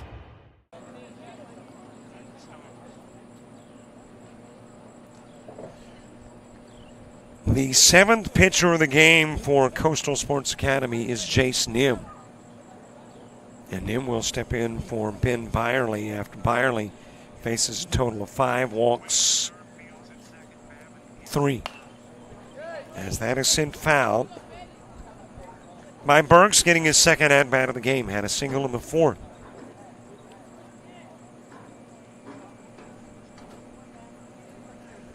And I think 5 innings is going to be it. We have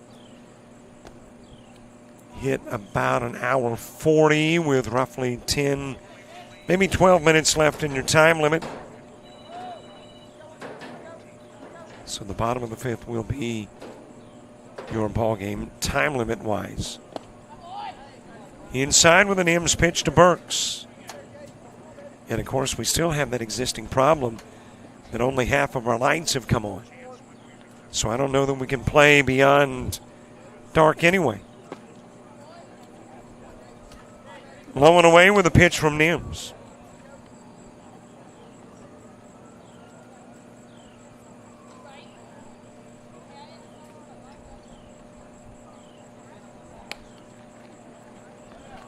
Outside of the strike zone, and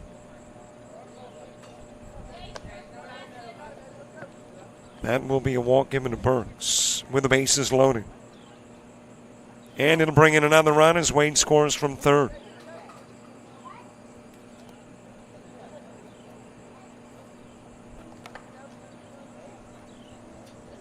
Tenth hitter in the inning to the plate in Maximo Mendoza. And actually, this is Pepitone who has come back into the game. Well, again, you can do this kind of stuff. Put fellas in, so Pepitone batting, and we'll see if Mendoza is still in the lineup.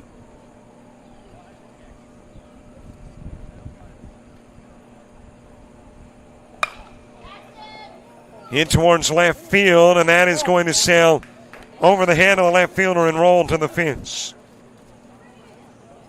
Fields coming in. Babbitt's in and Burke's in. And it's a bases clearing double for Pepitone.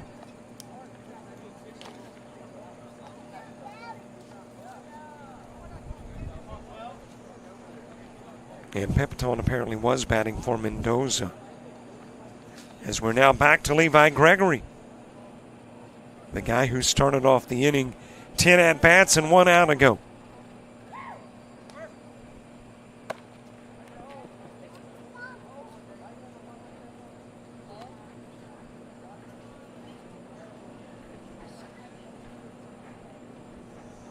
And Pepitone double was the only base hit thus far in the inning. Hit by the pitch is Gregory.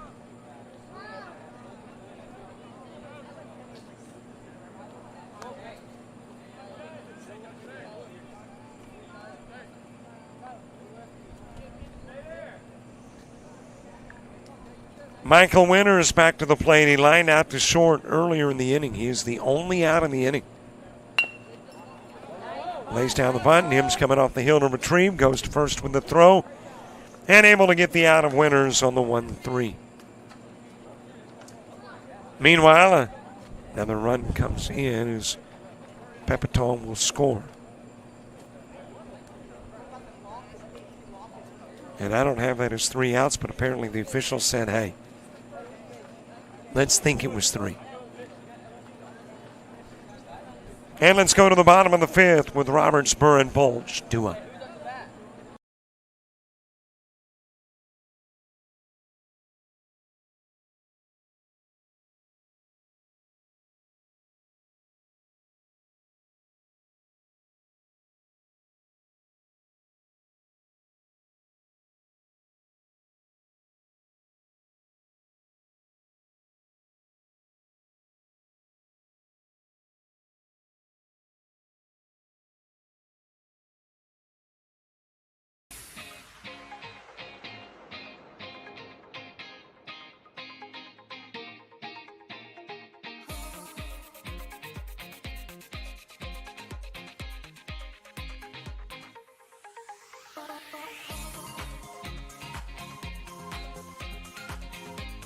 Bulge is the 7 guy.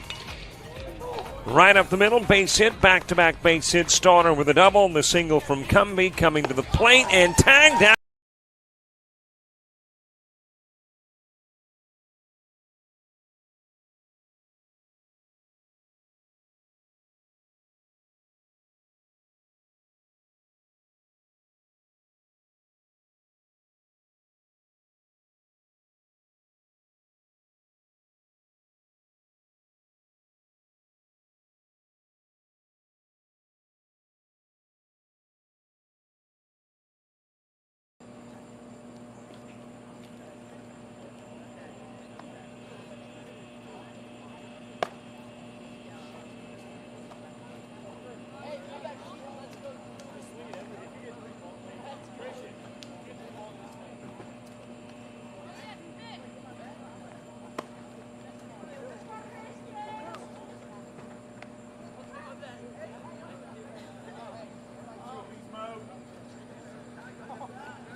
We head to the bottom of the 5th. Christian Roberts to start it. Drew Burr and Austin Bulge due up in the inning, too.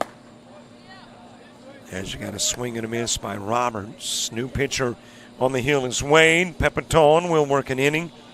Face 5. Give up a hit. Issue a walk. And strike 1 out. But did not allow a run. Roberts wrapped into a double play. The 5-4-3 back in the 2nd. On the inside part of the plate to Roberts. And the bottom of the 5th will be it. Even if Coastal Sports scores enough runs to get inside the mercy rule, you got the time limit to contend with. And unofficially, we are 7 minutes away from an hour 50.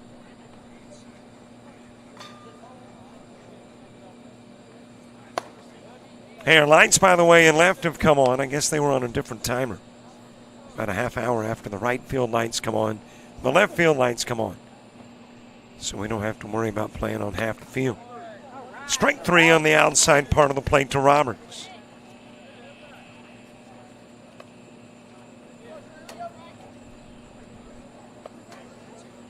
And, of course, a dilemma, too, in that I think they called the top of the 5th with just 2 outs. So did that 16th run count?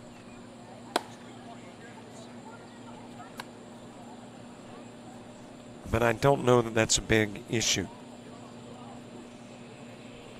At least not at the moment.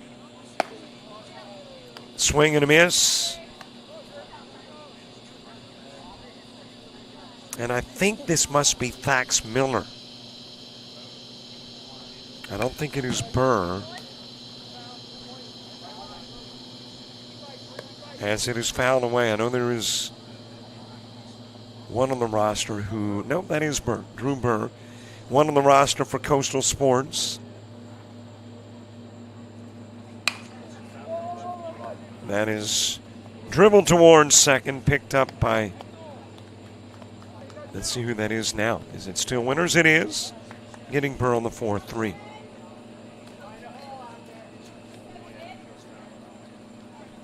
And there's 2 going. Austin Bulge to the plate next. And Stars 16 and out away from getting a win. And the Mercy Rule victory.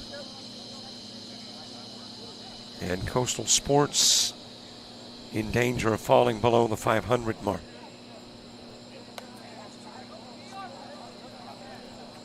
Both teams would go 1-2 in tournament play. High with the pitch to Bulge.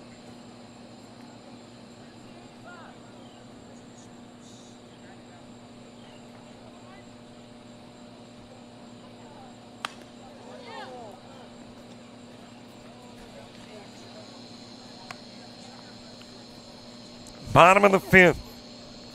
Last game of the day, 2 pool play games tomorrow, 2 championship games tomorrow, and then our weekend at UWF wraps. Into the dirt with a pitch. Mulch with a fly out to right field.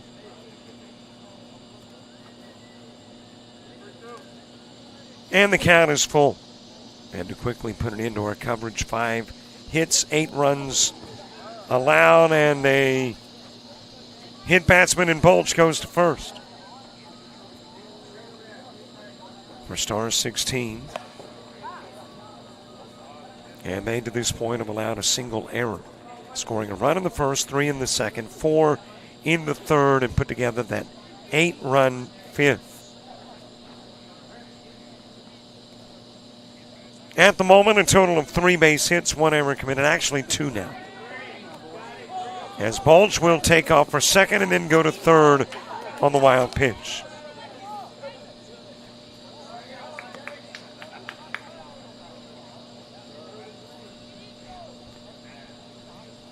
Thanks to the Showcase for the chance to bring you baseball to UWF for a great spot in the house.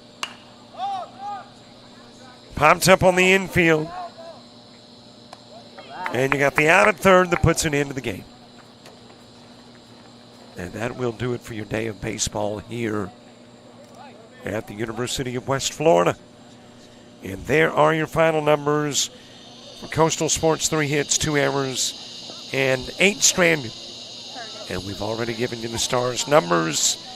Let's call it a day. See you tomorrow morning at 9. For all the folks with the Showcase and JockJive, I'm Robert Williamson. So long, everybody.